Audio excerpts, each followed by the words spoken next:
दोस्तों, हम सभी ने अपने बचपन में WWE तो देखा ही होगा। एटलीस्ट भारतीय बंदों के बारे में मैं बात कर ही सकता हूँ। हम सभी WWE के फैन्स हुए करते थे एक ज़माने में। काफ़ी सारे लोग अभी भी WWE देखते हैं। मैं भी कभी-कभी देख लेता हूँ। क्यों? WWE की इतनी पॉपुलैरिटी हमारे देश में क्यों है? क्योंकि WWE में वॉरियर मेंटालिटी एक थीम होती है। एंड आई फील कि वो थीम हमारे कल्चर में, हमारे भारतीय समाज में भी प्रेजेंट है कि यार जो भी लाइफ में कर रहे हो ना, एक योद्धा की तरह करो। मोटिवेशन कहाँ से आती है? वही वॉरियर मेंटालिटी से निकल कर आती है। स्ट्रैटेजी कहाँ से आती है? वही वॉरियर मेंटालिटी से निकल कर आती है। सक्सेस, सफलता, पैसा, दौलत, शोहरत, नाम, काम, वो सारी चीज़ें वॉरियर मेंटालिटी से निकल कर आती है।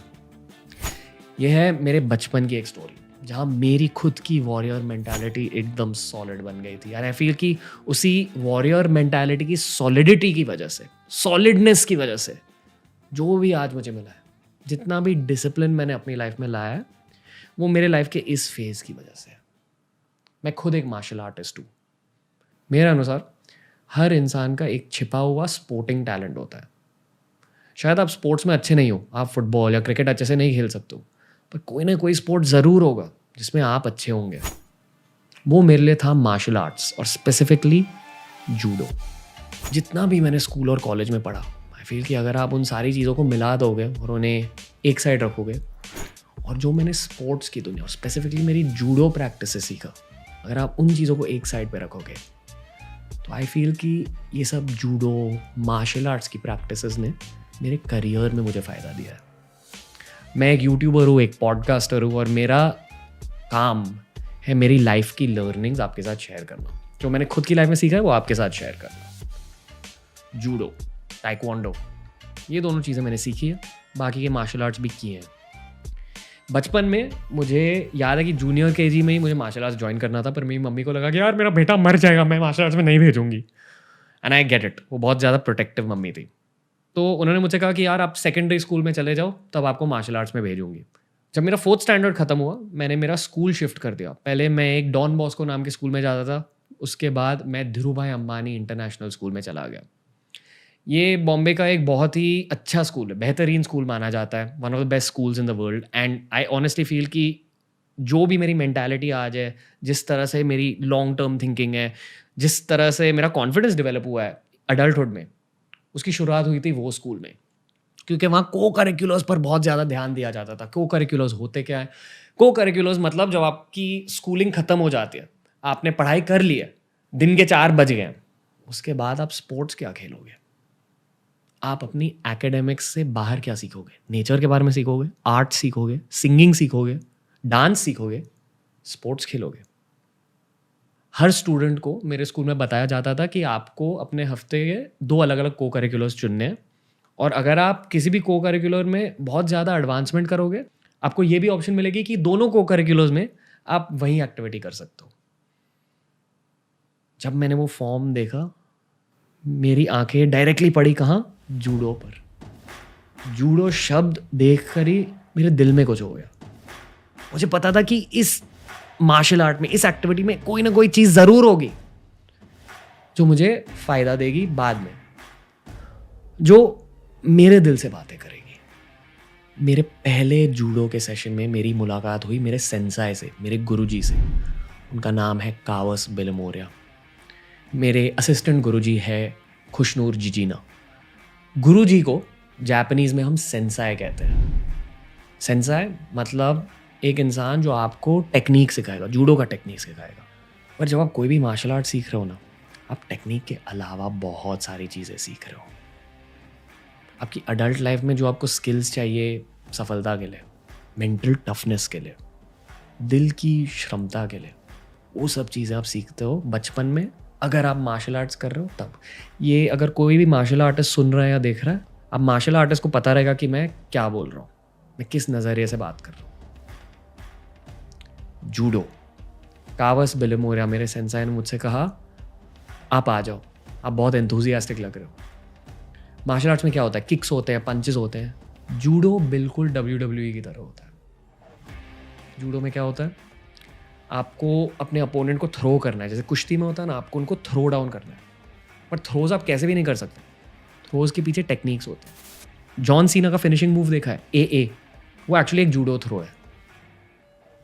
अगर आप ब्रॉक लेसनर को भी स्टडी करोगे, उनका फिनिशिंग मूव था F5, वो भी एक जूडो का वेरिएंट है। काफ़ी सारे मूव्स जो आप WWE में देखते हो जूडो से इंस्पायर्ड है यार। और तो और काफ़ी सारे MMA चैंपियंस जैसे रोंडा राउजी भी एक्चुअली जूडो काज है। जूडो का मतलब क्या? जूडो के स्टूडेंट्स को हम जूडो का बोलते हैं। मैं भी एक जूडो का हूँ। 6 सालों तक मैंने जूडो किया, इंटेंसली किया, एडवांस जूडो तक पहुँचा। मैंने चोक्स और लॉक्स भी सीखे हैं। 16 साल की उम्र पर मुझे जूडो स्टॉप करना पड़ा सर्जरीज़ की वजह से, क्योंकि मेरा वेट बहुत ज़्यादा बढ़ गया। मेरे जूडो के इंजरीज़ हुए थे, शोल्डर्स में इंजरीज़ हुए थे और मुझे ब्लैक बेल्ट नहीं मिली। उसका दुख आज भी मेरे दिल में थोड़ा सा है कि यार ब्लैक बेल्ट क्यों नहीं मिली मुझे, ब्लैक बेल्ट तक काम क्यों नहीं किया। शायद जब ये सब हसल ख़त्म हो जाएगा, जब ये बिजनेसेस बन जाएंगे, जब मुझे थोड़ा सा फ्री टाइम मिलेगा लाइफ में, मैं फिर से जाकर जूडो सीखूंगा मतलब मैंने सीख लिया, बट मैं उस स्टडी को कंटिन्यू करूँगा और ब्लैक बेल्ट हासिल करूँगा। क्योंकि ब्लैक बेल्ट का मतलब ये नहीं है कि अगर आपने ब्लैक बेल्ट ले ली तो आप किसी को भी जाकर मार सकते हो। ब्लैक बेल्ट या जो भी बेल्ट्स होते हैं जूडो में या कोई भी मार्शल आर्ट में, वो आपके डिसिप्लिन का एक सिंबल होते हैं, वो आपके नॉलेज का एक सिंबल होते हैं, वो आपके एडवांसमेंट का एक सिंबल होते हैं। अगर आपने ब्लैक बेल्ट हासिल कर ली, वो एक बैज ऑफ ऑनर की तरह है कि ठीक है आपको जूडो आता है, अगर चाहिए तो आप किसी को मार सकते हो, ज़ोर से मार सकते हो, पर इसका ये मतलब है कि आप एक अच्छे स्टूडेंट हो। लाइफ में अगर सफलता चाहिए ना, पहले एक अच्छे स्टूडेंट बनो, एक अच्छे लर्नर बनो, फिर सब कुछ हासिल हो जाएगा। पर चलो जूडो की बात करते हैं। मेरे पहले क्लास में कावस सर ने मुझे कॉल आउट किया, मुझसे कहा कि यार आपको एक बेसिक जूडो मूव सिखा देता हूँ जिसका नाम है हिप थ्रो। जूडो के ABCs होते हैं थ्रोज, और जूडो का A होता है हिप।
और जब मैं ये कह रहा हूँ कि यार आप भी जूडो से सीख सकते हो, आप भी मार्शल आर्ट से सीख सकते हो, यहाँ मैं प्रोसेस की बात कर रहा हूँ।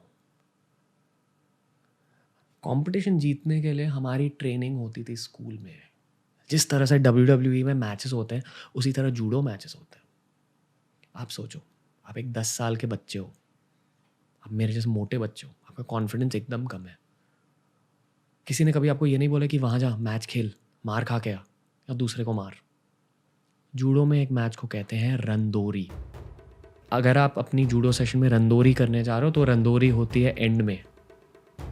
आपके सेंसाई कहेंगे टाइम फॉर रंदोरी। आपको अपने अपोनेंट से मिलाएंगे जो शायद आपकी वेट और आपकी हाइट जितना होगा, और फिर हाथ ऊपर करके कहेंगे हजमे, मतलब स्टार्ट। स्टार्ट क्या? एक दूसरे के साथ कुश्ती करो और ये ट्राई करो कि आपको उसे नीचे फेंकना है, थ्रो डाउन करना है। एक दूसरे के गीज, कपड़े पकड़ो कुश्ती करो, पावर यूज़ करो, टेक्निक यूज़ करो, पर बेसिकली थ्रो करो, उन्हें फेंको नीचे, बिल्कुल कुश्ती की तरह। एक 5th स्टैंडर्ड का बच्चा जब रंदोरी करने जा रहा है, तो आप ही सोचो उसके माइंडसेट में कितने चेंजेस होंगे। जब आपके सेंसेई कहते हैं हाजिबे, या तो मारो या तो मरो। आप 10 साल के हो, आप अभी भी बच्चे ही हो, पर रंदोरी की इंटेंसिटी में उन 15 मिनट के लिए, 10-15 मिनट के लिए आप एक अडल्ट बन जाते हो, आप एक वॉरियर बन जाते हो। आप 10 साल के बच्चे हो, और अगर आपने उसे नहीं फेंका, अपने अपोनेंट को नहीं फेंका, तो वो आपको फेंक के आपको मारेगा। पता है क्या क्या होता है एक रंदोरी करने वाले बच्चे में? उसके अंदर वॉरियर मेंटालिटी तभी से बढ़ने लगती है। युद्ध करने जा रहे हो, रंदोरी में आपके दिमाग और आपकी बॉडी का एक बहुत ही इंटेंस लिंक हो जाता है। आपको पता है थ्रोज कैसे करते हैं, आपने टेक्निक सीखे हैं, आपने प्रैक्टिस किया है। उसके साथ साथ आपको अवेयर रहना है कि यार ये बंदा क्या करने वाला है, आपको कॉन्शियस रहना है। एट द सेम टाइम आपको क्रिएटिव भी बनना है। जो टेक्निक्स आपने सीखे हैं वही टेक्निक्स उसने भी सीखे हैं। शायद आपने जितनी प्रैक्टिस की है उतनी प्रैक्टिस उसने की है। शायद आपके स्ट्रेंथ लेवल्स जितने हैं उसके भी स्ट्रेंथ लेवल्स उतने ही हैं। अभी अपने टेक्निक और अपने माइंड बॉडी लिंक के साथ साथ आपको क्रिएटिविटी का एलिमेंट भी डालना है उसमें। मैं कौन सी मूव करूं जो ये एक्सपेक्ट नहीं कर रहा है, मैं कैसे इसको गिराऊं। आपका पावर, आपकी साइज एग्जैक्टली सेम है, आपकी प्रैक्टिस भी सेम है, और आपकी क्रिएटिविटी यहाँ तो आपको हार दिलवाएगी, यहाँ तो जीत दिलवाएगी। Business, life, YouTube, content creation, इन सभी चीज़ों में भी यही लॉजिक होता है। आप किसी के साथ compete नहीं कर रहे हो यहाँ, पर आप स्टैंड आउट किस तरह से करोगे। लोग आपका कंटेंट क्यों देखेंगे, लोग आपके प्रोडक्ट्स क्यों खरीदेंगे, लोग आपके यहाँ आकर ये क्यों कहेंगे कि यार मुझे आपके साथ काम करना है। आपके जैसे कई सारे बंदे हैं, कई सारे लोग हैं जिनके पास आपका ही स्किल सेट है। लोग आपके साथ तब काम करेंगे जब आप एक वॉरियर मेंटालिटी के साथ साथ थोड़ी सी क्रिएटिव फ्लेयर, थोड़ा सा कुछ अलग लाएंगे। ये सब होता है एक 10 साल के बच्चे के दिमाग में जब वो रंदोरी करने जा रहा है। स्कूल में मैं बहुत रंदोरी करता था, बहुत जीतता था स्कूल में, इसलिए मुझे कॉम्पिटिशन्स में भेजा जाता था धीरूभाई अंबानी इंटरनेशनल स्कूल को रिप्रेजेंट करने के लिए। एक बड़ी बात थी, मैं काबस बिलिमोरिया का स्टूडेंट था, वो एक अर्जुना अवार्डी है। तो ये हो गई रंदोरी की बात। और पता है और क्या सीखते हो आप जूडो में? जूडो डेफिनेटली टेक्निक के बारे में, क्रिएटिविटी के बारे में, उसके साथ साथ बेस रिक्वायरमेंट होती है पावर। अगर आप भी एक तगड़े बंदे हो, तगड़े इंसान हो, तो फिर आपको जूडो में थोड़े से एडवांटेजेस हो जाते हैं। ओलंपिक जूडोकास के फ़ोटोज़ गूगल करो, देखो कितने तगड़े होते हैं। स्पेशली जो हैवी वेट्स होते हैं वो बहुत तगड़े होते हैं। स्कूल में मैं भी हैवी वेट कैटेगरी में कम्पीट करता था। आपको तगड़ा होना पड़ता है, आपकी स्टैमिना ज़्यादा होनी पड़ती है, उसके साथ साथ आपके रिफ्लेक्सेस बहुत फास्ट होने चाहिए। लोग कहते हैं कि WWE रियल नहीं है, असली चीज़ नहीं है। WWE से सबसे क्लोज रियल चीज़ होगी MMA शायद, and next in line is judo. बहुत रियल स्पोर्ट है। मैंने गंदे गंदे इंजरीज देखे हैं। मैं कॉम्पिटिशन में जाता था, उनका एल्बो का ये हिस्सा इंजर होके निकल जाता था। मैंने रोते हुए बच्चों को देखा है, चीखते हुए बच्चों को देखा है। मुझे भी इंजरीज पड़ी है, मेरे रिब्स बुरी तरह से ब्रूज्ड हो गए थे। अगर आप रंदोरी करने जा रहे हो, अगर आप जूडो में कम्पीट करने जा रहे हो, आपको चाहिए मेंटल टफनेस। मेरी मम्मी को बिल्कुल अच्छा नहीं लगता था कि मैं जूडो करता था, क्योंकि वो ये देखती थी कि उनके बच्चे के कितने ज़्यादा ब्रूजेस हो गए, कितने इंजरीज हो गए। Mental toughness, physical toughness. अगर आप बचपन में ही स्पोर्ट्स खेल रहे हो, बचपन में ही टफ बन रहे हो, वो टफनेस ना आपकी लाइफ में भी ट्रांसलेट हो जाता है। मैं इन शेप नहीं था बचपन में, मैं मोटा था बचपन में, और मैं बहुत ज़्यादा तगड़ा था। इसलिए जब मैंने वेट ट्रेनिंग स्टार्ट करी, पावर लिफ्टिंग स्टार्ट करी, मेरा प्रोग्रेस बहुत झट से होने लगा। आज भी अगर मैं फुटबॉल खेलने जा रहा हूँ, मेरा स्टैमिना बहुत ज़्यादा है, क्योंकि बचपन में मैंने इतनी ज़्यादा रंदोरी की है। मेरी बॉडी फास्ट रिकवर हो जाती है। शायद आपने अपने लाइफ में स्पोर्ट्स नहीं खेले होंगे, पर ये याद रखो कि बच्चों को स्पोर्ट्स खिलवाने चाहिए। अगर आपके बच्चे कभी हुए तो उन्हें कोई ना कोई स्पोर्ट में डाल दो, उस स्पोर्ट में डाल दो जहाँ उन्हें मज़ा आए। एंड ट्रस्ट मी, अगर बॉल स्पोर्ट्स में जैसे टेनिस, फुटबॉल, क्रिकेट, उन स्पोर्ट्स को खेलने में मज़ा ना आए तो मार्शल आर्ट्स में डाल दो। हर इंसान के लिए कोई ना कोई मार्शल आर्ट बना रहता है। कराटे, कुंग-फू, जूडो, कल्लरी पाइटू, ये सब चीज़ें अलग अलग मार्शल आर्ट्स के स्टाइल्स हैं और बच्चों को बहुत ज़्यादा डिसिप्लिन देंगे, अनुशासन देंगे लाइफ के लिए। टफनेस की बात करता हूँ तो मैं था हैवी वेट। जैसे वेट कैटेगरीज होते हैं ना, आपके वेट के अकॉर्डिंग आपको कंपटीशन में स्पॉट दिलवाया जाता है। तो ये एक बहुत ही इंपॉर्टेंट कंपटीशन था और मैं अपने स्कूल का इन अ वे हैवी वेट चैम्पियन था। तो I was representing my school, मुझे भेजा गया इस कंपटीशन में। मेरी कैटेगरी थी हैवी वेट, मतलब बाकी कैटेगरीज 5 kgs के डिवीजन में डिवाइड किए जाते हैं। Under 70 category, under 65 kg category, under 60 category. अगर आप 70 kgs से ज़्यादा वेट के हो तो फिर आप हैवी वेट माने जाते हो। मतलब अगर आपका वेट 73 kgs भी है तो आपको शायद से किसी 100 kg के इंसान के साथ फाइट करना पड़ेगा। और ये एक हाइपोथेटिकल सिनारियो नहीं है, ये मेरी लाइफ की एक स्टोरी है। मैं था 73 kgs का।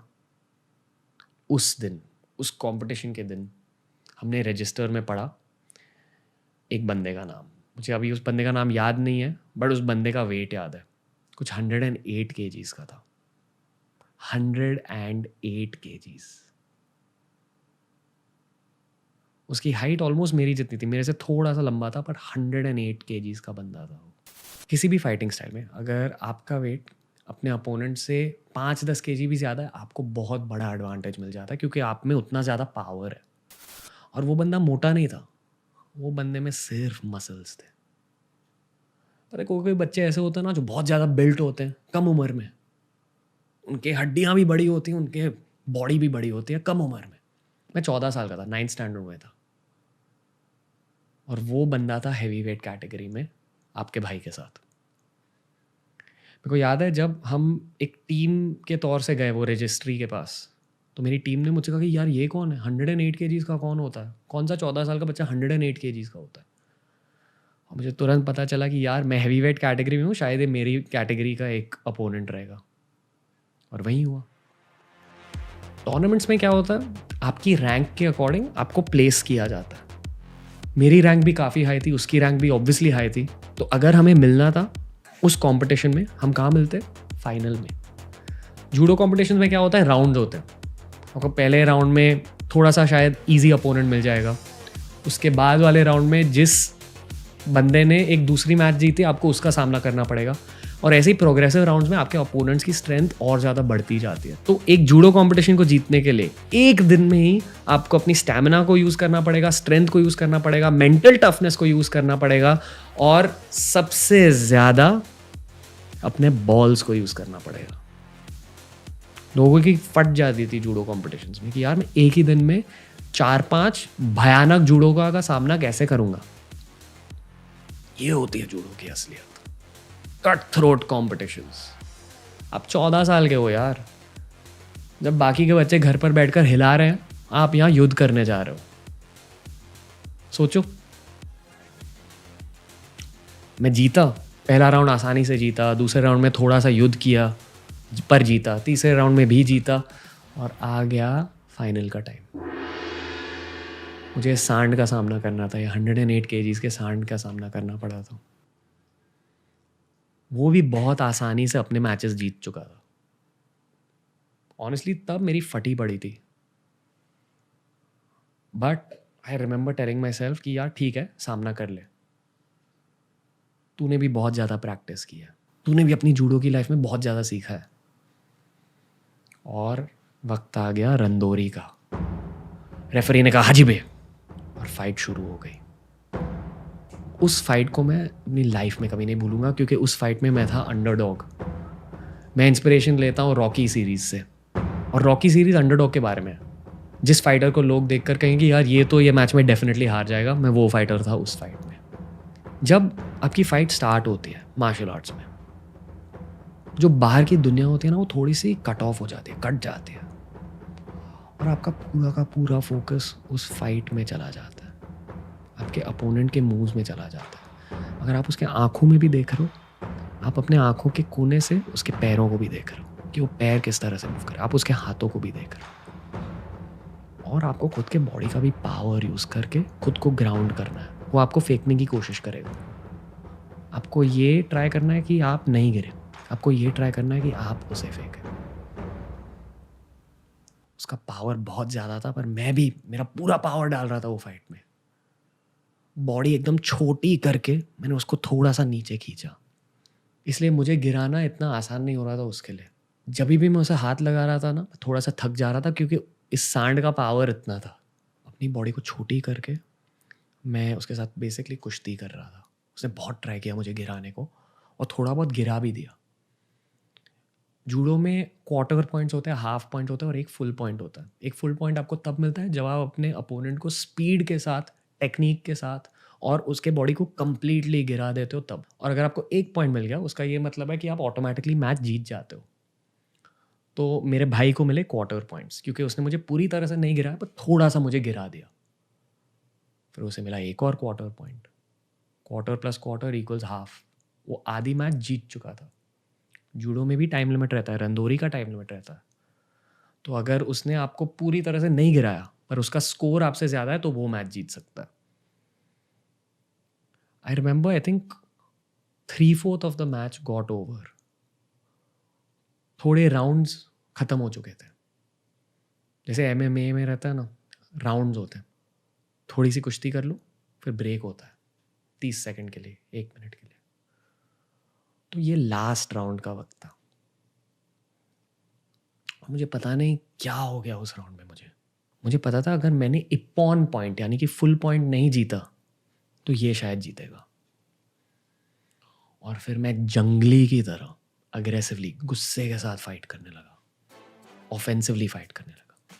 फाइट के स्टार्ट में मेरा पूरा फोकस ये था कि नहीं, मुझे हारना नहीं है, इसलिए मैंने मेरी बॉडी छोटी कर दी थी। पर फाइट के एंड में मैं ये सोचने लगा, मारो या मरो। मैं जंगली की तरह फाइट करने लगा था, जानवर की तरह फाइट करने लगा था। और आज भी जब मैं उस फाइट के बारे में सोचता हूँ, मुझे ये लगता है कि मेरे अंदर कोई दूसरी एनर्जी घुस कर फाइट कर रही थी। अगर आपने हमारे इंग्लिश में मैनिफेस्टेशन का पॉडकास्ट देखा है, तो आपको ये पता चलेगा कि मैं गॉड में बहुत बिलीव करता हूँ, एनर्जीज में बहुत बिलीव करता हूँ। आई डेफिनेटली फील कि कोई जंगली एनर्जी मेरे बॉडी में घुस गई, और 15-20 सेकंड के अंदर ही मैंने उसको यहाँ वहाँ मूव करके एक 108 किलो के बंदे को जोर से फेंक कर इपॉन पॉइंट जीता। सडनली मैं ये समझा कि यार मैं एक कंपटीशन में था। मेरे आसपास लोग मेरे लिए चीयर कर रहे थे, क्योंकि हर कोई अंडरडॉग के लिए चीयर करता है। हर किसी को ये चाहिए कि अंडरडॉग जीते। अब तक वो बंदा जीत रहा था, मैंने कमबैक मार कर ये मैच जीती। जब मैच ऑन होती है, आप मैच में पूरी तरह से अपना फोकस को डाल। जीतने के बाद, इपॉन पॉइंट जीतने के बाद आपका फोकस ब्रेक हो जाता है।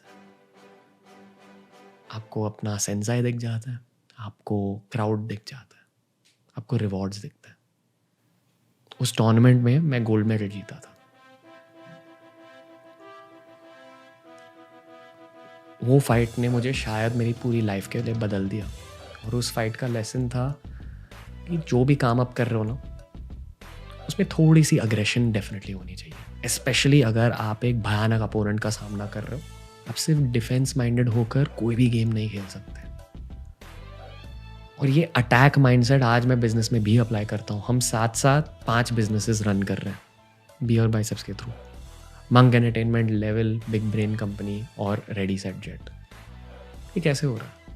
ये इसलिए हो रहा है क्योंकि मैं एक यूट्यूबर हूँ, और इतनी शोहरत गेन करने के बाद, हासिल करने के बाद मुझे ये लग रहा है कि नहीं, अभी चिल कर लेता हूँ।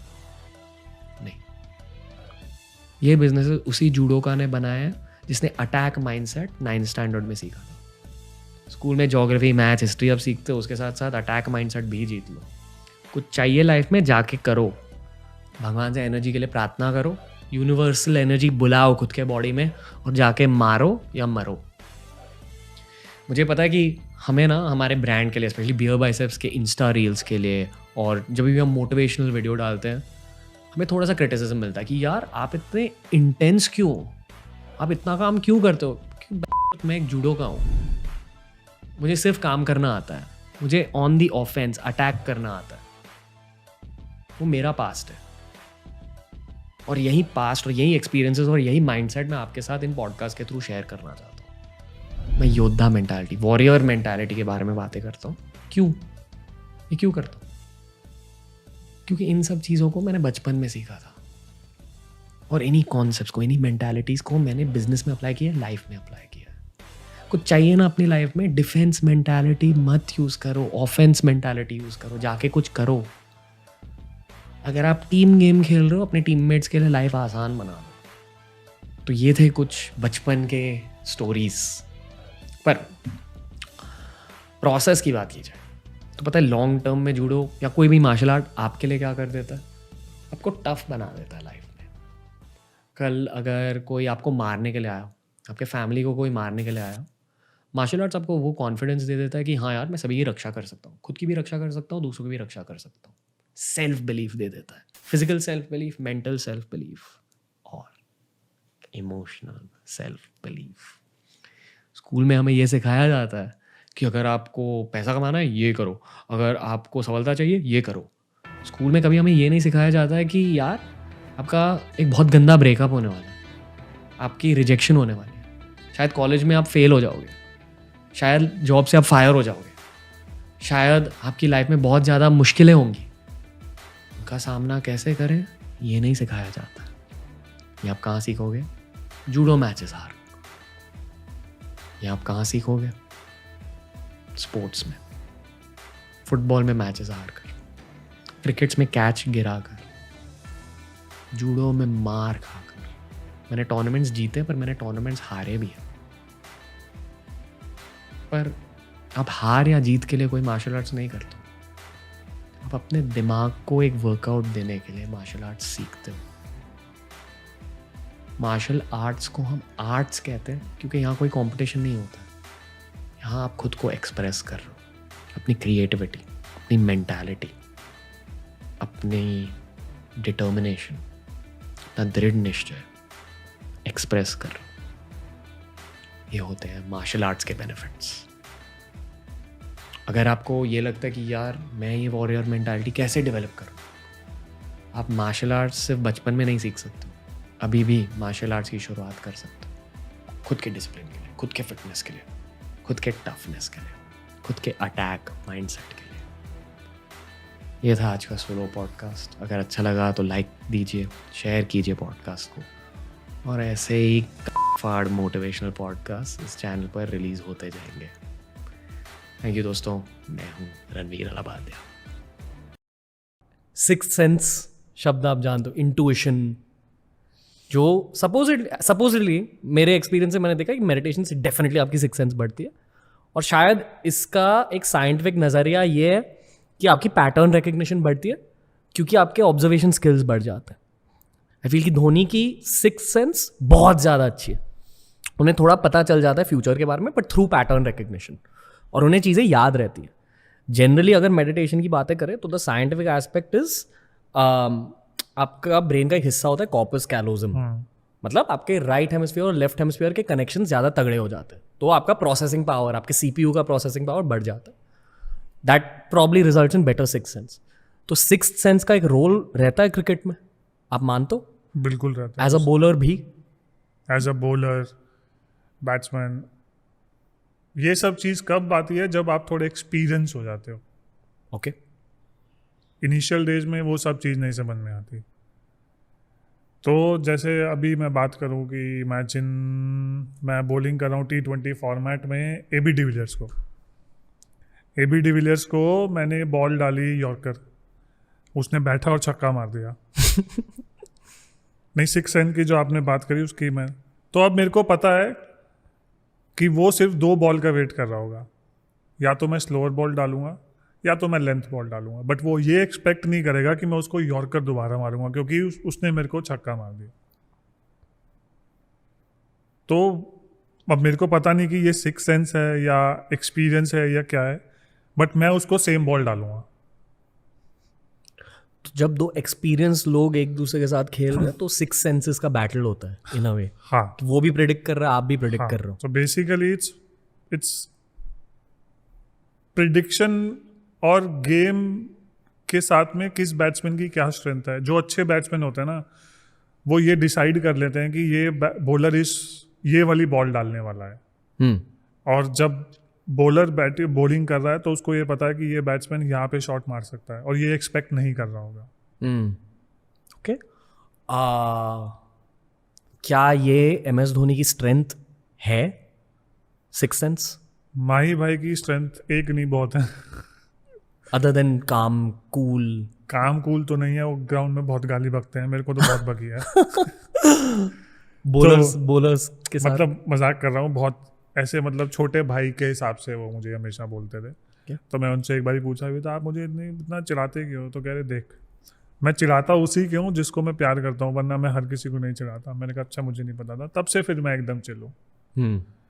तो माही भाई का क्या है कि माही भाई मतलब उनके साथ IPL खेला हूँ, इंडियन टीम में खेला हूँ, वो बॉलिंग मीटिंग में नहीं आते. वो कह रहे हैं ये सब तुम्हारा काम है, जो फील्ड में करना है वो मुझे करना है. तो जहाँ मैं बोलूँगा, क्योंकि सिचुएशन और विकेट कुछ और भी डिमांड कर सकती है. अब जिसके लिए आप प्रिपेयर नहीं कर सकते, कैसे प्रिपेयर करते हो उसके लिए? तो उसके लिए आपको ओपन माइंड के साथ जाना पड़ता है. ओके. नई बॉल से तो सेम चीज़ रहती है, बट सिचुएशन और विकेट जब दूसरी हो जाती है, then you have to go with open mind कि भाई नहीं, अब वो काम नहीं होगा, दूसरा होगा. तो इसलिए मैं बोल रहा हूँ कि अब वो सिक्स सेंस है या एक्सपीरियंस है या क्या है, वो मुझे नहीं पता. ओके. मैं बहुत टाइम से क्रिकेट देख रहा हूँ. जब उनके बाल लंबे थे तब वो बहुत ज़्यादा गेमिंग करते थे, मुझे ये याद है. फीफा खेलते थे, COD खेलते थे, क्रिकेट गेम्स खेलते थे. क्या अभी भी उनमें वैसी पर्सनालिटी है? वो यंग अभी भी गेमिंग करते हैं, चिल करते हैं? अभी भी उनको और ये सब कॉल ऑफ ड्यूटी, बैटलफील्ड, वो कौन सी एक और गेम है ना, वो जो पबजी खेलते हैं. वो एक गेम और थी, मैं नाम भूल गया उसका, अनचार्टेड. ओके, वाह. वो भी खेलते हैं. आप लोग प्लेस्टेशन लेकर घूमते हो? हाँ, हर टीम में एक प्लेस्टेशन जाते ही सबसे पहले टीवी में लगता है. ओके. और वो कंपेटिटिव होता है आपस में? आपस में नहीं, या तो फिर हम दो जने साथ में मिलके कंप्यूटर के अगेंस्ट खेलते हैं, या तो फिर एक दूसरे के साथ मिलके, जैसे उसमें वो कई प्लेयर ऐसे हैं कि जो ऑनलाइन गेमिंग करते हैं, जैसे जयदेव उनादकर है. वो फीफा में मतलब लोगों के साथ खेलता है. तो मतलब he is very good. Okay. मैं फीफा नहीं खेलता, मेरे को सिर्फ बंदूकों वाली चीज़ें पसंद आती, गेम पसंद आती है. जैसे मैं uncharted, call of duty, battlefield, यही सब खेलता रहता हूँ. धोनी भाई खेलते हैं ऐसे सीक्रेटली ऑनलाइन? नहीं, वो पबजी खेलते हैं बस. ओके. चिल कैसे करते धोनी भाई? यही उनका चिल है. उनको मतलब उनके कमरा कभी अकेला नहीं होता. जब वो सोते हैं तभी वो अकेले होते हैं. वो अकेले होते ही नहीं कभी. कोई ना कोई बैठा रहता है, मजमा लगा रहता है माही भाई के साथ में. चाहे वो IPL में देख लो, चाहे आप इंडियन टीम में देख लो, उनके कमरे में लोग बैठे ही रहेंगे. मतलब जैसे गांव की फीलिंग होती है ना, वैसे माही भाई के रूम की फीलिंग होती है. बस पेड़ की कमी होती है.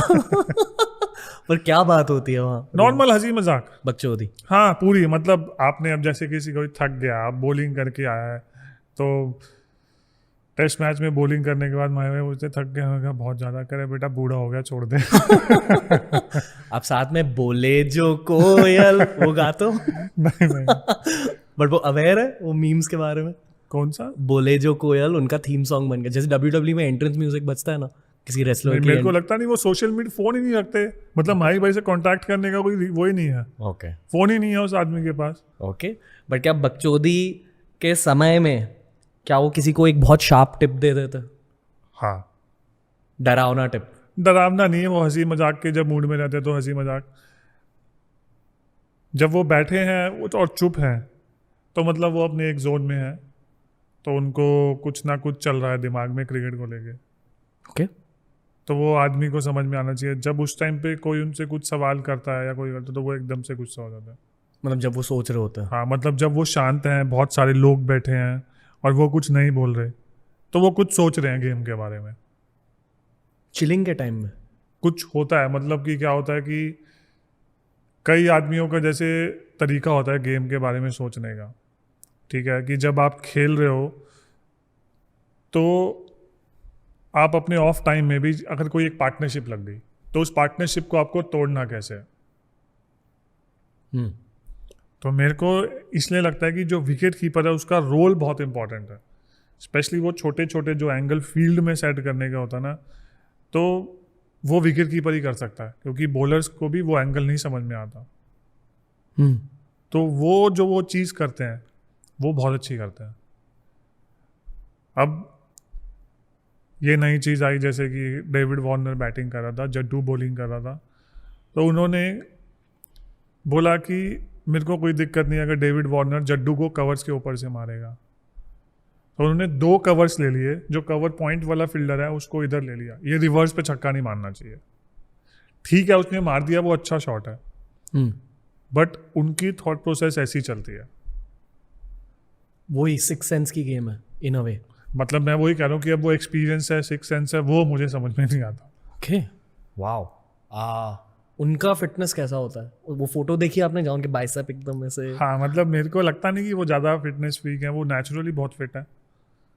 वो बचपन में जब फुटबॉल खेलते थे या सब कुछ करते थे, एक टाइम के बाद में आके उन्होंने थोड़ी सी ट्रेनिंग करनी स्टार्ट करी थी। ओके। उनको सबसे ज्यादा एंग्री आपने कब देखा है? उनको सबसे ज़्यादा गुस्सा मैंने, मतलब ज़्यादा ऐसा बहुत कम देखा। माही भाई गुस्सा देखा ही नहीं मैंने। आपके ऊपर कभी? हाँ, मेरे बारे में तो किया ही है फील्ड में। ओके, आप डरे थे? 1-2 बार, ओके। जब थ्रो मारी थी एक तो नीचे गिर गई थी, पहली मारी तो यूं देखा, दूसरी मारी जोर की रख के तो भी नीचे गिर गई, तीसरी मारी कह रहे हाथ में मार ले, गाली बक के बोला हाथ में मार ले। ठीक है, वो फिर एक बारी हम चैंपियंस ट्रॉफी जो जीते थे 2013 में, रवि बोपारा ने जड्डू की बॉल पे ऐसे पीछे जाके, मेरे को लगा, मैं मिड ऑन पे खड़ा था तो मेरे को लगा ये पीछे जाके ऊपर से मारेगा, तो मैं पहले ही पीछे भाग गया 30 यार्ड का सर्कल के। उनने सामने ऐसे किया और ऐसे इधर मार दिया मिड विकेट पे जब तक मैं पहुंचा, लंबा आदमी झुकेगा, तब तक 2 रन हो गए। उन्होंने कुछ बोला तो नहीं, मतलब वो एक होता है ना कि जैसे जैसे पापा गुस्सा करते थे, आंख में तो समझ में आ जाता था तो माही ने बोला वो कुछ नहीं बोला उन्होंने रिएक्शन। मैं जब क्रॉस कर रहा था तो ऐसे धीरे धीरे आए, जब फील्डिंग नहीं होती ना वहाँ पे, तो खड़ा मत हुआ कर। मैं उस टाइम तक कुछ नहीं बोला, मैं चुपचाप जाके शॉर्ट थर्ड मैच पे खड़ा हो गया। कोहली पे कभी भड़के हैं? हाँ भड़के हैं? हाँ, तो ऑस्ट्रेलिया के अगेंस्ट हम टेस्ट मैच खेल रहे थे, शिखर का डेब्यू मैच था इंडिया में, इंडिया जहाँ में। उन्हें सेंचुरी बनाई। हाँ, तो सेकेंड इनिंग में थोड़ा टेस्ट मैच फंस गया था, हम जीत गए थे, बट शिखर बैटिंग नहीं कर पाया क्योंकि उसके मेरे ख्याल से अंगूठे में फ्रैक्चर या कुछ हो गया था, तो टेस्ट मैच फंस गया था, चीकू आउट हो गया था, हम लिफ्ट में जा रहे थे, मैच जीत चुके थे, सब कुछ हो गया था। तो उन्होंने बोला जब पता है कि हम टेस्ट मैच जब पता है कि हम बैट्समैन शॉट है, तो वो शॉट मारने की क्या जरूरत थी। कैसे? मतलब गुस्सा नहीं, उन्होंने एक पॉइंट भी बोल दिया और उसको रियलाइज भी करा दिया, और मेरे को भी जब सबको लगा कि माया भाई गुस्सा नहीं करते, मेरे को भी जाते टाइम सेम चीज़ बोली। तो वो उनका एक तरीका है प्लेयर को इम्प्रूव कराने का। जो विराट कोहली की ट्रांसफॉर्मेशन के बारे में बात करी हमने, 2013 2014 की ट्रांसफॉर्मेशन, धोनी का भी रोल रहा है उस ट्रांसफॉर्मेशन में अकॉर्डिंग टू? मेरी इस बारे में उससे ऐसी कोई बात हुई नहीं कि मतलब ऐसा क्या हुआ या क्या नहीं हुआ, कि मतलब किसका रोल रहा किसका नहीं रहा। मतलब मेरे को याद है 2012 आईपीएल के बाद में, जब हम 2013 में चैम्पियंस ट्रॉफी जीते, तब थोड़ा सा उसको, मतलब उसके बॉडी में दिखा, उसकी बैटिंग में दिखा। फिर उसके बाद धीरे धीरे करके जो उसमें इतना बड़ा चेंज आया ना, मैंने कहा भाई तू 6 पैक्स लेके कहाँ जाएगा, मॉडलिंग कर रहा है क्या? कह रहा नहीं देखता जा ये। तो मतलब मेरी उसके बारे में ऐसी भी बात हुई नहीं। जब वो कैप्टन बना तब उसने इसका जो रोल है फिटनेस का, तब वो लेके आया टीम में, कंपलसरी सबके लिए, कंपल्सरी सबके लिए। ओके। थिंक फैंस ने भी ये नोटिस किया है।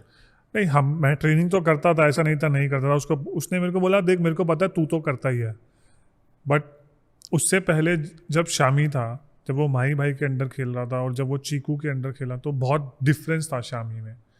क्यों? क्योंकि जब शामी को पता है कि उसको टेस्ट क्रिकेट खेलनी है, तो वो 1 महीने पहले एनसीए चला जाता था ट्रेनिंग करने के लिए। अगर वो ट्रेनिंग नहीं करेगा तो वो, उसको पता है कि मैं टेस्ट मैच में बॉलिंग नहीं कर सकता, मैं 20 ओवर सेम पेज पर नहीं डाल सकता। और वो चीकू ने उसके लिए ही, मतलब ऐसे 3-4 लोग थे कि जिनको बोला था कि भाई तुमको ट्रेनिंग करने, उनके लिए बनाया था। अगर वो नहीं बनाता तो वो बिरयानी खाते और मजे लेते। ओके, एक बहुत अजीब सवाल पूछना है।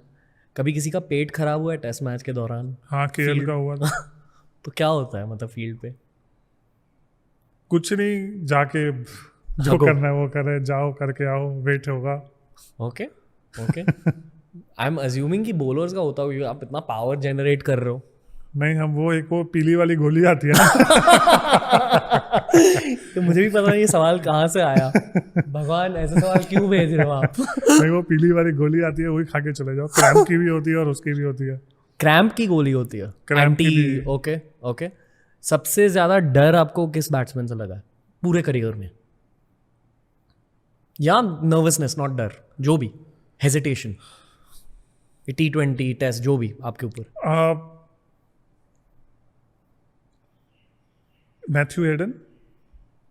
मॉन्गूज बैट के टाइम? नहीं, मैं उसने मॉन्गूज का बैट यूज ही नहीं किया, बट उसका जो वो था वो डर लगता था, क्योंकि जब मैं शुरू में खेलने आया, मेरा तीसरा टेस्ट मैच था सिडनी में, बट जब वो खड़ा होता था ना तो विकेट ही नहीं दिखती थी। तो मैं बोलता था भाई मैं बॉलिंग किसको कर रहा हूँ। पता है मुझे क्या इमेज दिख रहा है? वो बड़ा किंग कॉन्ग वर्सेस गॉडजिला है। वैसा है वो मतलब एक्चुअली, अगर आपने जस्टिन लैंगर की बुक पढ़ी है, मैंने पढ़ी है, और उसमें भी लिखा है उसने कि जो सबसे ज़्यादा अभी तक मेंटली और फिजिकली स्ट्रांग आदमी देखा है मैंने मैथ्यू हेडन देखा। क्रिस गेल नहीं? क्रिस गेल ठीक है कि आपको पता है कि वो एक वो नहीं होता बम, या तो यहाँ फूटेगा या वहाँ फूटेगा। समझा। और क्रिस गेल T20 में है, तो आपको पता है कि आपको T20 में तो चालाकी के साथ बॉलिंग करनी है। ये बताइए, T20 में बॉलिंग का नेचर क्या होता है? मतलब एक माइंडसेट कैसे बदलता है बॉलर का? बॉलर का माइंडसेट मेरे को ऐसा लगता है कि T20 में आपको वो स्ट्रीट स्मार्ट होना बहुत जरूरी है। अगर आप बैल बुद्धि हुए तो पिटोगे बहुत। थोड़ा हरामी होना पड़ता है। बहुत ज़्यादा, थोड़ा नहीं, बहुत ज़्यादा। थोड़ा ब्रेक डाउन कीजिए हरामीपन को। मतलब बैट्समैन की स्ट्रेंथ, अपनी स्ट्रेंथ, मैच हो रही है तो आपको कुछ और ही करना है। अगर आप विराट कोहली को बॉलिंग कर रहे हो, अभी विराट कोहली भी बहुत चालू हो गया, उस लेग स्टंप पे खड़ा होने लग गया। पहले उसको पता था कि लोग मेरे को 5वें स्टंप पे बॉलिंग करते हैं, मैं कट और पंच मारता नहीं हूँ, तो अभी वो क्या करता है, लेग स्टंप के बाहर खड़ा हो जाता है। तो वो शफल करके आता है तो लेग स्टंप पे, तो उसके हाथ खुल जाते हैं। तो इस साल अगर आप देखोगे तो उसने कवर्स पे और इधर बहुत रन बनाए। वो इसलिए बनाया क्योंकि वो शफल करके आने लग गया। पहले लास्ट ईयर भी उसने रन नहीं बनाए थे, तो वो अभी उसने देखा कि भाई मेरे को सब लोग यहीं फेंक रहे हैं, तो मेरे को अपने हाथ फ्रीज करने हैं। बट जब वो पहले लेग स्टंप पे खड़ा होता तो वो ऑफ स्टंप पे आता था, तो जो 5th स्टंप की बॉल होती थी वो उसके पास में रहती थी। अभी वो लेग स्टंप से आके, लेग स्टंप के बाहर से आके लेग स्टंप पे आते, तो उसको जो 5वें स्टंप का बॉल है उस पर वो हाथ खोल देता।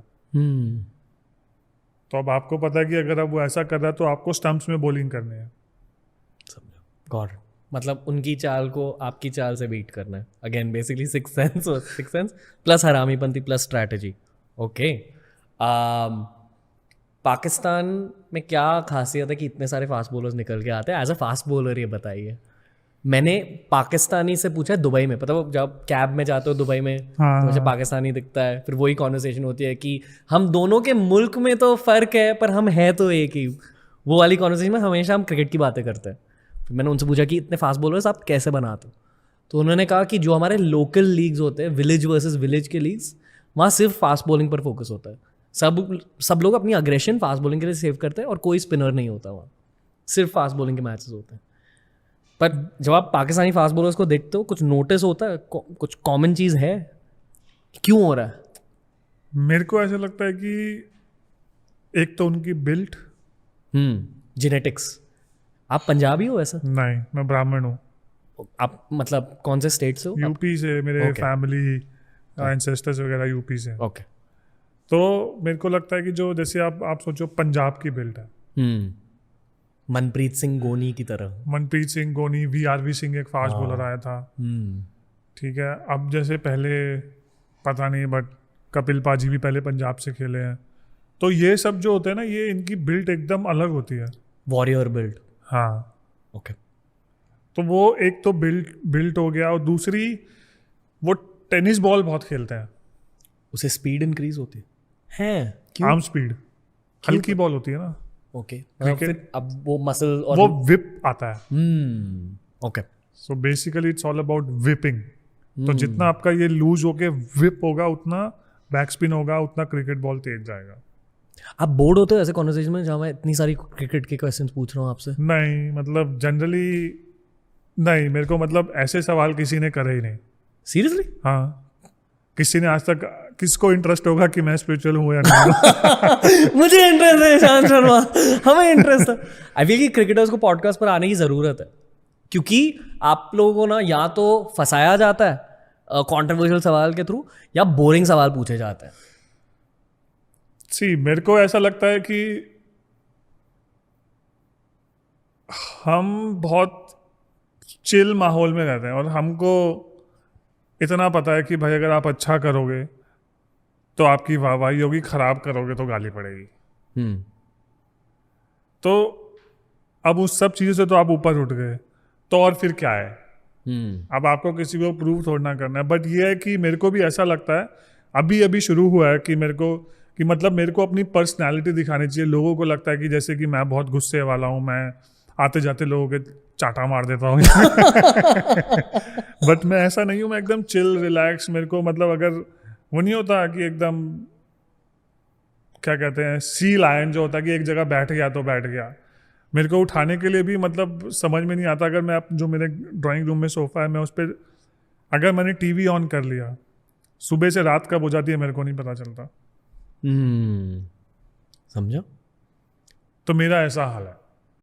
आपसे ये पूछना चाहूँगा कि वेस्ट दिल्ली की वजह से आपके क्रिकेट करियर पर क्या इम्पैक्ट रहा?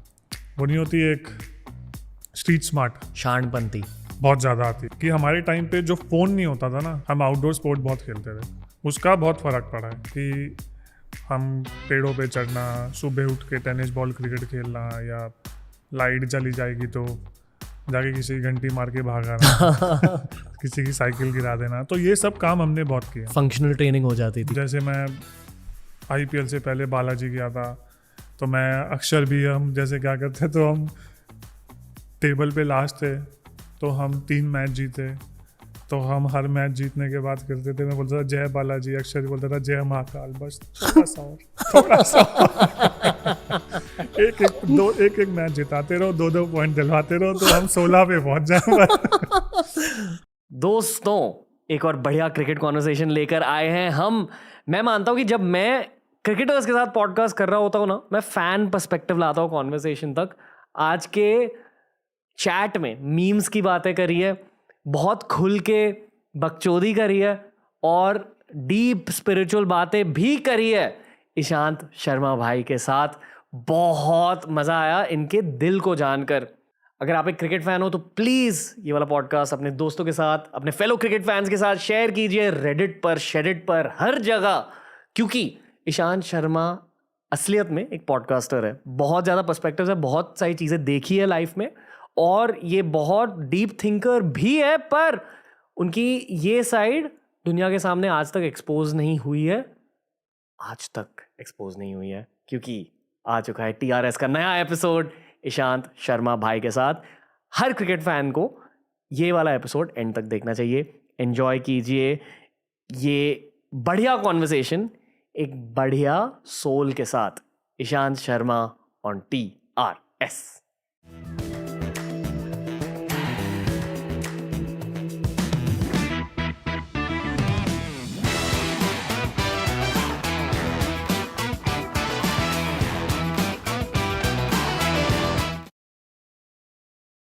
ईशांत शर्मा भाई, कैसे हो आप? मैं ठीक हूँ, आप कैसे हो? आपका घर बहुत ज़्यादा सुंदर है। Thanks to my wife. बहुत टाइम से आपको कहना था, I was holding it back. ये ड्रीम हाउस है बहुत लोगों का। हाँ, मतलब बहुत पीस है, शांति है, और मैं वैसा ही इंसान हूँ कि जिसको थोड़ा लेट बैक लाइफ पसंद है, तो ये मेरे लिए बेस्ट लाइफ है एक्चुअली। और आप एक अग्रेसिव फास्ट बॉलर भी हो। हाँ, मतलब ऑब्वियसली वो एक अलग चीज़ है। जब आप फील्ड में जाते हो तो इसके लिए जब जैसी मैच होता है तो मुझे एक दिन पहले होटल में सोना पड़ता है, तो ताकि मैं उस मोड में आ सकूं कि भाई मैं एग्रेसिव फास्ट बॉलर हूँ, तो मुझे वो चिल लाइफ छोड़नी पड़ेगी। ओके, उस मोड के बारे में बताइए। अब डिमोनिक मोड। वो मोड एक ऐसा मोड है कि मतलब वो एक ट्रिगर होता है कि आपको अपनी ए गेम कैसे लेके आनी है जब आप फील्ड में जाओगे। जनरली क्या होता है कि कई बार आप, जैसे मैं घर पे हूँ तो मैं एकदम लेजी हूँ, कुछ करने का मन नहीं करता। स्पेशली यहाँ की वाइब भी थोड़ी एकदम रिलैक्स है। कोई भी आता है, मैं नहीं, मेरे घर में कोई भी आता है, मेरी पापा आते हैं, मेरी मम्मी आती है, या प्रतिमा की कोई फैमिली के आते हैं, वो कहते हैं कि इस घर की वाइब ना बहुत एकदम चिल है, रिलैक्स है, मन करता है कुछ करने का, कुछ करने का मन नहीं करता, एकदम ऐसा लगता है कि आप किसी रिजॉर्ट में छुट्टी मना रहे हैं। तो मेरे को भी मतलब वैसे ही शुरू में जब हम यहाँ पे मूव किए थे, तब मेरे को भी ऐसा लगा था कि हाँ यार, इसमें तो मतलब अपने आप को वो करना, मतलब चार्ज करना पड़ा था कि अब ट्रेनिंग करनी है। फिर मैंने प्रतिमा को बोला, प्रतिमा अच्छी चीज़ थी और ख़राब चीज़ थी कि हमारा मतलब obviously I am playing for Delhi Capitals, तो मैं मैच के बाद में घर आ जाता था ताकि मैं एकदम स्विच ऑफ हो सकूं, क्योंकि हमारे इंटेंस इतने ज़्यादा मैच होते हैं, तो उसके बाद वो स्विच ऑफ होना बहुत मुश्किल होता है। कई बारी जैसे हम बाहर मैच खेलते थे तो हम रात भर सोते ही नहीं थे, सुबह 7 बजे नींद आती थी, क्योंकि आप इतने मतलब वो हाई इंटेंसिटी के मैच ये सब खेलते हो तो वो बहुत मुश्किल हो जाता है।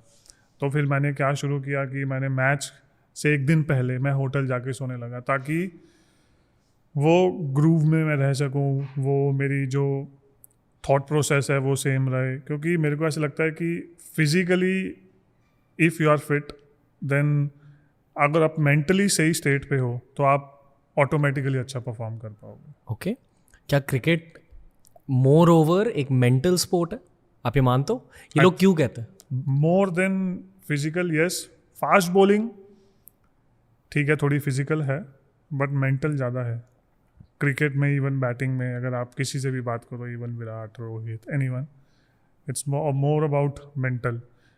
और ये चीज़ मेरे को एक बारी पाजी ने बोली थी, जो मतलब सचिन पाजी ने, कि प्लेयर की फॉर्म कैसे जज की जाती है।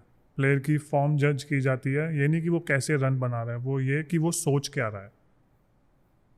ओके, तो जब आप फील्ड, और सेम चीज़ मेरे को माही भाई ने बोली, आप दो चीज़ में आपकी सोच बहुत इंपॉर्टेंट है जब आप फील्ड के अंदर पैर रखते हो। क्योंकि पैर रखने से पहले हर किसी को नर्व्स होते हैं, हर किसी के पेट में बटरफ्लाइज होती हैं, चाहे आप पहला मैच खेलो या 100वां मैच खेलो। पाजी को अगर आप पूछोगे, वो 200 टेस्ट मैच के बाद भी उनको सेम नर्व्स थी जब उन्होंने डेब्यू किया था।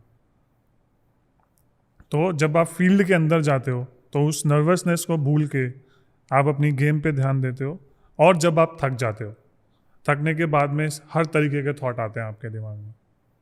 फिर वो थॉट को आप कैसे हटा के अपनी गेम पे ध्यान लगाते हो। तो वो दो एक्चुअली, ये कहने के लिए बहुत आसान है, बट लेकिन जब आप 30 ओवर डालते हो, फिर उसके बाद जहाँ दिमाग बोलता है ना, और वो थॉट एकदम से चेंज होता है कि मेरे पास वहाँ फील्डर पीछे नहीं है, अगर उसने वहाँ चौका मारा तो एग्जैक्टली सेम चीज़ होती है, वो वहीं चौका मारता है। Okay, wow. मतलब ऑटोमेटिकली विजुअलाइजेशंस होते हैं, एंड एट सम पॉइंट आपको खुद के दिमाग को कंट्रोल करना पड़ता है, और यही मैच्योरिटी होती है of a professional cricketer. Yes. I am assuming कि जब आप इंटरनेशनल खेलने लगते हो तब आपको मेंटल गेम पर बहुत ज़्यादा फोकस करना पड़ता है, इसलिए स्पोर्ट्स साइकोलॉजी से बात करनी पड़ती है, एटसेट्रा एटसेट्रा। बहुत ज़्यादा करनी पड़ती है। और इसमें अगर आप देखो, स्पेशली आईपीएल और जो भी कोई 3 फॉर्मेट खेल रहा है, उसको फिजिकली इतना ज़्यादा ब्रेक नहीं चाहिए, बट उसको मेंटली बहुत ज़्यादा ड्रेन हो जाता है। ओके, क्योंकि अभी आप देखो कि जो तीनों फॉर्मेट खेल रहा है, आईपीएल सब कहते हैं कि हाँ 2 महीने का ही तो है, चिल करेंगे वहाँ पे, मैच के बाद लोग पार्टी जाते हैं, वो सब चीज़ एक, हर किसी का कुछ ना कुछ अपना दिमाग टेक ऑफ करने के, मतलब कि वो बाहर जाने के लिए गेम से, कि मतलब कि मेरे को अब गेम के बारे में नहीं सोचना। क्योंकि अगर जब आप एक एनवायरनमेंट में रहते हो तो फिर आप यही चीज़ सोचते हो कि भाई मुझे टीम के साथ, इसके साथ बात करूंगा तो वो मैच की बात होगी, उसके साथ बात करूंगा तो उस बैट्समैन की बात होगी, ये बात होगी। तो कई बार आपको वो स्विच ऑफ करना बहुत ज़रूरी है। ओके। जब आप आपस में होटल रूम में होते हो, आप क्या बात करते हो एक दूसरे से? हम ज़्यादातर तो बकचोदी करते हैं।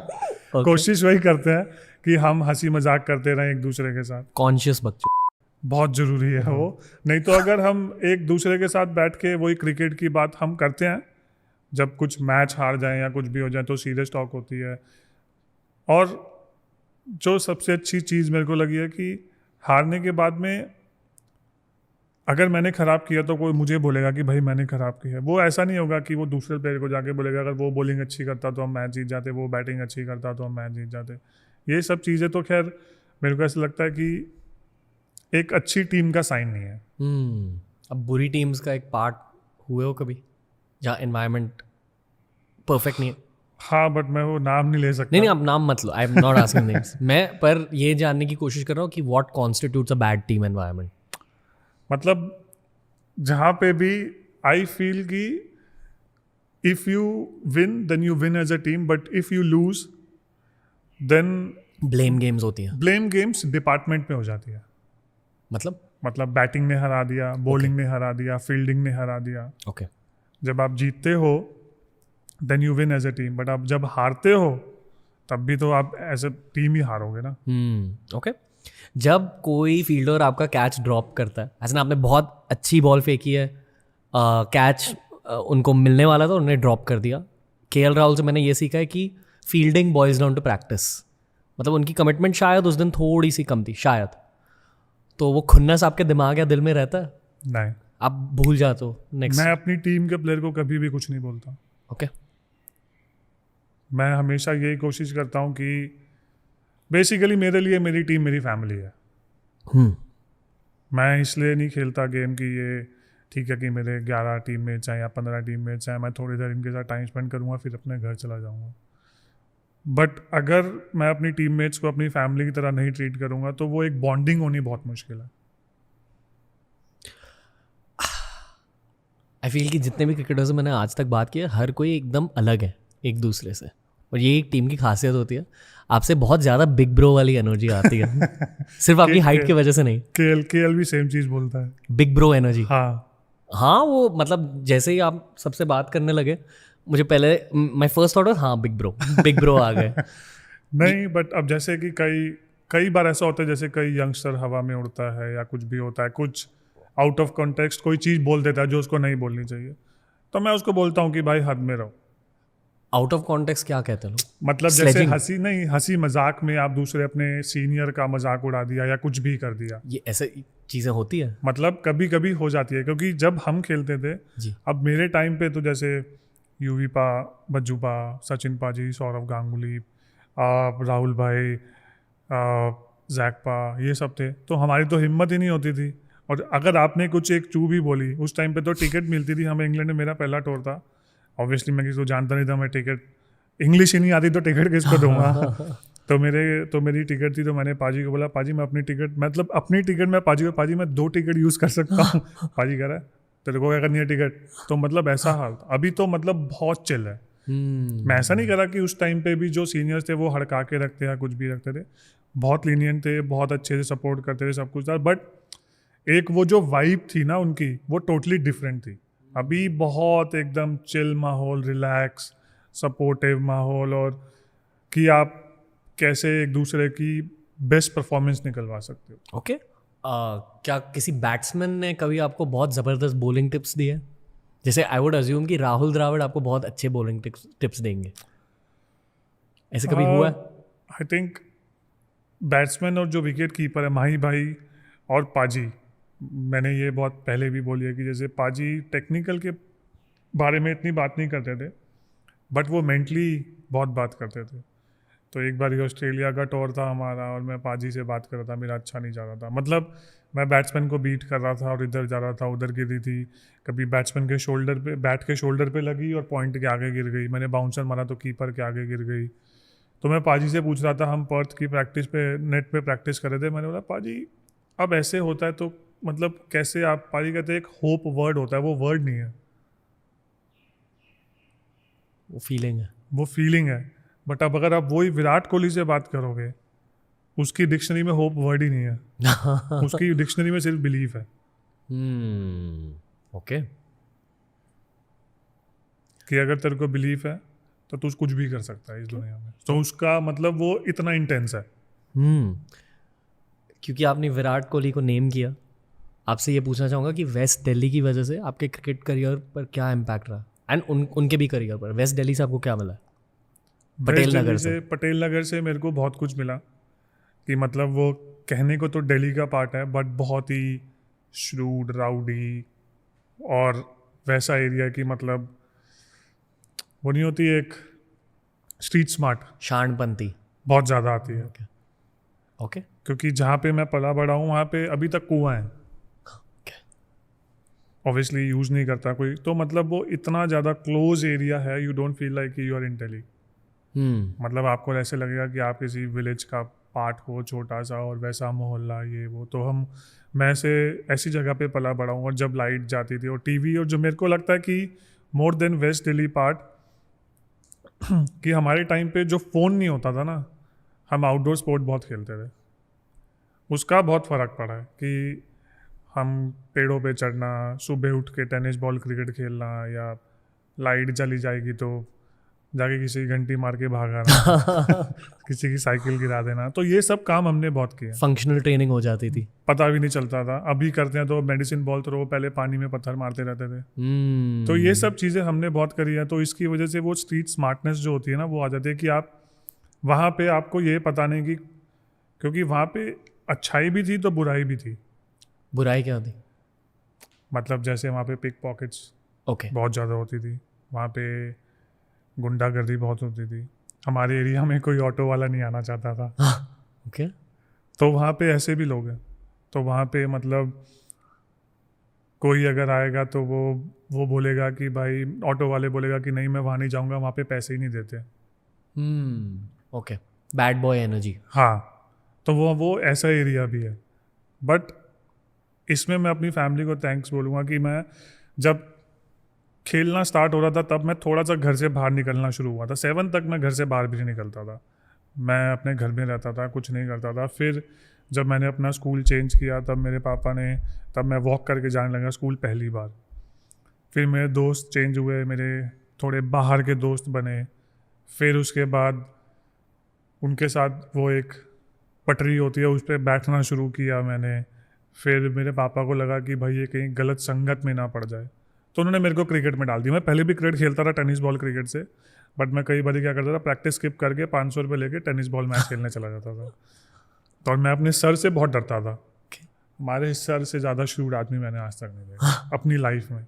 ओके आप तभी बैटिंग भी करते थे?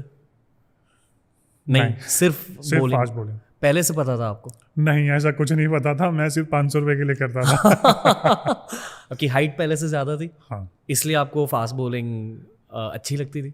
नहीं मतलब मैं शुरू से तेज फेंकता था, बहुत रॉ था। ओके तो इवन टेनिस बॉल क्रिकेट से भी मैं लेता था 500 रुपये। किसी ने मुझे एक मैच के लिए बुलाया तो उसने मुझे 500 रुपये दिए और बोलता था कि मैं तेरे बॉलिंग पे 3 छक्के मारूंगा। वो नहीं मारता था तो मैं 500 रुपये ऐसे लेता था। तो फिर धीरे धीरे क्या हुआ, वो नाम बनने लगा, क्योंकि टेनिस क्रिकेट उस टाइम पे दिल्ली में बहुत ज़्यादा फेमस थी। एक प्रेसिडेंट 11 टीम थी और जो मतलब टूर्नामेंट भी ऐसे ऐसे होते थे कि आप प्राइज बनी आप 1 लाख 2 लाख रुपए जीतते थे।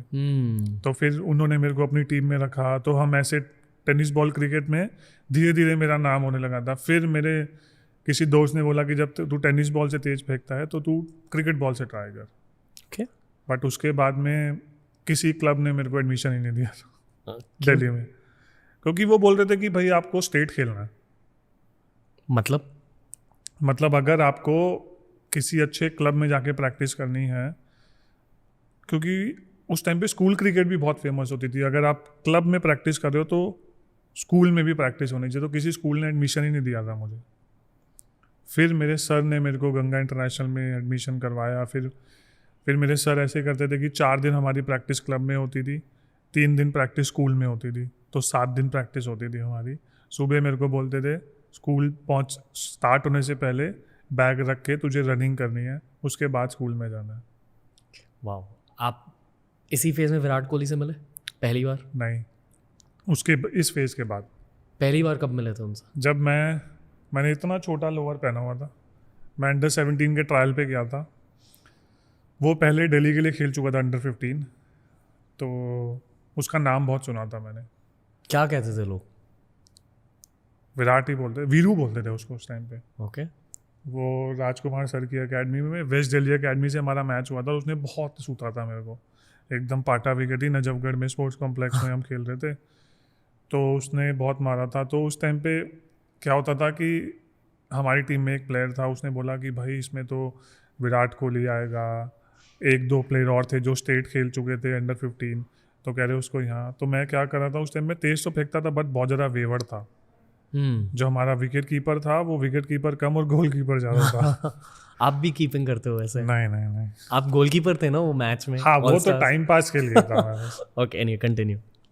फिर उसके बाद उसने आ, उस मैच में पिटाई लगाने के बाद में फिर जैसे तैसे करके मेरा अंडर 17 के ट्रायल्स में नाम आया दिल्ली के लिए। फिर मैं उसको वहाँ पे पहली बार मिला था, तो उसने बोला भाई लोअर तो ले ले अपने साइज़ का। तब मैं उससे पहली बार मिला था। मैं बहुत शाय था, मैं मतलब ऐसा इंटरेक्ट नहीं किया था कभी और मेरे को पता नहीं था स्टेट खेलना कितनी बड़ी बात होती है। तो मेरे फादर तो यही सोचते थे कि भाई तू रणजी ट्रॉफी खेल ले, एटलीस्ट तेरे को कोई नौकरी तो मिल जाएगी।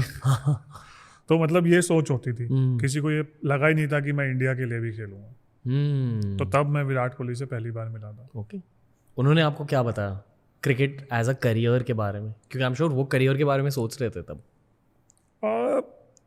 उस टाइम पे हमारी इतनी अच्छी दोस्ती नहीं थी, बट एक साल जब हम साथ में खेले अंडर 17, मैंने पंजाब के अगेंस्ट 4 आउट किए थे पहले मैच में। फिर दूसरे मैच में उसने 200 बनाया था हिमाचल के अगेंस्ट, हिमाचल में ऊना में। फिर हम तीसरे मैच में रूम पार्टनर थे हरियाणा के against Tau Devi Lal, waste Delhi connect हो गया। हाँ, तो वहाँ पे अब मैं मतलब कई चीज़ मैं बोल भी नहीं सकता क्योंकि हम साथ में, और वो एक्चुअली मतलब वो बहुत ख़राब इन्फ्लुएंस हो जाएगी। ओके, इसलिए ठीक है, फिर तो हम SF की बॉल यूज़ होती थी। अब उसको पता है कि रिवर्स कैसे बनानी है, तो उसने बॉल रिवर्स बनाई और मैंने 13 विकेट लिए। ओके, शायद अफरीदी की तरह। नहीं नहीं, वैसा कुछ नहीं था। ओके, बट उसको पता था कि अगर आप 1 बाउंस थ्रो मारोगे तो कैसा होगा। तो उस तरह से उसने, वो पता नहीं कैसे वो इन सब चीज़ों में स्मार्ट था, क्योंकि मेरा पहला साल था तो मुझे कोई आइडिया ही नहीं था। वेस्ट दिल्ली का इन्फ्लुएंस एक्चुअली वेस्ट दिल्ली का इन्फ्लुएंस, या वो एक पहले भी खेल चुका है दिल्ली के लिए, 15 खेला था वो। फिर उसके बाद में जाके हम दोनों की अच्छी बॉन्डिंग हुई। फिर उसके साथ में क्या हुआ, एक इंसिडेंट हुआ कि मेरा 17 से अंडर 19 जोन क्रिकेट में नाम आ गया, उसका नाम नहीं आया। फिर उसने मेरे को बोला तूने क्या सेटिंग लगाई है कि तेरा नाम है मेरा नाम नहीं। मैंने कहा भाई मैं खेलता हूँ, मेरा क्या नाम लगाऊंगा, मैं किससे सेटिंग लगाऊंगा। तो बस ऐसी बातें करते करते, हंसी मजाक करते करते हम दोनों का लिस्ट डेब्यू साथ में हुआ, फर्स्ट क्लास डेब्यू साथ में हुआ। तो फिर हम अंडर 19 साथ में खेले, फिर वहाँ से हम खेलते चले गए दोनों साथ में। आपके सबसे करीब के ब्रो है वो आज क्रिकेट की दुनिया में? हाँ, कह सकते हैं कि मतलब बहुत सारी चीज़ें हैं कि हम एक दूसरे के साथ शेयर करते हैं, mostly funny. Nothing about cricket? बिल्कुल नहीं, क्रिकेट के बारे में बात नहीं करते? ओके, उनको रोते हुए कभी देखा आपने? उसको रोते हुए तो नहीं देखा, बट उसको सबसे ज़्यादा सैड देखा था जब उसके फादर एक्सपायर हुए थे। आप उनके साथ खेल रहे थे तब? हाँ, वो मैच में मतलब मेरे पास जाने की, हम रणजी ट्रॉफी का मैच चल रहा था कर्नाटका के अगेंस्ट, वो बैटिंग कर रहा था ओवरनाइट। तो वो हमेशा मुझे पिक करता था मैच से पहले, वो मुझे पिक करके पटेल नगर से हम फिरोशा कोटला जाते थे। तो वो ओवरनाइट बैटिंग कर रहा था, मैंने उससे तो एकदम सीरियस बैठा हुआ था, और एक उसके साथ में एक सरदार जी थे, वो वीडियो एनालिसिस्ट थे हमारे।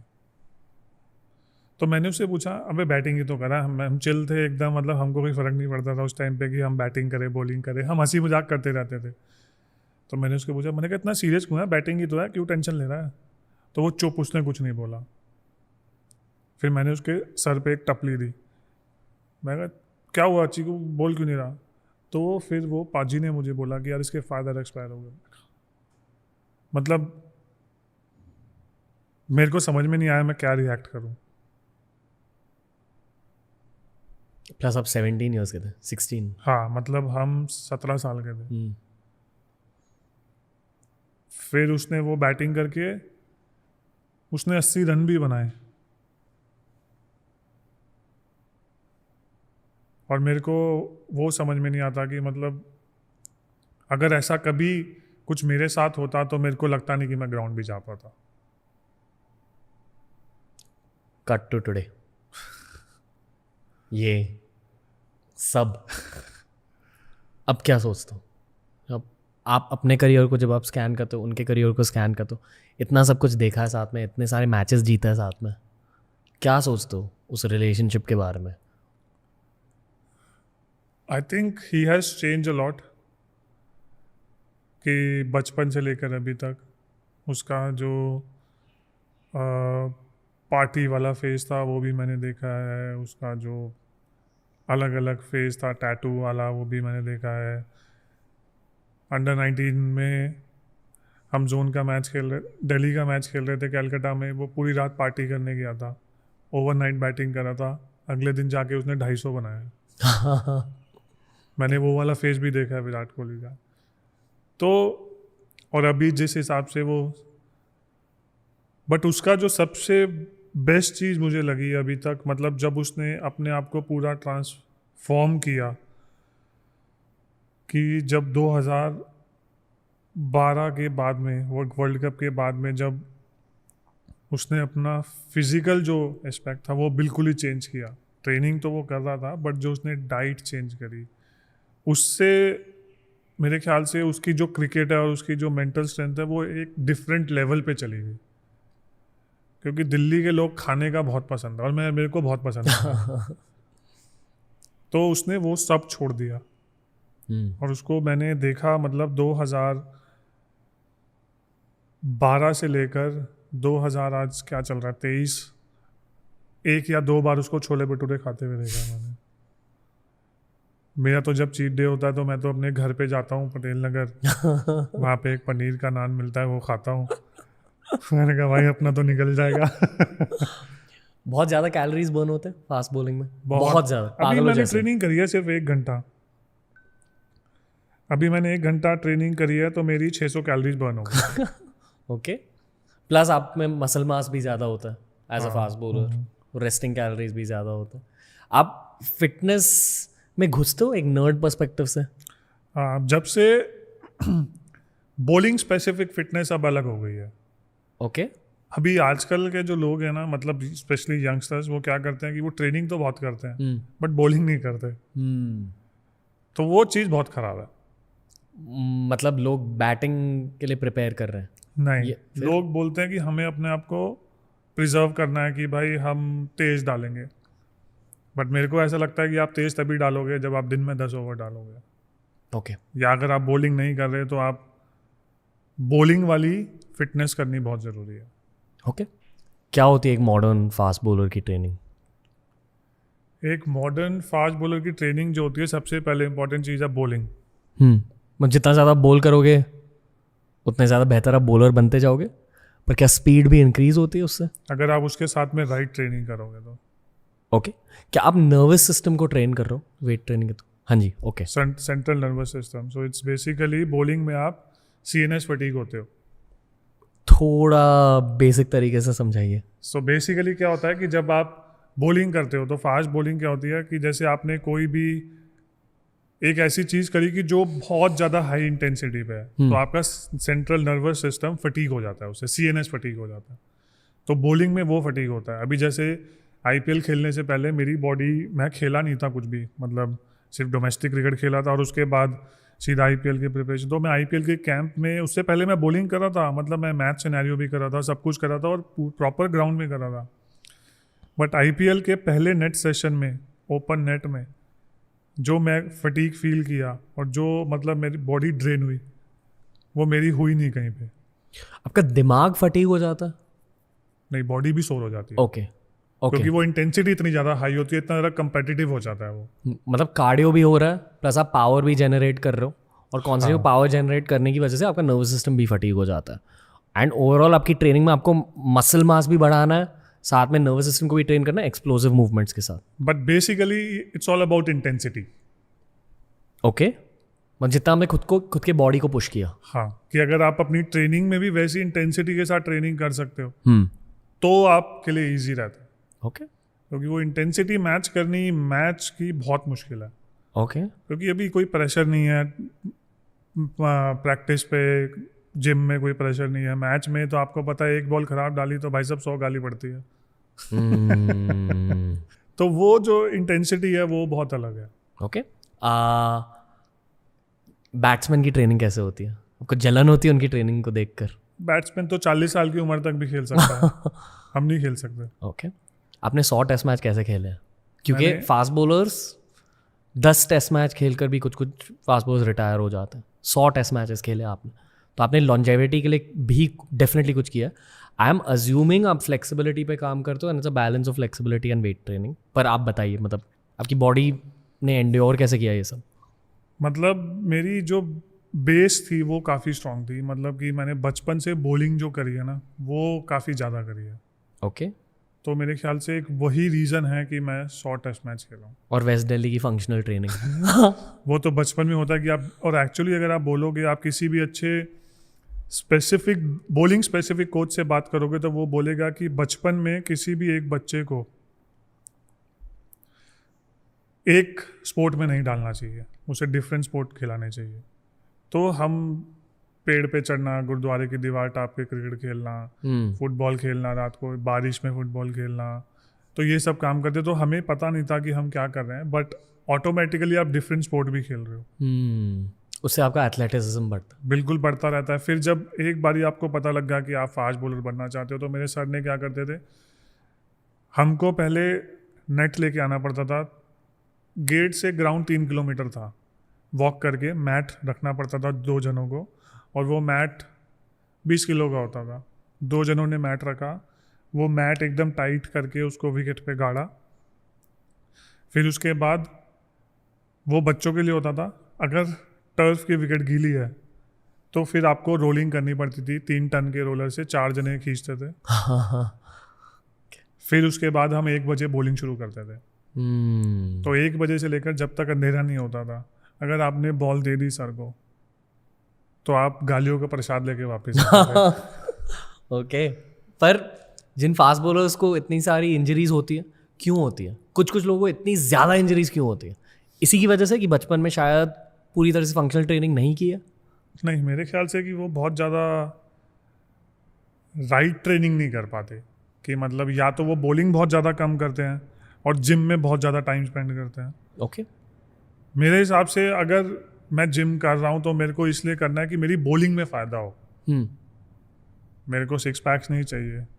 मेरे को पता है कि अगर मैंने 6 पैक्स लिए तो मैं टेस्ट क्रिकेट खेल ही नहीं सकता। आप वैसे भी हॉट दिखते हो, आपके नहीं जुल्फों के साथ। हो गया भाई, अभी शादी हो गई। I am not hitting on you, मैं बस ब्रो कॉम्प्लीमेंट दे रहा हाँ, हूँ नहीं आपको। नहीं, अभी अभी सब हो गया, हॉट वॉट सब गया।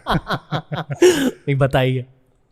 तो वो जो होता है, मेरे को ऐसा लगता है कि जब मैं बॉलिंग कर रहा हूँ तो मेरे को बॉलिंग स्पेसिफिक ट्रेनिंग करनी है। मेरे को ये ट्रेनिंग नहीं करनी कि मेरे को 6 पैक चाहिए या मैं कोई एकदम तगड़ा आदमी दिखूं कि मैं बाउंसर जैसा एकदम स्टिफ हो जाऊं, वैसा सब नहीं।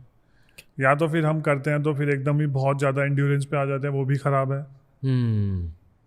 तो वो मिक्स एंड मैच करना बहुत ज़रूरी है। और हर किसी की बॉडी अलग होती है, तो आपके बॉडी के लिए the thing that works. Basu Shankar के साथ ट्रेनिंग करी है आपने? बासु सर के साथ करी है। बासु सर अंडर 19 से मैं उनको जानता हूँ। ओके, तो कुछ स्पेसिफिक मूवमेंट्स है जिस पर आप फोकस करते हो, जैसे क्लीन एंड जर्क हो गए? मैंने वो किया था, बट उससे मेरी रिस्ट में इंजरी होनी शुरू हो गई थी। ओके, तो मैंने वो ड्रॉप कर दिया। Then I change to there is one guy called Stefan Jones, he is from England. हाँ जी। तो वो bowling specific fast bowling coach है। तो अभी आजकल क्या हो गया है कि 2 चीज़ें साथ में हो गई हैं। एक तो वो ट्रेनर भी है और वो बॉलिंग कोच भी है। मतलब वो फिटनेस भी समझते हैं प्लस बॉलिंग भी समझते कि मतलब फिटनेस को बॉलिंग में कैसे कन्वर्ट करना है। ओके, तो उनके साथ मैं ट्रेनिंग कर रहा हूँ। पर क्या होता है इसका लॉजिक? क्या करवाते हैं? उसका लॉजिक ये होता है कि जब आप बॉलिंग करते हो, so there are 2 different type of bowlers. एक हिप डोमिनेंट होता है, एक नी डोमिनेंट होता है। ठीक है, हिप डोमिनेंट पीछे वाले पैर पे कम टाइम स्पेंड करता है और आगे वाले पैर पे ज़्यादा ट्रांसफर वेट करके जल्दी बॉल फेंक देता है। नी डोमिनेंट ज़्यादा टाइम स्पेंड करता है बैक फुट पे और फिर टाइम लेके बॉल फेंकता है। शॉन टेट की तरह। That's knee dominant plus slinger. Okay, ठीक है। तो इन दोनों की ट्रेनिंग अलग होती है। ओके, वेरी सब्जेक्टिव, मतलब आपके पूरे बॉडी आपके हाँ। एक्शन के ऊपर है। ऑल राइट, ठीक है, और एंड डिपेंडिंग ऑन दैट आपकी वेट ट्रेनिंग अलग होती है. मतलब आपकी वेट ट्रेनिंग भी उस पर डिपेंड करती है कि आप किस टाइप के बॉलर हो. ओके. स्ट्रेचिंग करते हो बहुत करनी पड़ती है इस उम्र में. इस उम्र में? और जब यंग होते हो नहीं करनी पड़ती? Seriously?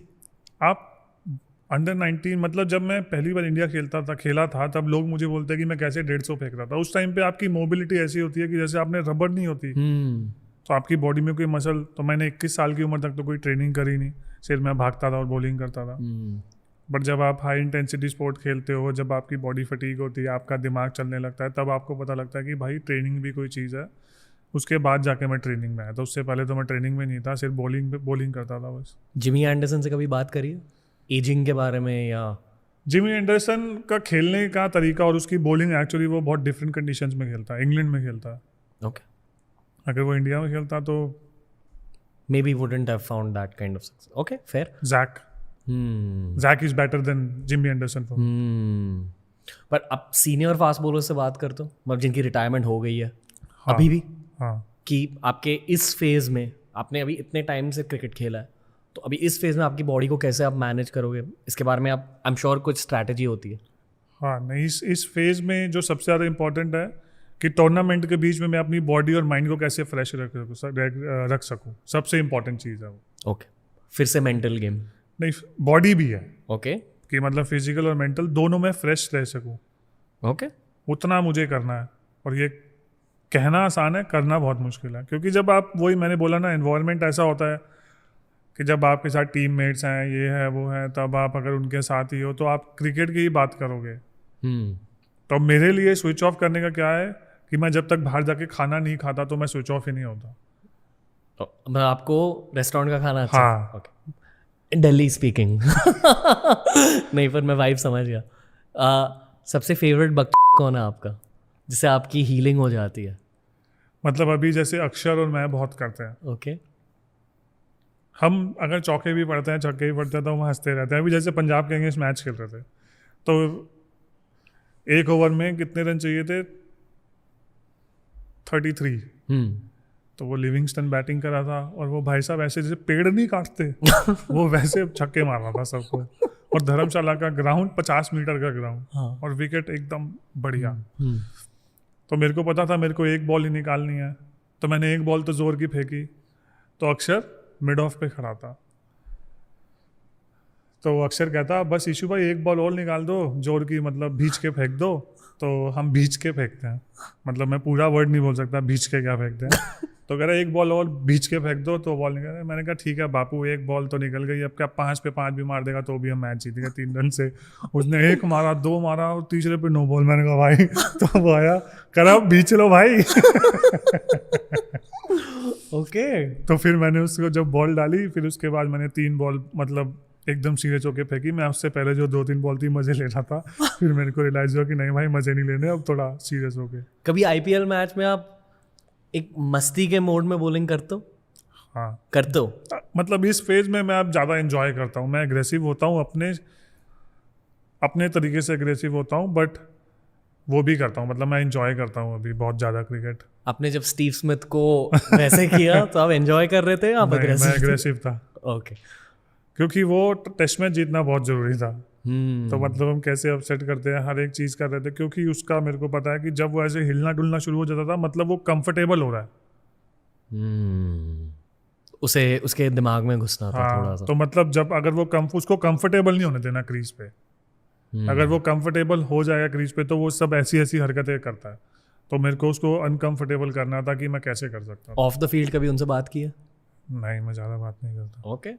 Of the field Aussies की वाइब क्या होती है? अच्छे होते हैं? हाँ, they are very good teammates, but if they are playing against you, specially test में, कहीं पे भी. ओके. आपकी पहली सीरीज याद है मुझे, जब आपने रिकी पॉन्टिंग को डराया था. उस सीरीज के बारे में कुछ बताइए. आपका माइंडसेट तभी कैसा था? आपको बस फास्ट बॉलिंग करनी थी, सिर्फ अग्रेशन थी? बस ओके. मजे लेने थे. मैं रात भर सोता नहीं था, मजे लेता था. कभी टीवी देख रहा हूँ, कभी कुछ कर रहा हूँ, कभी किसी के रूम में चला जाता था, कुछ भी कर लेता था. सुबह उठ के मैं बॉलिंग कर रहा हूँ, कोई फ़र्क नहीं पड़ रहा. दिन में 20 ओवर 30 ओवर डलवाए जाओ, खाना खाया, सो गया, घर में मम्मी पापा से बात करी, मेरे फ्रेंड्स होते थे पटेल नगर के, उन पे फ़ोन पे हर किसी को फ़ोन मिलाता रहता था क्योंकि टाइम डिफरेंस होता था ऑस्ट्रेलिया में, फ़ोन मिला के बात करता रहता था। अच्छा सुबह हो गई, वहाँ पे मैच भी लेट स्टार्ट होता है 10 बजे, तो मैं 12 बजे भी सोऊंगा, 8 बजे भी उठ जाऊँगा। उस टाइम तो कुछ नहीं पता था, मतलब एकदम रॉ नहीं होता जिसे, एकदम रॉ था मैं। फिर बाद में वीरू भाई के साथ रह के, गौतम भैया, माही भाई, फिर जैक ने जब मेरे को अपने, मतलब जब मैंने जैक को फॉलो करना शुरू किया तब मेरे को समझ में आया भाई फास्ट बॉलिंग क्या है। उससे पहले तो मेरे को ऐसा लगता था कि बचपन से तो करते आ रहे हैं, सेम ही तो चीज़ है, क्या चेंज हो जाएगा। ओके, तो क्या सीखा आपने? फास्ट बॉलिंग होती क्या? एक बहुत बेसिक सवाल है, किसी की टेस्ट मैच में किसी की विकेट आप कैसे लेते हो? मतलब आपको स्ट्रैटेजाइज करना पड़ता है फॉर ईच बैट्समैन कि इनके वीक एरियाज क्या, I am assuming that's one part of it. पर जब आप एक बैटर के अगेंस्ट स्पेल बोल कर रहे हो, उनको आई एम अज्यूमिंग आपको ट्रिक करना पड़ता है। बॉलिंग मोस्टली एक मेंटल स्ट्रैटेजिक गेम होती है। But that depends mostly on conditions. Okay, तो आप एक विकेट कैसे लेते हो? बहुत बेसिक सवाल है। कहाँ पे खेल रहे हैं वो डिपेंड करता है। इमेजिन अब जैसे आप इंग्लैंड में खेल रहे हो, इंग्लैंड में ड्यूस का बॉल स्विंग होता है, उसमें आप जितना बैट्समैन को बॉल खिलाओगे उतना ज़्यादा चांस है बैट्समैन का आउट होने का। ओके, ठीक है, क्योंकि वहाँ पे बॉल 10 ओवर तक कम स्विंग होगा, 10 ओवर के बाद 40 ओवर तक एकदम मस्त स्विंग होता है। आपको कुछ नहीं करना, 4 मीटर वाली जो लेंथ है आके उस पर जोर की हिट करना है और बैट्समैन अपने आप कुछ ना कुछ गलती कर देगा, आपको पता है। बट फिर 40 ओवर से लेकर 65 ओवर तक बॉल स्विंग नहीं होती। उस टाइम पे आपको प्लानिंग करनी पड़ती है। ओके, फॉर एग्जाम्पल क्या? फॉर एग्जाम्पल अगर आप इंग्लैंड के अगेंस्ट खेल रहे हो तो इंग्लैंड के बैट्समैन को उनकी फोर्थ स्टंप बहुत अच्छी पता है कि मतलब ये मेरी फोर्थ स्टंप है तो मैं यहाँ से बॉल छोड़ दूंगा।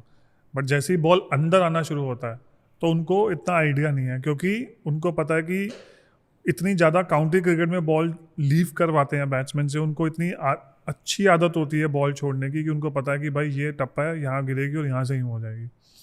बट जैसे ही एज सून एज आपकी line fourth stump two off stump हो जाती है तो उनको ज़्यादा बॉल खेलनी पड़ती है। ओके, तो आप इधर की बजाय लेग साइड की फील्ड लगाते हो, तो उसमें आप आउट कर सकते हो। और उनको इतना आइडिया नहीं है कि हमको स्टंप का बॉल कैसे खेलना है, हमारी तरह नहीं है, हम स्टंप का बॉल ज़्यादा अच्छा खेलते हैं इंडियंस। ओके, और न्यूजीलैंड में तो कहीं भी बॉल डाल लो, हरी विकेट है तो आप विकेट लोगे, नहीं है तो आप पिटाई खाओगे बस। ओके, एक बहुत अजीब सवाल है, अगर आपको नहीं आंसर करना है मत आंसर करो। आपका एक मीम है, आई एम श्योर आपने देखा हो, आपने देखा है? वो जो मैं बॉलिंग कर रहा था, हाँ, और फिर आप कहते हो ये बीप हो जाएगा अच्छी वाली बॉलिंग की माँ चल रहा है बहन का वो मैंने खुद को बोला था। ओके, वो अभी तक लोगों को यही समझ में नहीं आया कि मैंने बोला किसको था, क्योंकि जैक उस टाइम पे वहाँ फील्डिंग कर रहा था। हाँ, बट मैंने आज तक कभी किसी को कैच छोड़ने पे गाली नहीं बकी तो मैं जैक को कैसे, मतलब ही इज लाइक लिटरली वो गुरु फॉर मी। तो मैंने कभी आज तक जैक के लिए कुछ भी नहीं सोचा भी नहीं। तो वो मैंने क्या किया, क्योंकि एक तो फ्रस्ट्रेशन इतनी ज़्यादा हो रही थी क्योंकि ब्रेंडन मैकलम 300 पे 300 मार रखा था और हम 3 फास्ट बॉलर खेलते थे, मैं, जैक और शामी।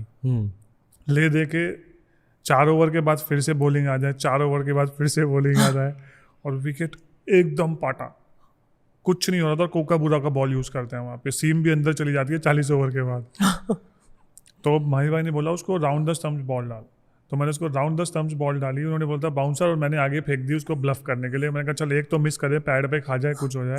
उसने फ्लिक मार दी। तो उसकी जो फ्रस्ट्रेशन थी, तब मैं वापस जाते टाइम खुद को बोल रहा था वो खुद को गाली देते हो बॉलिंग के साथ? बहुत ज़्यादा। अभी भी? अब नहीं देता, पहले तो बहुत देता था। अग्रेशन भर भर के थी? हाँ, मतलब मेरे को खेलने के लिए गुस्सा चाहिए, स्पेशली बॉलिंग के लिए। But not now? Now, even now also है। हाँ, मेरे को गुस्सा चाहिए। जब तक मैं गुस्से में नहीं आता तब तक मैं अपना बेस्ट नहीं दे सकता। आपको ऑफ द फील्ड का भी गुस्सा आता है? कभी कभी। क्या आप सेव करके रखते हो ऑन फील्ड के लिए? नहीं, ऐसा नहीं है। ऑन फील्ड तो मेरे को ऑटोमेटिकली पता है कि ये ट्रिगर है मेरे को, और मेरे को वो ट्रिगर करना है और मेरे को गुस्सा आ जाता है। Okay, off the field cricketers को गुस्सा कब आता है? ऑफ द फील्ड क्रिकेटर्स को गुस्सा तो मेरे को लगता नहीं कभी आता भी होगा, अब अनलेस अनटिल की जैसे अगर आप बाहर जा रहे हो तो कोई फैन मिसबिहेव कर दे। आपके साथ होता है? हाँ बहुत होता है। बहुत होता है? हाँ मतलब लोग एडवाइस देते हैं? एडवाइस नहीं, मिसबिहेव करते हैं। जैसे कि? मतलब कि अभी जैसे हम फोटो, अब जैसे हर किसी की एक अपनी पर्सनल लाइफ है, मैच का एक मूड होता है, ठीक है, आप मैच हार के आते हो, हर किसी को फोटो चाहिए, बट कोई ये समझता नहीं है। तो वो कई कई मतलब ठीक है, आप फोटो चाहिए, वो हमारे ऊपर डिपेंड करता है कि भाई हमारा, बट उस टाइम पे जब कोई खींचता है, मेरे को गुस्सा कब आता है कि जब मेरे को कोई रैंडम आदमी टच करता है, तो मेरा मतलब ऐसे मुट्ठी बंद होके ऐसे हो जाता है 2 मिनट में।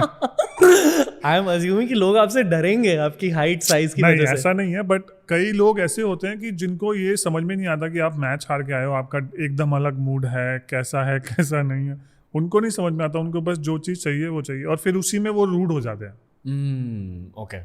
कभी किसी को पेला है आपने? बचपन में लोग आपसे डरते थे? नहीं, मतलब हमारा वो ग्रुप होता था एक लड़कों का, तो उसमें हम लड़ाई वड़ाई करके एक बारी मेरी लड़ाई भी हुई थी, उससे चक्कर मेरे पापा ने मुझे दिए भी थे। Okay, wow. इसी अग्रेशन की वजह से 100 टेस्ट मैचेस भी हो गए? नहीं वो मुझे लगता नहीं, बट एग्रेशन, अगर आप being a fast bowler, if you are not aggressive then चलेगा नहीं। आप आई थिंक कि वो एग्रेशन चाहिए खेलने के लिए। सबसे नॉन अग्रेसिव फास्ट बॉलर कौन है इंडिया का आइडियली? शामी, चिल क्योंकि है। वो इतना ज़्यादा वो है ना, एक को कहते हैं ना कि कला, आर्टिस्ट है, तो वो उसको जरूरत ही नहीं है एग्रेशन की, उसको पता है उसकी बॉल ही सारा काम कर देगी। ये जो मीम कंपाइलेशंस होते हैं, गाली कंपाइलेशंस होते हैं यूट्यूब पर, क्रिकेट सर्कल्स में सर्कुलेट होते हैं आपके व्हाट्सएप ग्रुप्स पर? आप एक दूसरे को भेज दो? नहीं, हम सिर्फ हंसी मजाक की जो चीज़ें होती हैं वही भेजते हैं। अभी थोड़ा बहुत आगे सोशल मीडिया जब से आई है तब से एक दूसरे को भेजने लग गए हैं। क्रिकेटर्स क्या देखते हैं यूट्यूब पर टीआरएस के अलावा? नहीं आपका तो देखते ही हैं। Sorry. ये मेरे लिए बहुत बड़ी वैलिडेशन है। नहीं एक्चुअली सब लोग देखते हैं, मैंने भी आपके काफ़ी पॉडकास्ट देखे हैं। थैंक यू भाई। क्यों देखते हैं पर? क्योंकि मतलब आप लोगों को भूत प्रेतों के बारे में क्यों जानना है? नहीं भूत प्रेतों के बारे में नहीं, बट ऐसे जैसे स्पेशल फोर्सेस के बारे में। डू यू फील कि आपके बॉलिंग करियर में आप स्पेशल फोर्सेस माइंडसेट से कुछ सीखते हो? मतलब जो बहुत। कंटेंट आप मतलब वो जो काम करते हैं हम तो कुछ भी नहीं करते मेरे हिसाब से। ओके। हम तो बॉलिंग करते हैं, हम क्या करते हैं, हम सिर्फ ठीक है हम देश के लिए खेल रहे हैं, हम रिप्रेजेंट कर रहे हैं, सब कुछ कर रहे हैं, बट वो जो वहाँ पे खड़े होके काम कर रहे हैं, मेरे को नहीं लगता कि ऐसा कोई और मतलब इससे बड़ी कोई चीज़ है, स्पेशली स्पेशल फोर्सेस की उनको मतलब कोई नॉर्मल इंसान को वो बता भी नहीं सकते। अब जैसे मैं एयरपोर्ट पे जाता हूँ कई बारी, तो एयरपोर्ट पे जाने पे कोई एनएसजी कमांडो मिल जाता है मेरे को, तो वो बोलता है सर एक पिक्चर, और एकदम पतले दुबले से होते हैं, फिर वो बोलते हैं सर मैं एनएसजी कमांडो। तो मैंने कहा भाई साहब मारना मत, आप कुछ भी कर लो। कह रहे नहीं सर, तो मतलब हंसी मजाक में। तो वो ऐसे मतलब इतने शरीफ और इतने हम्बल होते हैं कि ऐसा लगता है उनको सिर्फ एक ही चीज़ पता है, और उनको देख के कभी ऐसा लगता ही नहीं कि वो मतलब एक मशीन की तरह चलते हैं। Killing machine. Killing machine. I am glad कि स्पेशल फोर्सेस पॉडकास्ट की वजह से आपने टीआरएस डिस्कवर किया था। नहीं मतलब हम खाली वो नहीं, मैंने बहुत सारे पॉडकास्ट दूसरे भी देखे हैं, जो वो एक मैं उनका नाम नहीं जानता, मेरी वाइफ देख रही थी तो मैंने उनका वो बहुत ज़्यादा उसमें देखा कि वो रुद्राक्ष देते हैं, ऐसे फूंक मारते हैं और आपको रुद्राक्ष में होल भी हो जाता है। श्री एम। श्री एम। आप स्पिरिचुअल हो? बहुत ज़्यादा। मैदान में आप स्पिरिचुअल बन जाते हो? क्योंकि किसी ने मुझे ड्वेन ब्रावो ने एक्चुअली मुझे बोला था इसी पॉडकास्ट पर कि कभी कभी मैदान में ही gives up his abilities to God. ये उनके वर्ड्स है। ये मैंने उनसे पॉडकास्ट में नहीं पूछा था, पॉडकास्ट के बाद पूछा था, because I didn't know how to bring in spirituality in a cricket conversation. But कभी कुछ ऐसे मोमेंट्स आते हैं जहाँ आपको लगता है कि कोई हायर पावर आपके थ्रू खेल रहा है या आप सबमिट कर देते हो? बिल्कुल, I am a big devotee of Hanuman ji. जय हनुमान। तो मेरे को बचपन में जब मैं खेलना शुरू हुआ था तो मेरे को इतना कुछ, तब तक तो मैं मंदिर वगैरह नहीं जाता था या कुछ भी नहीं करता था। तो फिर एक बारी जब मैं खेलना शुरू हुआ धीरे धीरे, तो मेरी मम्मी ने मुझे बोला कि तू हनुमान जी के मंदिर जाएगा, कुछ मत जा, हाथ जोड़ के रोज वापस आ जा। तो वो मम्मी ने बोला कि मुझे 40 दिन तक कर। बट बचपन था तो कभी मैंने एक दिन जाता था, दूसरे दिन में चल हटा, बजरंग बली तो है, अपने ही तो हैं, मान जाएंगे। फिर जब मैं इंडिया के लिए खेलने लगा, या मतलब जूनियर क्रिकेट जब खेलना स्टार्ट किया, तब मैं पहली बार जब जोन का कैंप करा था, तब मैंने हनुमान चालीसा पढ़नी शुरू करी थी। फिर उसके बाद धीरे धीरे धीरे धीरे धीरे धीरे धीरे धीरे अब I am different level of devotee of Hanuman ji. तो मतलब मेरे को ऐसा लगता है कि जहाँ भी मैं जाता हूँ वो है मेरे साथ। तो इसलिए वो जो एक डर होता है वो मेरे अंदर नहीं है। मेरे को मेंटल गेम और एक फीलिंग होती है ना वो डर की। मेरे को 3 बजे आप जंगल में भेज दो, मेरे को किसी के सामने लड़ने के लिए भेज दो, मेरे को डर नहीं लगता। मेरे को मरने से डर भी नहीं लगता। तो मैं मतलब मेरे को पता नहीं कि मैं पागल हूँ या क्या है, बट मेरे को मरने से डर नहीं लगता। कई लोग ऐसे देखे हैं कि हाय हमारे 60 हो गए, अब हम कितने साल जिएंगे। कोई फर्क नहीं पड़ता, आदमी को कभी ना कभी तो जाना ही है। तो मेरे को मरने से कोई डर लगा ही नहीं, ना पहले लगा ना अब लगता। अब मेरे को नहीं पता वो क्या है, बट नहीं, आई पर्सनली फील आपसे बात करके, पॉडकास्ट का एंड नहीं है, मैं बस एक ऑब्जर्वेशन शेयर कर रहा हूँ, आपको जाने नहीं देंगे इतने जल्दी। ईशान शर्मा, बहुत मज़ा आ रहा है ऑनेस्टली आपसे बात करके। आप एज के साथ बहुत ज़्यादा काम हो रहे हो, और ये मैं एज अ क्रिकेट फैन भी बोल रहा हूँ। Like I remember your first phase, और अब जब आपको फील्ड पर देखते हो बहुत क्लैरिटी है आप में। आई डेफिनेटली, ये मैं again just as a cricket fan कह रहा हूँ, एज एन एक्सपर्ट मैं एक्सपर्ट हूँ ही नहीं। नहीं। जो बहुत सारे लोग हैं वो भी सेम चीज़ बोलते हैं, बट एक टाइम के बाद में वो मतलब you are aggressive in your own manner. Calculated aggression होती है। हाँ, नहीं अभी जैसे क्या हुआ कि अब मेरे को अभी भी आईपीएल में भी कुछ हुआ मेरे साथ, और हम चेन्नई के मैच में मैंने लास्ट ओवर नहीं डाला, तो हम अंदर ड्रेसिंग रूम में घुस रहे थे, मैंने घुसते घुसते घुसा, हमारा शीशा तोड़ दिया। अभी इस आईपीएल अभी आईपीएल में चेन्नई वाले मैच में, और मेरा ये हाथ पूरा कट गया था, सूज गया था। तो मैं एग्रेसिव हूँ, और मेरे को गुस्सा मतलब कभी आता है और कभी नहीं आता। जब आता है तो मेरे को नहीं समझ में आता क्या होता। क्यों आया था इतना गुस्सा? मतलब कुछ हुआ था? हाँ। ओके। तो फिर उसके बाद मैंने सेम चीज माई भाई को बोली। माई भाई कह रहे बुढ़ा हो गया और अभी तू बच्चों की तरह गुस्सा कर और अपना ही नुकसान कर रहा है। तो एक ही ऐसी चीज़ है, मतलब मेरे को नहीं समझ में आता। कभी गुस्सा आता है तो बहुत ज़्यादा आता है, और ऐसा आता है कि मेरे को कंट्रोल करना मुश्किल होता है। ओके, फिर शायद फास्ट बॉलिंग की वजह से again you have to hold on to the गुस्सा, शायद। मतलब वो जैसे अभी आपने बोला ना, काम हूँ, बट वो कंट्रोल्ड एग्रेशन होता है फास्ट बॉलिंग में। ओके। कभी हनुमान जी का प्रेजेंस फील हुआ है फील्ड पर? क्या आपने हनुमान जी के बारे में सोचा और फिर विकेट मिल गई उसके बाद? ऐसे कुछ हुआ?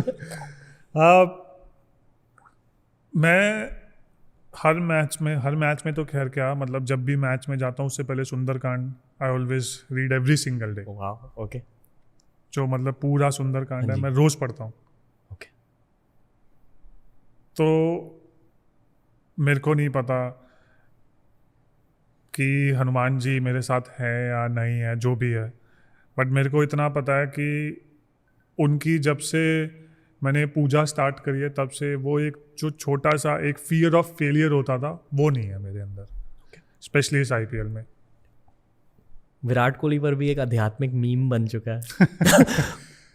और उसका जो फेस वो वाला भी देखा है मैंने, नॉन आध्यात्मिक। हाँ। Do I look like the puja path हाँ, टाइप्स? उसका वो वाला फेस भी देखा है मैंने।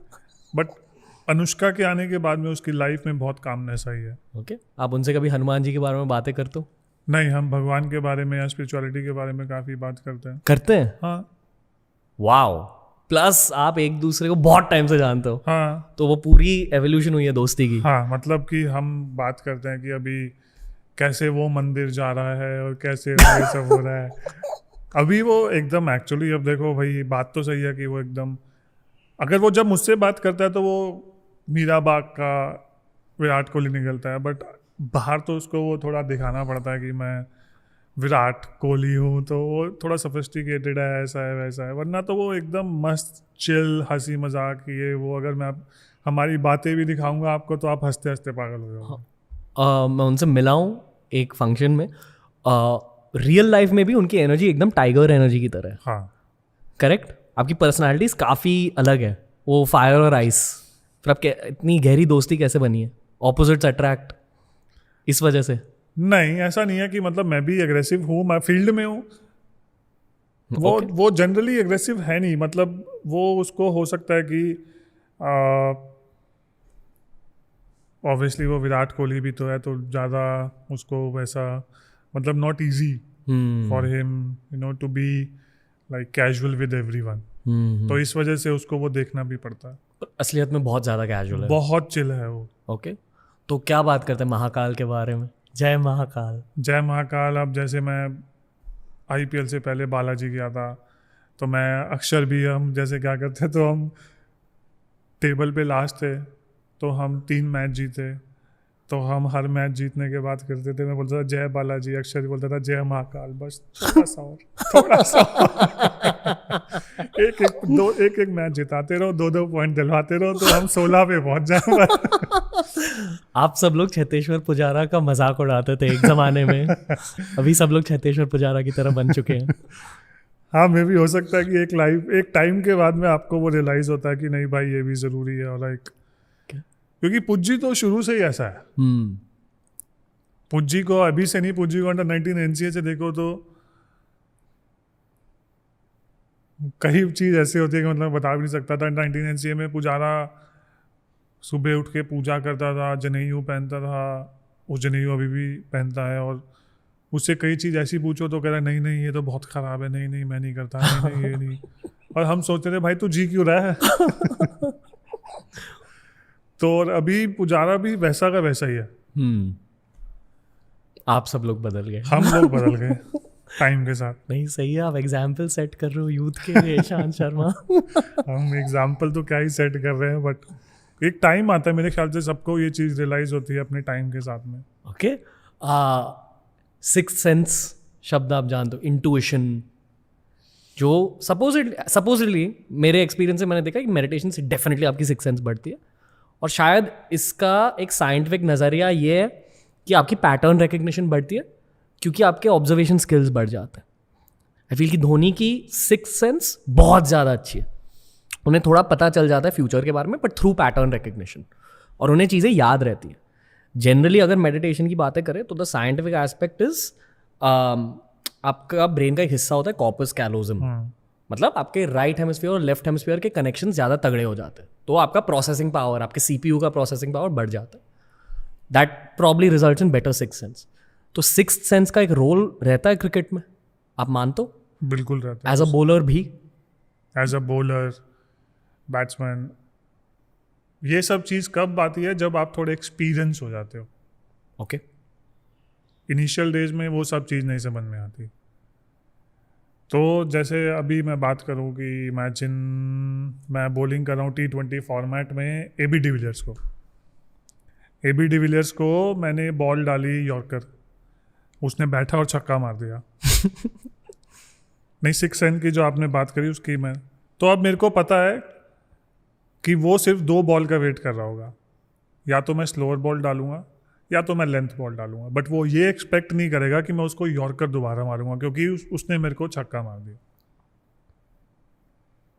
तो अब मेरे को पता नहीं कि ये सिक्स सेंस है या एक्सपीरियंस है या क्या है, बट मैं उसको सेम बॉल डालूंगा। तो जब 2 एक्सपीरियंस लोग एक दूसरे के साथ खेल रहे हैं तो सिक्स सेंसेस का बैटल होता है इन अ वे। हाँ, तो वो भी प्रेडिक्ट कर रहा है, आप भी प्रेडिक्ट कर रहे हो। तो बेसिकली इट्स प्रिडिक्शन, और गेम के साथ में किस बैट्समैन की क्या स्ट्रेंथ है। जो अच्छे बैट्समैन होते हैं ना, वो ये डिसाइड कर लेते हैं कि ये बॉलर ये वाली बॉल डालने वाला है। और जब बॉलर बॉलिंग कर रहा है तो उसको ये पता है कि ये बैट्समैन यहाँ पे शॉट मार सकता है, और ये एक्सपेक्ट नहीं कर रहा होगा। ओके, क्या ये MS धोनी की स्ट्रेंथ है, सिक्स सेंस? माही भाई की स्ट्रेंथ एक नहीं बहुत है। अदर देन काम कूल? काम कूल तो नहीं है, वो ग्राउंड में बहुत गाली बकते हैं, मेरे को तो बहुत बकी है। बोलर्स के साथ मतलब मजाक कर रहा हूँ, बहुत ऐसे मतलब छोटे भाई के हिसाब से वो मुझे हमेशा बोलते थे। क्या? तो मैं उनसे एक बार पूछा भी था, आप मुझे इतना चिढ़ाते क्यों? तो कह रहे देख, मैं चिढ़ाता उसी क्यों जिसको मैं प्यार करता हूँ, वरना मैं हर किसी को नहीं चिढ़ाता। मैंने कहा अच्छा, मुझे नहीं पता था। तब से फिर मैं एकदम चिल हूँ। हम्म तो माही भाई का क्या है कि माही भाई मतलब उनके साथ आईपीएल खेला हूँ, इंडियन टीम में खेला हूँ, वो बॉलिंग मीटिंग में नहीं आते। हम्म वो कह रहे हैं ये सब तुम्हारा काम है, जो फील्ड में करना है वो मुझे करना है। तो जहाँ मैं बोलूँगा, क्योंकि सिचुएशन और विकेट कुछ और भी डिमांड कर सकती है। अब जिसके लिए आप प्रिपेयर नहीं कर सकते, कैसे प्रिपेयर करते हो उसके लिए? तो उसके लिए आपको ओपन माइंड के साथ जाना पड़ता है। ओके। नई बॉल से तो सेम चीज़ रहती है, बट सिचुएशन और विकेट जब दूसरी हो जाती है, then you have to go with open mind कि भाई नहीं, अब वो काम नहीं होगा, दूसरा होगा। तो इसलिए मैं बोल रहा हूँ कि अब वो सिक्स सेंस है या एक्सपीरियंस है या क्या है, वो मुझे नहीं पता। ओके। मैं बहुत टाइम से क्रिकेट देख रहा हूँ। जब उनके बाल लंबे थे तब वो बहुत ज़्यादा गेमिंग करते थे, मुझे ये याद है। फीफा खेलते थे, सीओडी खेलते थे, क्रिकेट गेम्स खेलते थे। क्या अभी भी उनमें वैसी पर्सनालिटी है? वो यंग अभी भी गेमिंग करते हैं, चिल करते हैं? अभी भी उनको और ये सब कॉल ऑफ ड्यूटी, बैटलफील्ड, वो कौन सी एक और गेम है ना, वो जो पबजी खेलते हैं। वो एक गेम और थी, मैं नाम भूल गया उसका, अनचार्टेड। ओके, वाह। तो वो भी खेलते हैं। आप लोग प्ले स्टेशन लेकर घूमते हो? हाँ, हर टीम में एक प्ले स्टेशन जाते ही होता है? सबसे पहले टीवी में लगता है। ओके। और वो कंपेटिटिव होता है आपस में? आपस में नहीं, या तो फिर हम दो जने साथ में मिलके कंप्यूटर के अगेंस्ट खेलते हैं, या तो फिर एक दूसरे के साथ मिलके, जैसे उसमें वो कई प्लेयर ऐसे हैं कि जो ऑनलाइन गेमिंग करते हैं, जैसे जयदेव उनादकर है। वो फीफा में मतलब लोगों के साथ खेलता है, तो मतलब he is very good. Okay. मैं फीफा नहीं खेलता, मेरे को सिर्फ बंदूकों वाली चीज़ें पसंद आती, गेम पसंद आती है। जैसे मैं uncharted, call of duty, battlefield, यही सब खेलता रहता हूँ। धोनी भाई खेलते हैं ऐसे सीक्रेटली ऑनलाइन? नहीं, वो पबजी खेलते हैं बस। ओके। चिल कैसे करते धोनी भाई? यही उनका चिल है। उनको मतलब उनके कमरा कभी अकेला नहीं होता। जब वो सोते हैं तभी वो अकेले होते हैं, वो अकेले होते ही नहीं कभी। Okay. कोई ना कोई बैठा रहता है, मजमा लगा रहता है माही भाई के साथ में। चाहे वो आईपीएल में देख लो, चाहे आप इंडियन टीम में देख लो, उनके कमरे में लोग बैठे ही रहेंगे। Okay. मतलब जैसे गांव की फीलिंग होती है ना, वैसे माही भाई के रूम की फीलिंग होती है, बस पेड़ की कमी होती है। पर क्या बात होती है वहाँ? नॉर्मल हंसी मजाक, बकचोदी। हाँ पूरी। मतलब आपने अब जैसे किसी कोई थक गया, आप बॉलिंग करके आया है, तो टेस्ट मैच में बॉलिंग करने के बाद माही भाई बोलते थक गया, मैं कहा बहुत ज़्यादा करे बेटा, बूढ़ा हो गया, छोड़ दे। आप साथ में बोले जो कोयल वो गाते हो? नहीं नहीं। बट वो अवेयर है वो मीम्स के बारे में? कौन सा? बोले जो कोयल उनका थीम सॉन्ग बन गया। जैसे WWE में एंट्रेंस म्यूजिक बजता है ना किसी रेसलर की। मेरे को लगता नहीं वो सोशल मीडिया, फोन ही नहीं रखते। मतलब माही भाई से कांटेक्ट करने का कोई वो ही नहीं है। ओके। फोन ही नहीं है उस आदमी के पास। ओके। बट क्या बकचोदी के समय में क्या वो किसी को एक बहुत शार्प टिप दे देते? हाँ, डरावना टिप? डरावना नहीं है, वो हंसी मजाक के जब मूड में रहते तो हंसी मजाक। जब वो बैठे हैं और चुप हैं, तो मतलब वो अपने एक जोन में है, तो उनको कुछ ना कुछ चल रहा है दिमाग में क्रिकेट को लेके। ओके। तो वो आदमी को समझ में आना चाहिए। जब उस टाइम पे कोई उनसे कुछ सवाल करता है या कोई करता है, तो वो एकदम से गुस्सा हो जाता है। मतलब जब वो सोच रहे होते हैं? हाँ, मतलब जब वो शांत हैं, बहुत सारे लोग बैठे हैं और वो कुछ नहीं बोल रहे, तो वो कुछ सोच रहे हैं गेम के बारे में। चिलिंग के टाइम में कुछ होता है, मतलब कि क्या होता है कि कई आदमियों का जैसे तरीका होता है गेम के बारे में सोचने का।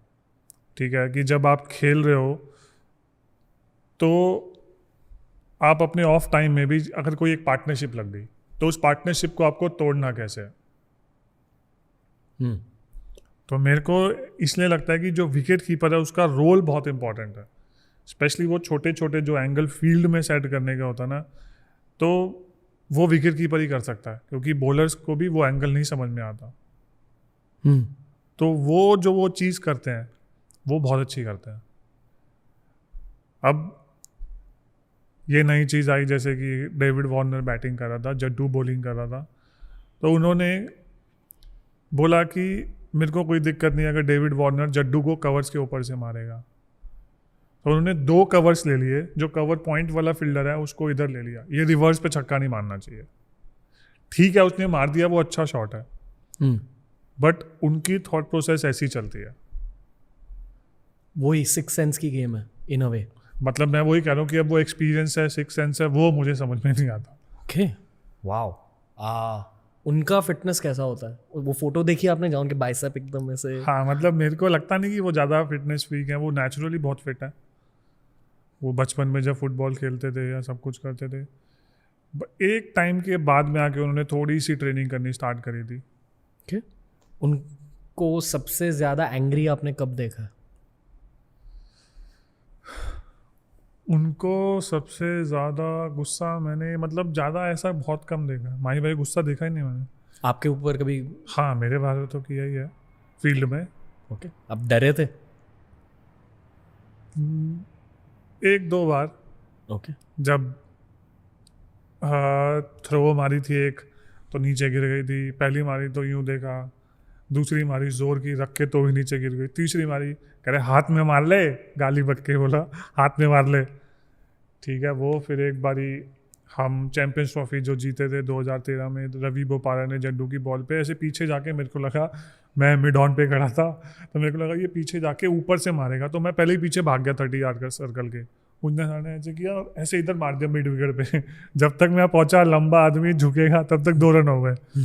उन्होंने कुछ बोला तो नहीं, मतलब वो एक होता है ना कि जैसे जैसे पापा गुस्सा करते थे आंख में तो समझ में आ जाता था।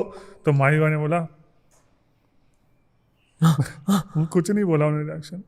मैं जब क्रॉस कर रहा था तो ऐसे धीरे धीरे आए, जब फील्डिंग नहीं होती ना वहाँ पे तो खड़ा मत हुआ कर। मैं उस टाइम तक कुछ नहीं बोला, मैं चुपचाप जाके शॉर्ट थर्ड मैन पे खड़ा हो गया। कोहली पे कभी भड़के हैं? हाँ भड़के हैं? हाँ, तो ऑस्ट्रेलिया के अगेंस्ट हम टेस्ट मैच खेल रहे थे, शिखर का डेब्यू मैच था इंडिया में इंडिया जहाँ में। उन्हें सेंचुरी बनाई। हाँ, तो सेकेंड इनिंग में थोड़ा टेस्ट मैच फंस गया था, हम जीत गए थे, बट शिखर बैटिंग नहीं कर पाया क्योंकि उसके मेरे ख्याल से अंगूठे में फ्रैक्चर या कुछ हो गया था, तो टेस्ट मैच फंस गया था, चीकू आउट हो गया था, हम लिफ्ट में जा रहे थे, मैच जीत चुके थे, सब कुछ हो गया था। तो उन्होंने बोला जब पता है कि हम टेस्ट मैच जब पता है कि हम बैट्समैन शॉट है तो वो शॉट मारने की क्या जरूरत थी। कैसे? मतलब गुस्सा नहीं, उन्होंने एक पॉइंट भी बोल दिया और उसको रियलाइज भी करा दिया। और मेरे को भी जब सबको लगा कि माया भाई गुस्सा नहीं करते, मेरे को भी जाते टाइम सेम चीज़ बोली। तो वो उनका एक तरीका है प्लेयर को इम्प्रूव कराने का। जो विराट कोहली की ट्रांसफॉर्मेशन के बारे में बात करी हमने, 2013 2014 की ट्रांसफॉर्मेशन, धोनी का भी रोल रहा है उस ट्रांसफॉर्मेशन में अकॉर्डिंग टू?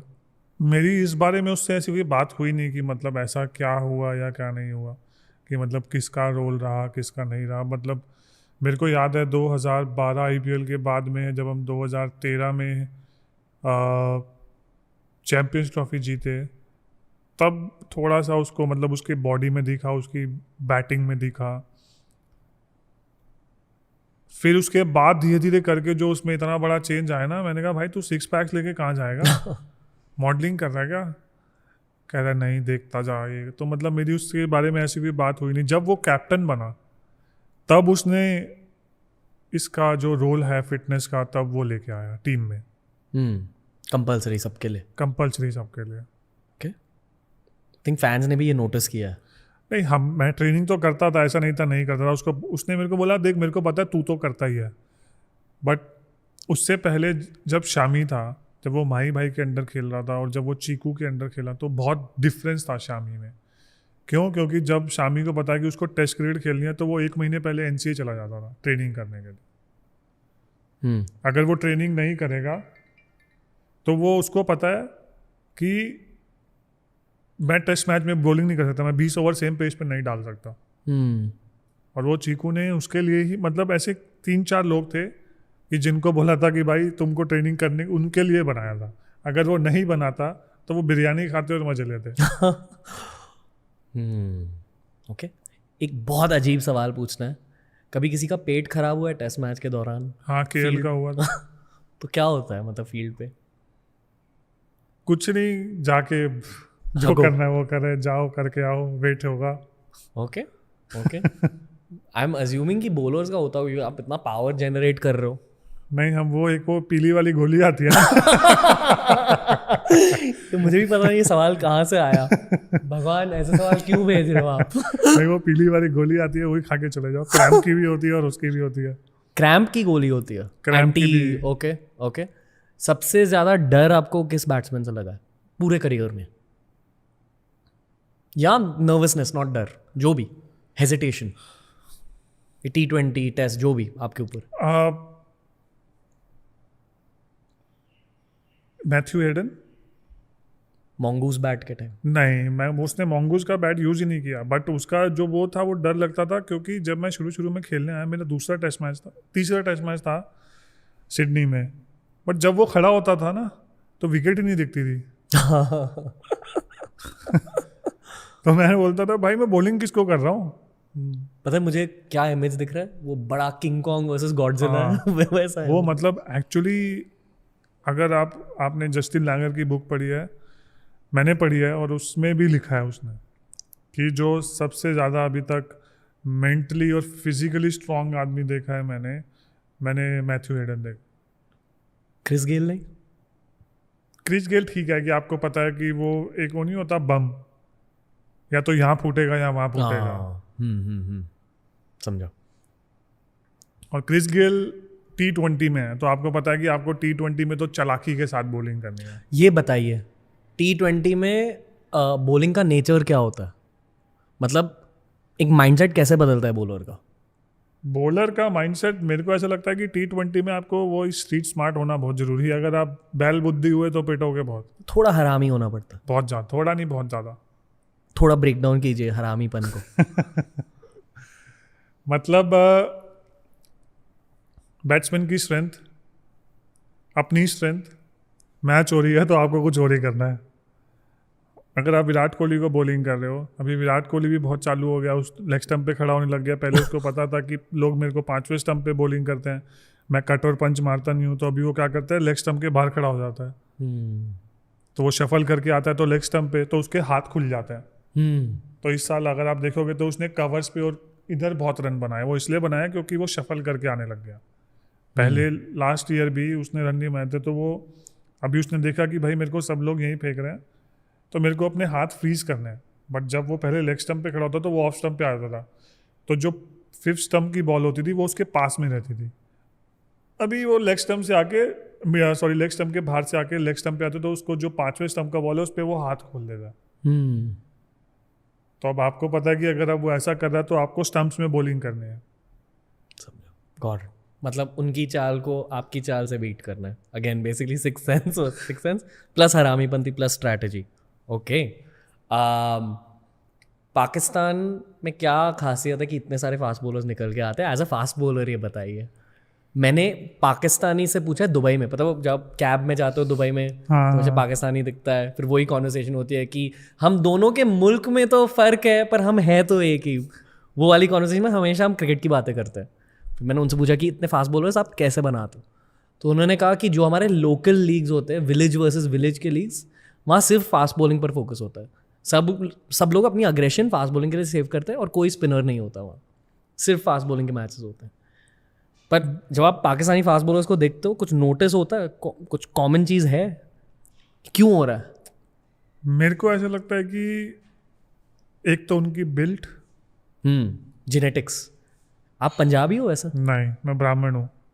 आप मतलब कौन से स्टेट से हो? यूपी से, मेरे फैमिली एंसेस्टर्स वगैरह यूपी से। ओके।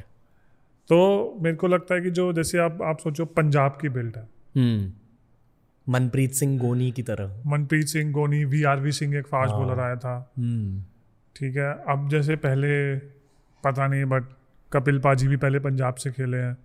तो ये सब जो होते हैं ना, ये इनकी बिल्ट एकदम अलग होती है, वॉरियर बिल्ड। हाँ। ओके। तो वो एक तो बिल्ट हो गया, और दूसरी वो टेनिस बॉल बहुत खेलते हैं। उसे स्पीड इंक्रीज होती है? क्यों? आर्म स्पीड, हल्की बॉल होती है ना। ओके। फिर अब वो मसल और वो विप आता है। Okay. So basically it's all about whipping. तो जितना आपका ये लूज होके विप होगा, उतना बैक स्पिन होगा, उतना क्रिकेट बॉल तेज जाएगा। आप बोर्ड होते हो ऐसे कॉन्वर्सेशन में जहाँ मैं इतनी सारी क्रिकेट के क्वेश्चंस पूछ रहा हूँ आपसे? नहीं मतलब जनरली नहीं, मेरे को मतलब ऐसे सवाल किसी ने करे ही नहीं। सीरियसली? हाँ, किसी ने आज तक, किसको इंटरेस्ट होगा कि मैं स्पिरिचुअल हूँ या नहीं? मुझे इंटरेस्ट है शांत शर्मा, हमें इंटरेस्ट है।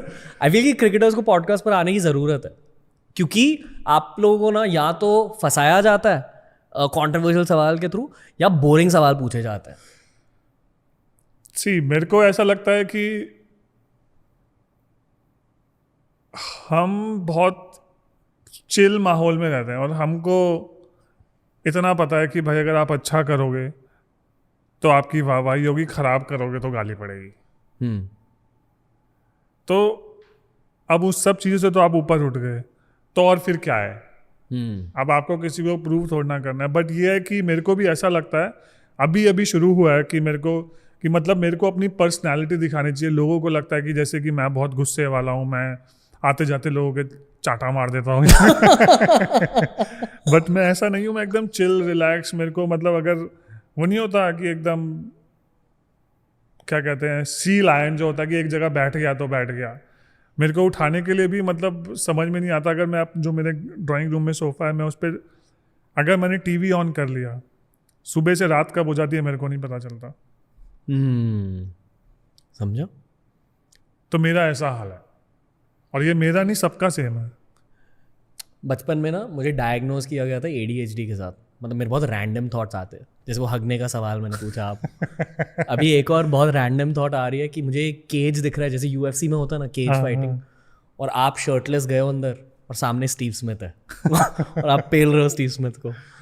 नहीं, उतनी ज़्यादा अग्रेशन नहीं है। उतनी ज़्यादा नहीं है। अभी मैं थोड़ा चिल हो गया हूँ, बहुत थोड़ा नहीं, बहुत चिल हो गया हूँ। ओके, क्या चाहिए आपको ज़िंदगी से अब? कुछ भी नहीं।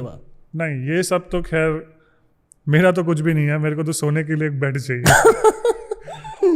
मेरे को कुछ भी नहीं चाहिए। आई am very happy in my life कि जहाँ पे मैं हूँ मैं बहुत खुश हूँ।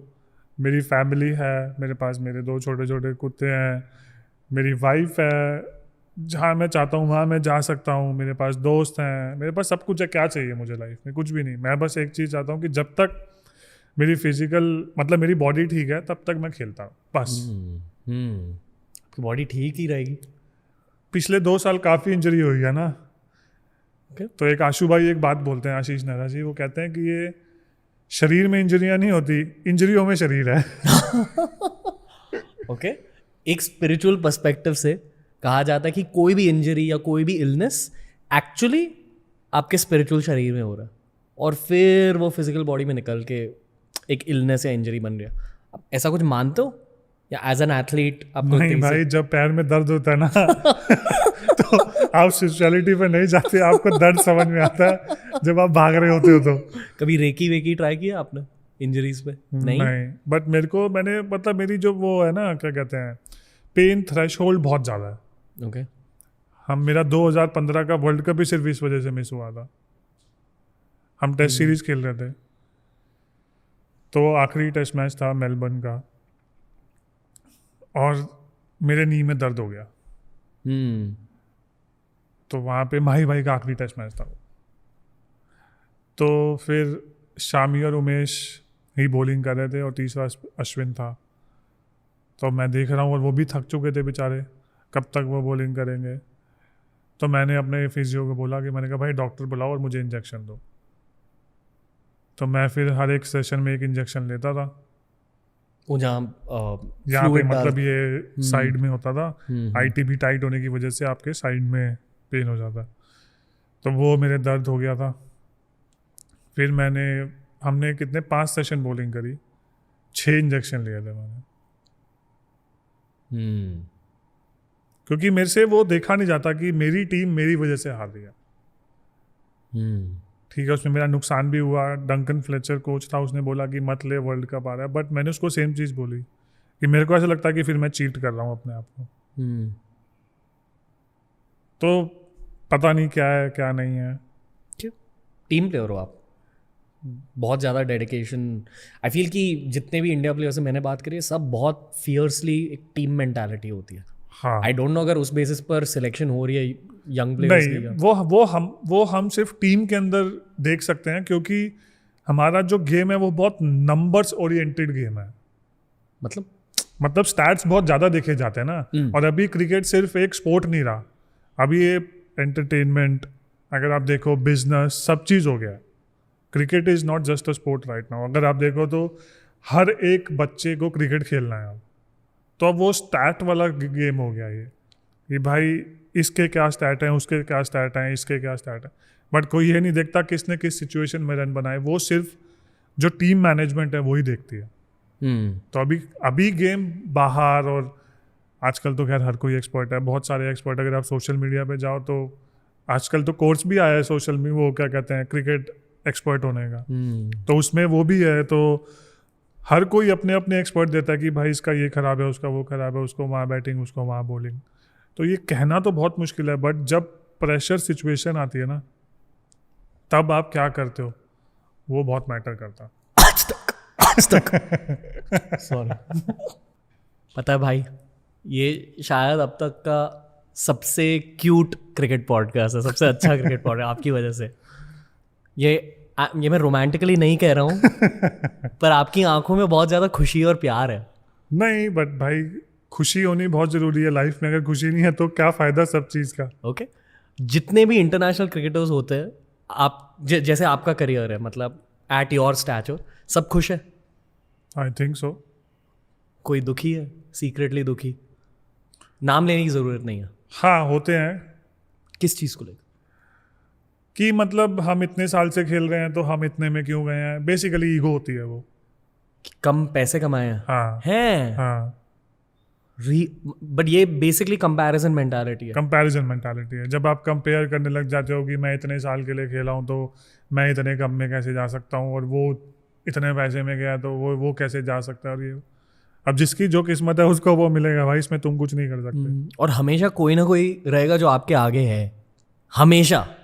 मतलब ये इलॉन मस्क भी कहते हैं कि लोग कहते हैं कि मैं सबसे अमीर हूँ, पर जाके गल्फ में जाऊँ, वहाँ सीक्रेट बिलियनर्स बैठे, ट्रिलियनर्स बैठे हुए हैं। हाँ, तो ये सब चीज़ तो चलती रहेगी। आप जहाँ पे हो वहाँ पे खुश रहना बहुत ज़रूरी है। अगर आप खुश या सेटिस्फाइड नहीं हो अपनी लाइफ में तो किसी भी चीज़ का कोई फ़ायदा नहीं है। ओके, दो आखिरी सवाल है आपके लिए। पहला सवाल है crush of the nation Shubman Gill के बारे में। उनकी खासियत क्या है as a cricketer? I am sure आप एक नज़रिए से देख रहे हो किसी यंग क्रिकेटर को। उनकी खासियत क्या है? मुझे उनमें एक opening batsman version of Yuvraj Singh दिखते हैं थोड़े से। I feel he has a brilliant self-belief like Virat Kohli, young Virat Kohli. जैसा चीकू का सेल्फ बिलीफ था ना जब वो यंग था, मतलब यंग था तो यंग तो अभी भी है, 34 का ही है, मैं भी यंग ही हूँ। बट जिस हिसाब से वो जितना वो कंसिस्टेंट परफॉर्म करता था, वो सिर्फ एक उसका सेल्फ बिलीफ था। विराट कोहली उनके सोशल मीडिया पर शुभमन गिल के बारे में इतनी सारी चीज़ें क्यों शेयर कर रहे हैं? It says something about Kohli's character also, कि वो इनकरेज करते हैं यंग प्लेयर्स। पर और कुछ बताइए डीपर, क्या मतलब आपने उनके साथ मैचेस भी खेले हैं शुभमन के साथ, अदर देन सेल्फ बिलीफ क्या है? See, other than self believe you don't need anything. Okay, ये एक सिर्फ वर्ड नहीं है, बट अगर आप इसको फीलिंग के साथ ग्राउंड में लेके जाते हो ना, तब आपको हर एक चीज़ छोटी लगती है।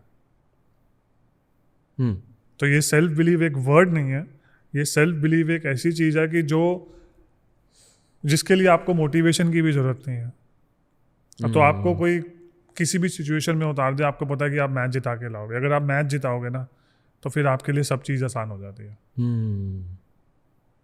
और बाकी इधर उधर की चीज़ें तो सोशल मीडिया पे चलती रहती हैं, तो automatically if you are a good performer ये वो, तो सब चीज़ इधर उधर घूमती रहती है। तो वो उसके बाद में वो स्टारडम अपने आप आ जाता है। और दूसरा सवाल ये है कि अच्छा, ये फाइनल सवाल है आपके लिए। आपके favourite young uncapped fast bowlers कौन है इंडिया में? ये फैंस के बीच एक कॉन्वर्सेशन है आजकल कि अपकमिंग फास्ट बॉलर्स कौन है, next gen of Indian fast bowlers. But uncap में आप उमरान मलिक को गिनोगे because he already played for India. हाँ, okay. If you work all right with him, I think he has the potential to do well for the country for a long period of time. Arshdeep. ठीक है, मुकेश कुमार की story किसी को नहीं पता, but उससे ज़्यादा गऊ आदमी मैंने नहीं देखा अपने जीवन में। बहुत शरीफ, मतलब उसको अगर कोई बोले कि ये बॉल डालनी है तो वो वही बॉल डाल के आ जाता था। बट उसको राइट गाइडेंस चाहिए फील्ड में, ताकि वो इतना एक्सपीरियंस हो सके कि जब प्रेशर की सिचुएशन आए तो उसको पता है कि मेरे को कौन सी बॉल डालनी है। अभी वो रन के लिए गया है इस आईपीएल में, वो इसलिए गया है क्योंकि उसने टफ ओवर्स डाले हैं।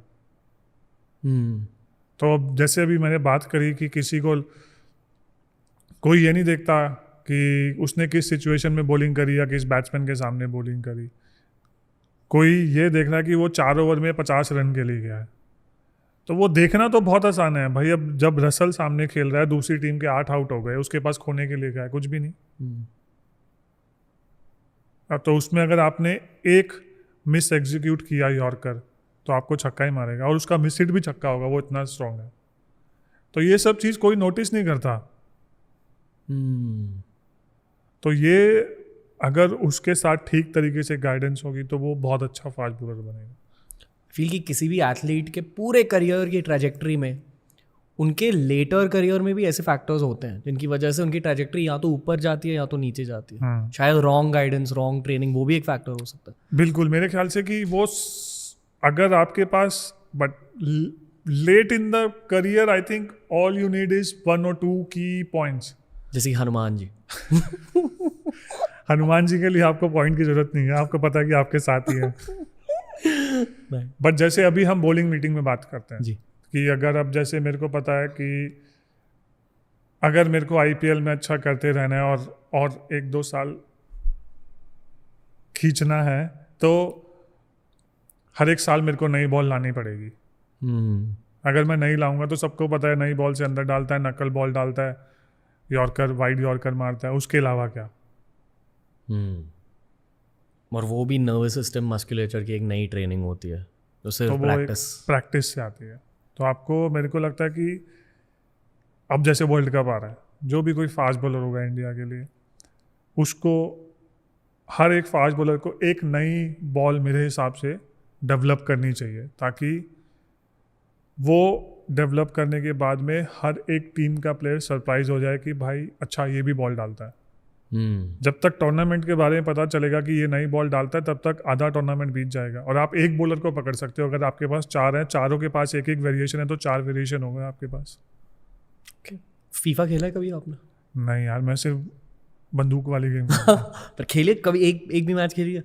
ओके, बेसिकली जब आप फीफा पहली बार खेलते हो ना, एज अ फुटबॉल फैन, आप फुटबॉल देखते हो? हाँ। तो आपको सच में लगता है कि आप केविन डे ब्रुयना को कंट्रोल कर रहे हो, नेमार को कंट्रोल कर, सच में वो वाली फीलिंग आती है जब आप उन प्लेयर्स को वीडियो गेम में कंट्रोल करो? तब फीफा की तरह एक बास्केटबॉल की गेम है 2K, NBA 2K, वो इतनी ज़्यादा डिटेल्ड गेम है कि बास्केटबॉल के कोहली लेब्रॉन जेम्स उस गेम को यूज़ करते हैं खुद को मेंटल ट्रेनिंग देने के लिए, मतलब putting himself in different scenarios in the game with different teammates. तो अगर उन्हें खुद की टीम को बताना कि इस प्लेयर को ट्रेड इन करो, यानी कि बाय करो, तो पहले वो 2K में टेस्ट करेंगे। मतलब वो इतनी ज़्यादा डिटेल्ड गेम है। कभी आपने सोचा कि क्रिकेट पर भी ऐसी एक डिटेल्ड वीडियो गेम बननी चाहिए? नहीं भाई, हम तो सिंपल गेम खेलेंगे। हर फैन चाहता है कि हम तो ये सोच रहे हैं कि वो बॉल हाथ में है, वो प्रैक्टिस कर लो, जब जो सीखना है वो सीख लो, फिर उसके बाद मैच में जब आपको लगे कॉन्फिडेंस आएगा तब डाल दो। मेरा खुद का एक लाइफ गोल है कि क्रिकेट की एक फीफा बनानी है, फ्री ऑफ कॉस्ट, पबजी की तरह, BCCI के साथ, इन्फ्लुएंस के थ्रू। बन सकता है, actually not a bad idea, क्योंकि मेरे को ऐसा लगता है कि अभी क्रिकेट में हमने आधे से ज़्यादा चीज़ तो डिस्कवर ही नहीं करी है। मतलब अगर आप देखो बास्केटबॉल है, बास्केटबॉल में वो जो उनकी NBA लीग है, कितना डिफरेंट है। मतलब कि कोई भी मैच में जाओ तो हाउसफुल होता है। फैन कल्चर तगड़ा है। ऑनेस्टली एक फैन पर्सपेक्टिव से एक चीज़ कहूँ, एंड बहुत सारे फैंस अभी तालियां बजाएंगे, काफ़ी सारे फैंस को बहुत बुरा लगता है कि हर 3 साल IPL में टीम्स टूट जाती है। हाँ, क्योंकि you support a team based on the players, not just for retained. और इसलिए फैन कल्चर जितना तगड़ा बन सकता था उतना तगड़ा नहीं बन रहा है। आई गेट इट कि रीशफलिंग की वजह से एक्साइटमेंट बढ़ती है, पर एक्साइटमेंट रिटेन करने के लिए और भी तरीके होते हैं। जैसे NBA में ड्राफ्ट है, I hope कि at some point in our life we'll see that system stopping. But see, it's not easy for the players as well. जब वो टीम्स टूटते हैं, क्यों? क्योंकि आप एक सेटअप में हो. अब जैसे कि मैं 4 साल से दिल्ली में खेल रहा हूँ, सडनली मैं नए सेटअप में जाता हूँ, तो मैंने रिकी पॉन्टिंग, जेम्स होप्स, दादा, ऋषभ, अक्षर, मैं इन टीममेट्स को जानता हूँ, मैं खेला हूँ इनके साथ, ऑनरिक नॉर्किया, तो मेरे को पता है कि इनकी सोच क्या है. हम एक दूसरे से खुल के बात कर सकते हैं कि भाई मेरे को लगता है ये, वो मेरे को आके बोल सकता है मुझको लगता है ये. क्योंकि दूसरे कंट्री के जो क्रिकेटर्स हैं उनके साथ खुलने के लिए आपको 1-2 साल लग जाते हैं. भाई 14 मैच में क्या खुल जाओगे फिर कि आपको पता नहीं कि अगर आपने उसको कोई सजेशन दिया तो वो किस तरीके से ले. चलो इंडियन का तो पता है कि आपको वो एकदम बढ़िया तरीके से लेगा, बट दूसरे टीममेट्स का क्या पता. और कभी कभी एज एन इंडियन जब आप किसी गोरे को देखते हो आपको लगान मूवी याद आती है. नहीं मजाक कर रहा हूँ, गोरे अच्छे होते हैं. अच्छे होते हैं, नो डाउट, बट किसी का कुछ पता नहीं होता ना कि कौन किस तरीके से ले, तो इस वजह से. सॉरी ये सवाल पूछ रहा हूँ, शायद कट हो जाएगा इस. ऋषभ भाई कैसे? Much better. तो hopefully he will be back soon. बात होती है उनसे? हाँ, वो यहीं आके स्विमिंग पूल करता है, यूज़ करता है जब भी करता है, वो जब उसका मन करता था, पास में ही रहता है. Okay. 10 minutes away. बस ये सुनने में है कि वो बहुत ऑप्टिमिस्टिक है, पॉजिटिव इंसान है. हाँ, नहीं बहुत अच्छा है, चिल है, रिलैक्स है. फील्ड में वो भी एकदम अलग है.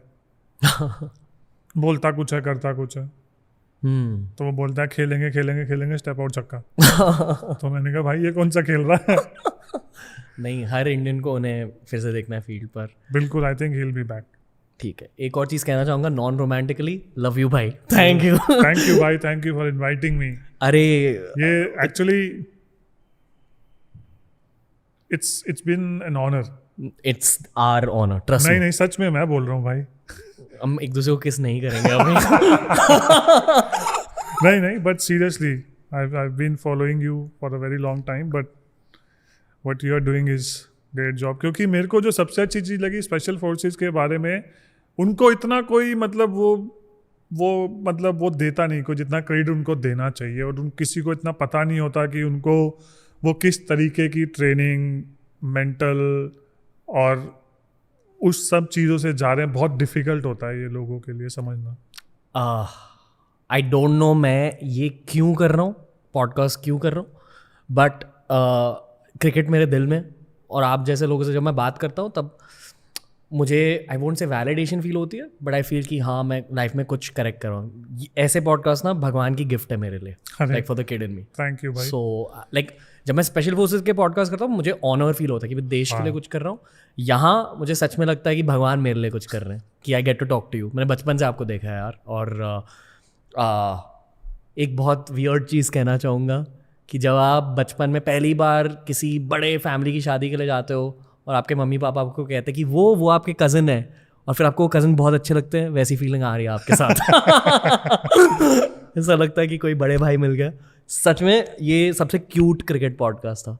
And it says a lot about your actual nature, कि जिस तरह के आप टीममेट हो आप वैसे ही इंसान हो. आप बहुत फ्रेंडली हो और हर किसी को यहाँ बहुत कंफर्ट फील हो रहा है. एंड एज क्रिकेट फैंस बहुत मज़ा आया आपसे बात करके. थैंक यू भाई, thank you very much. So just thank you. And here's hoping कि आपके दिल में जो भी है हनुमान जी के अलावा भी वो सब आपके पास आ जाए. Thank you very much.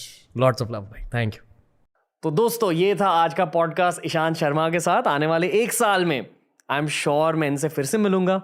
Hopefully फिर से पॉडकास्ट रिकॉर्ड करने का चांस मिलेगा इनके साथ, और भी डीप क्वेश्चंस पूछ सकूंगा. तब अगर आप एक क्रिकेट फैन हो तो कमेंट सेक्शन में ये बताइए कि इस पॉडकास्ट को हम और बेहतर कैसे बना सकते थे. क्रिकेट पॉडकास्ट रिकॉर्ड करते हुए ना सच में मुझे लगता है कि ये भगवान की गिफ्ट है मेरे लिए. बहुत बड़ा प्रिविलेज है एज अ क्रिकेट फैन कि मैं मेरे चाइल्डहुड हीरोज से बात कर रहा हूँ, उनसे सीख रहा हूँ. आई एम श्योर कि आप लोगों को भी यही लगता है क्रिकेट पॉडकास्ट सुनकर, क्योंकि क्रिकेट पॉडकास्ट का ज़माना आ चुका है. टीआरएस को सपोर्ट करते रहिए.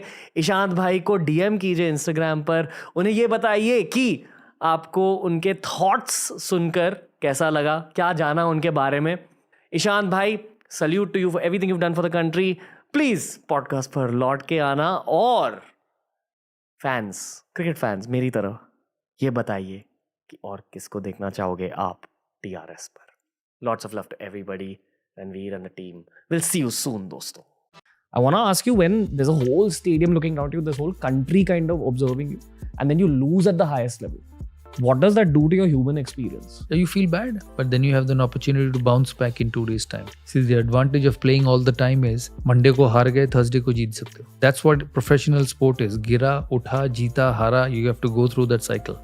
I believed in certain style of playing, and that's how I picked players. कि जो खेलेगा वो जिताएगा. तो इसीलिए वैसे खिलाड़ी पसंद किए जो मार्की खेलते हैं. सहवाग, युवी. I had a great bunch of senior players also, Sachin, Rahul, VVS, champion players. What is next for the IPL? We have increased 2 more teams this year. It's 10 now. What about the women's IPL? It's happening next year. Okay. Yeah, we are in the process of getting it ready. I don't want to make this intro too long. What I will say, and this is primarily for regular listeners of our podcast, this was an extremely emotional podcast for me, and you will know why when you actually begin listening to the episode. As a media professional, I'm trained not to fanboy over my guests, but a part of me couldn't help it with today's guest because he's had that kind of an impact on my life. Lots to unpack with this legend of the Indian cricket team. I hope my questions were able to bring out a side of this man that the internet doesn't know about today. He's one of my absolute idols in life. He's taught me everything I know about leadership. Everything that I apply in my own startups comes from his autobiography, which is called A Century Is Not Enough, a book that I highly recommend to anyone who wants to learn more about leadership, especially if you're a cricket fan. For more episodes like this, remember we've shot with Glenn McGrath, Brett Lee, Dwayne Bravo already, lots more cricket episodes coming up. Follow us on Spotify. We're a Spotify exclusive, which means that every episode's available on Spotify 48 hours before it's available anywhere else in the world. This podcast was powered by Dreamset Co. And without further ado, this is my idol, Saurav Ganguly, on TRS.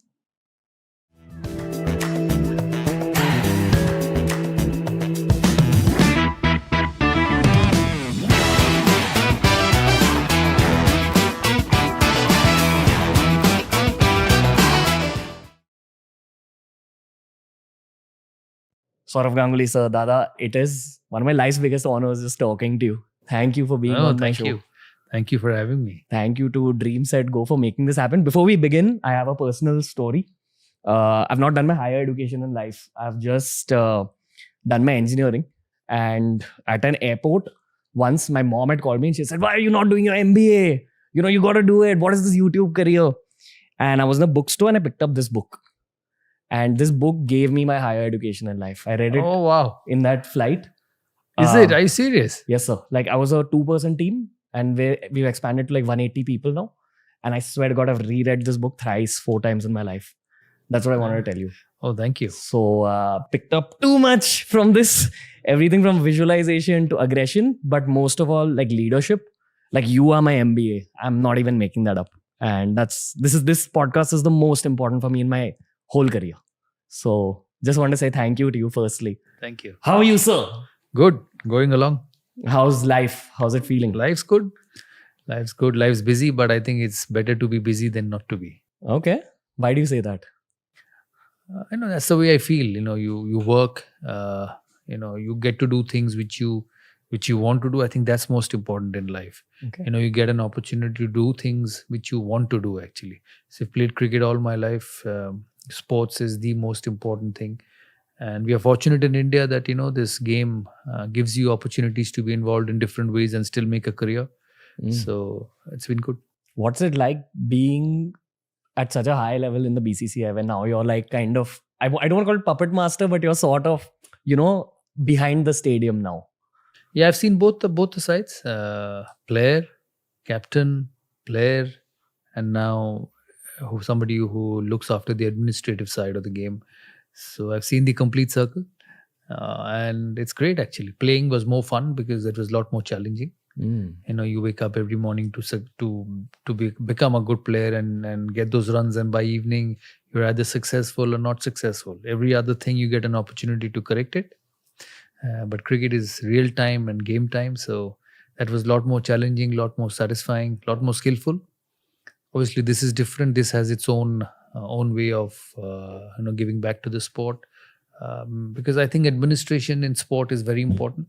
And I think the reason why India is so ahead of the other countries is because over the years the administrative part for the game has been very good.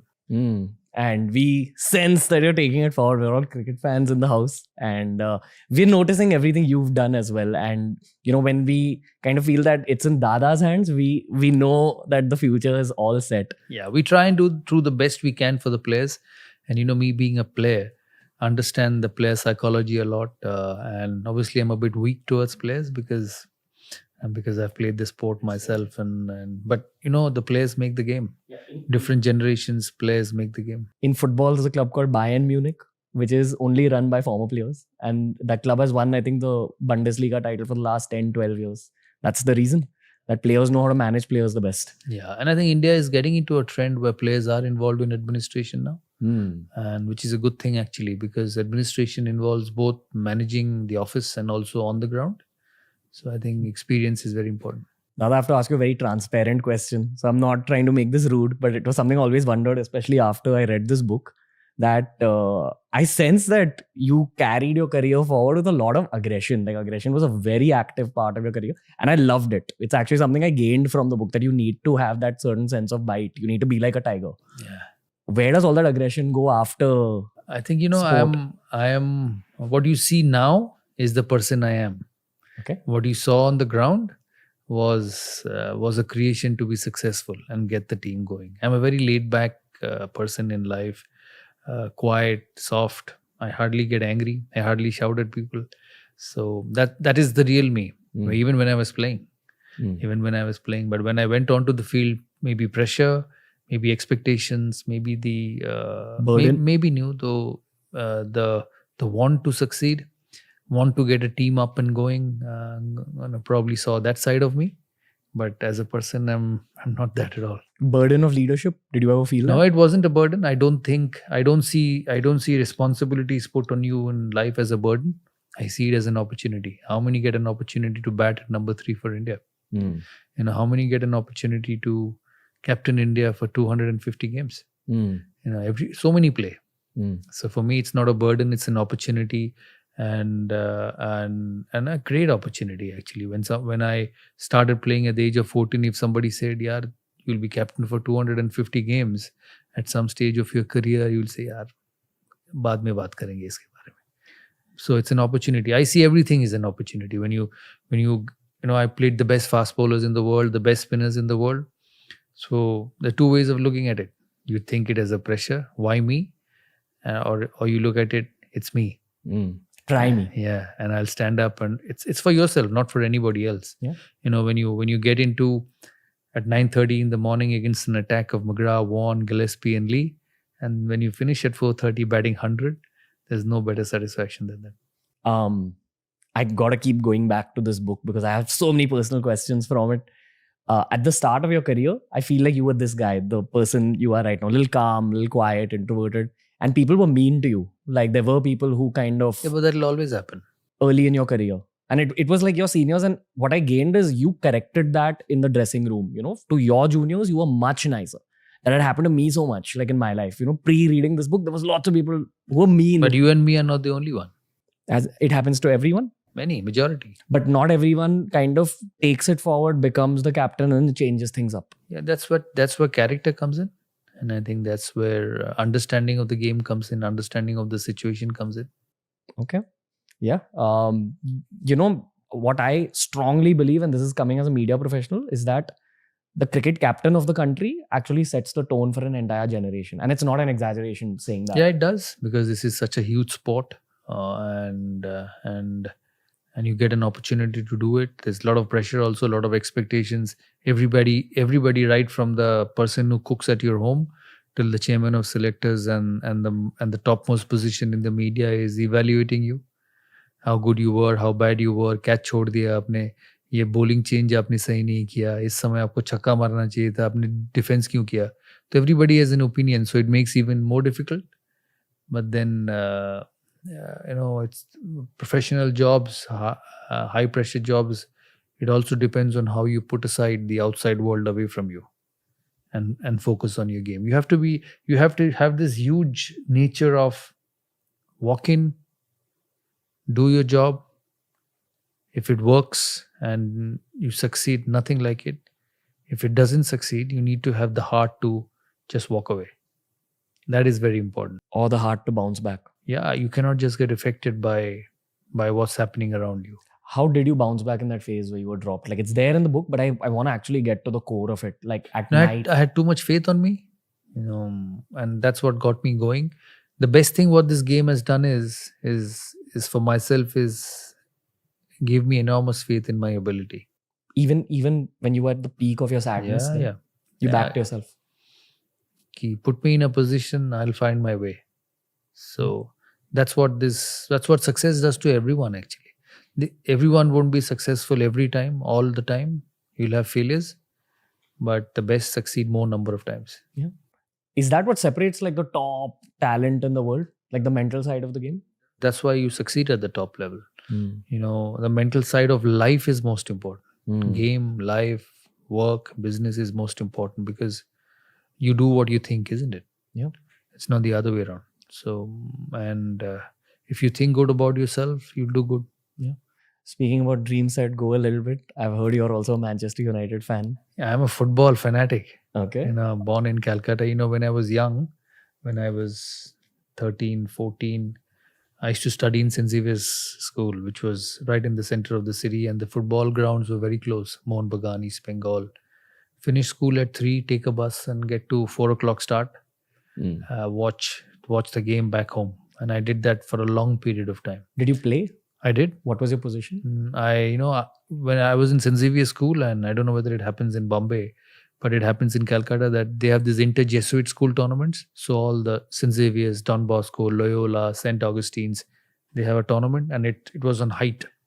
So you started C division, B division, A division. So as you grew taller, you went from one division to the other. So I actually played from class 5 to class 10, all levels of football, because Calcutta was a football city till cricket took over. So I knew how to kick a football. Where did you play on the pitch? I started at the striker when I was young, because the senior boys took the responsible position at the half line and the defense line, and then they kept pushing me back. Then they realized that I had the skills to play, so they kept pushing me back. How does it feel watching Manchester United bounce back? I love it. I actually go all the time and watch whenever I am in England. I remember in 2018, it was 2 degrees in Manchester, and they were playing. It was an important game for them, and they were playing. I think Bournemouth at home, and I drove 3 hours to watch it. I have not seen anything colder than that and anything windier than that. But that didn't stop me from getting up to Manchester and watch the game. And I don't know whether you've been to a Manchester game or not. When you get to Old Trafford, and I used to live in Old Trafford. When I played for Lancashire, I had a season of county cricket with Lancashire. So if this was my flat, that pole was the Old Trafford Stadium. So you could actually see Old Trafford written outside. So every Saturday, Sunday, I used to just jump over and go. Because the clubs, the cricket and the football had a tie-up. Lancashire County Cricket Club at Old Trafford, and I used to go. So I remember that day in 2018, and when you enter Old Trafford, you will not realize there's a game happening. It's not like India कि 20 kilometre दूर से सिर्फ लोग और cricket ही दिखते हैं. So there it was different. In a stadium, it had 80,000 people. I think 70,000, that's the capacity. And from outside, you won't know there's a game happening till you enter. So I parked my car at Salford Keys and walked up, watched the game.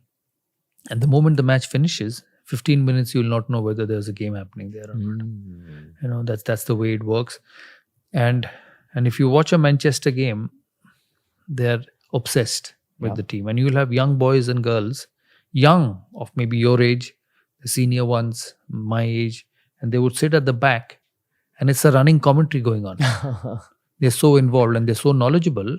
It's a running commentary going on. So, I've seen games like from the penalty box, if a Manchester United player pushes the ball back towards the goal, their half, There are people shouting at the back, get it forward, get it forward. That's how they look their football as.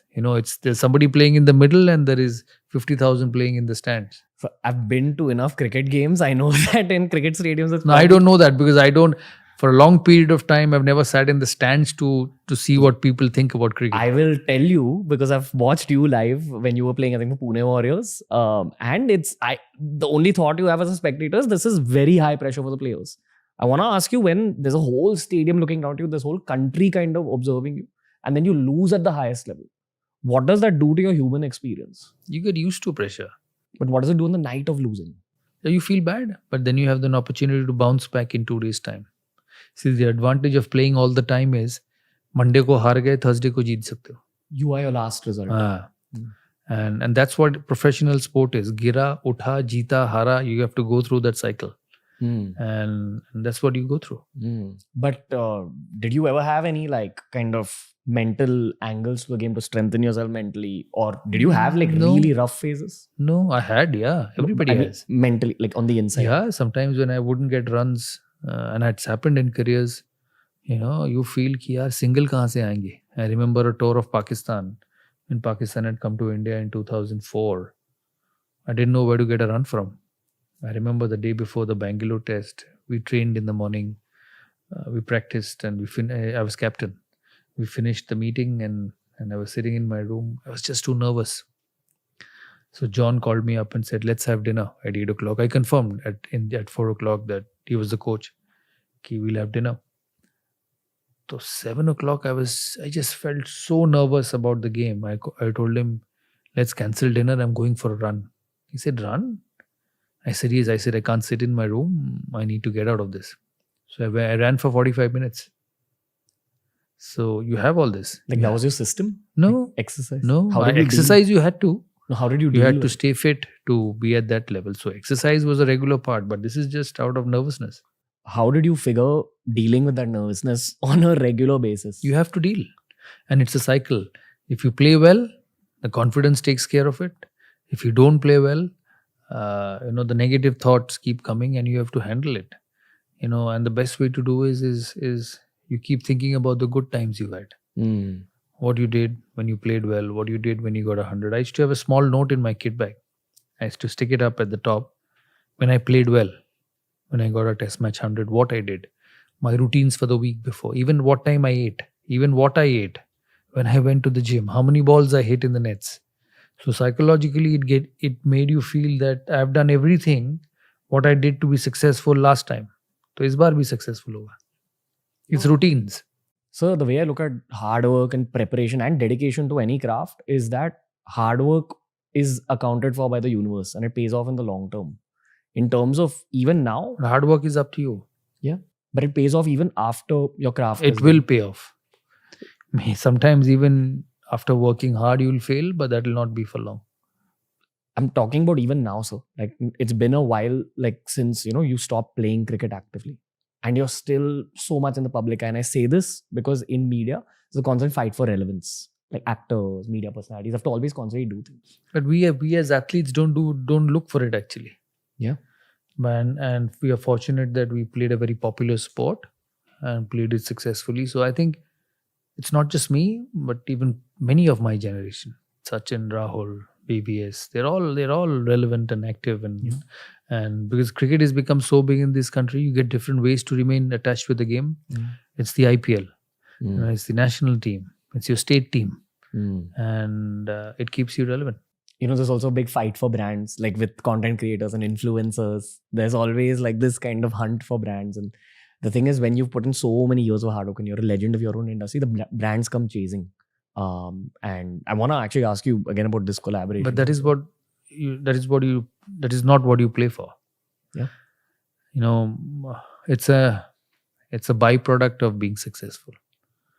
So the focus is to be successful in what you do, whether it's your job, my job, any job, and the rest follows. The bigger job has to be the game. Yes. The other is a byproduct. Why did you tie up with DreamSetco? Because I have seen cricket very closely. I have seen football very closely. I have been to Man U, I have been to Chelsea, and I've actually been because I make sure I go. Me and my daughter are both obsessed with football.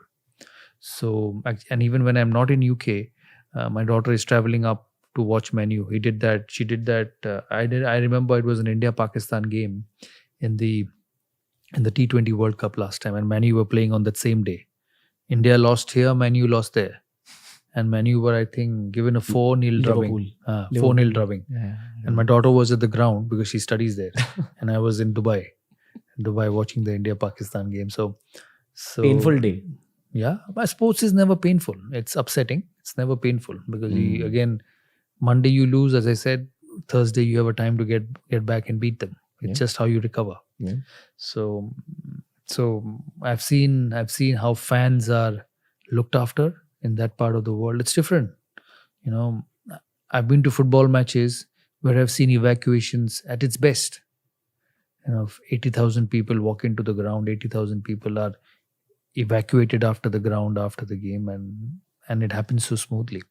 So for me, and we want to bring that to cricket as well.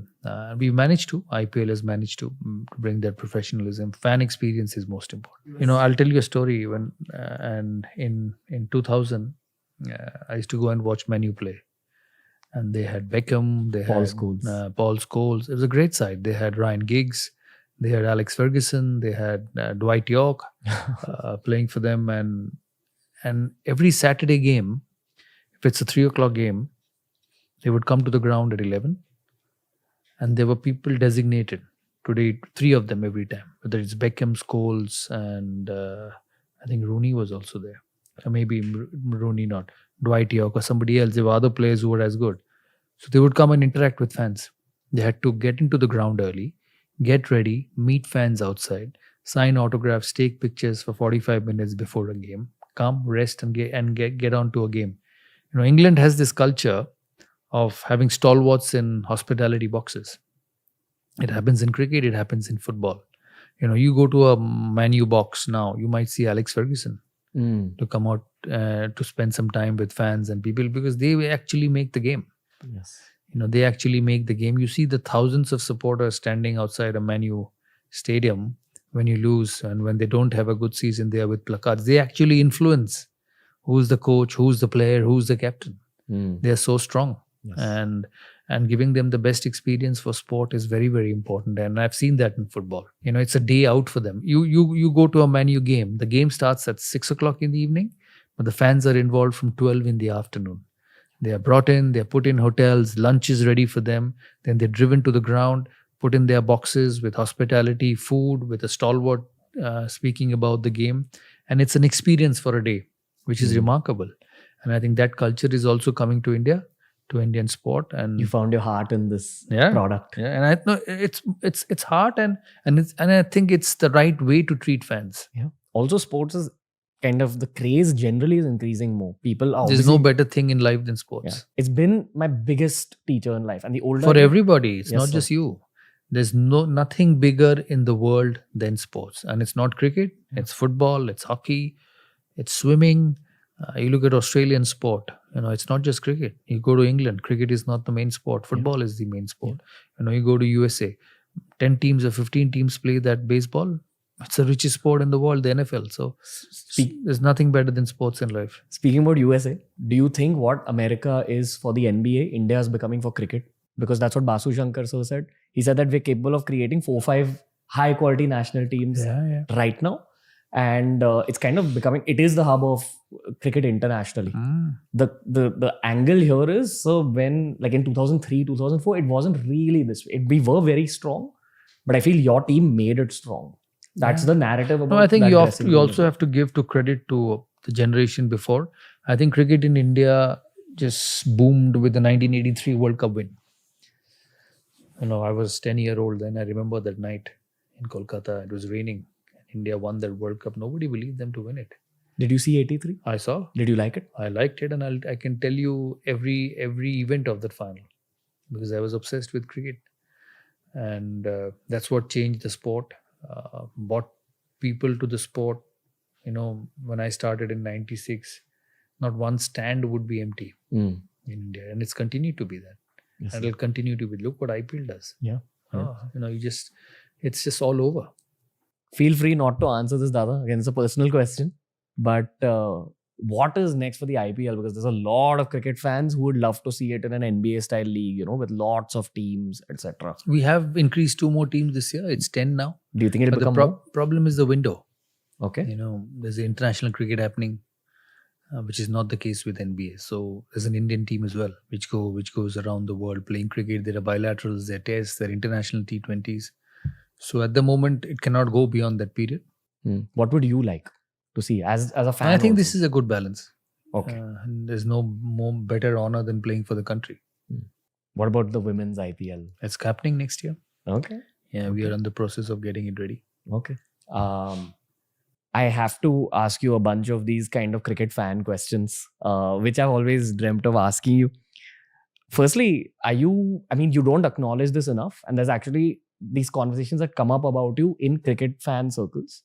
That so much of our 2007 and 2011 World Cup wins were because of you, and specifically you, like the kind of mentoring you gave to all these people.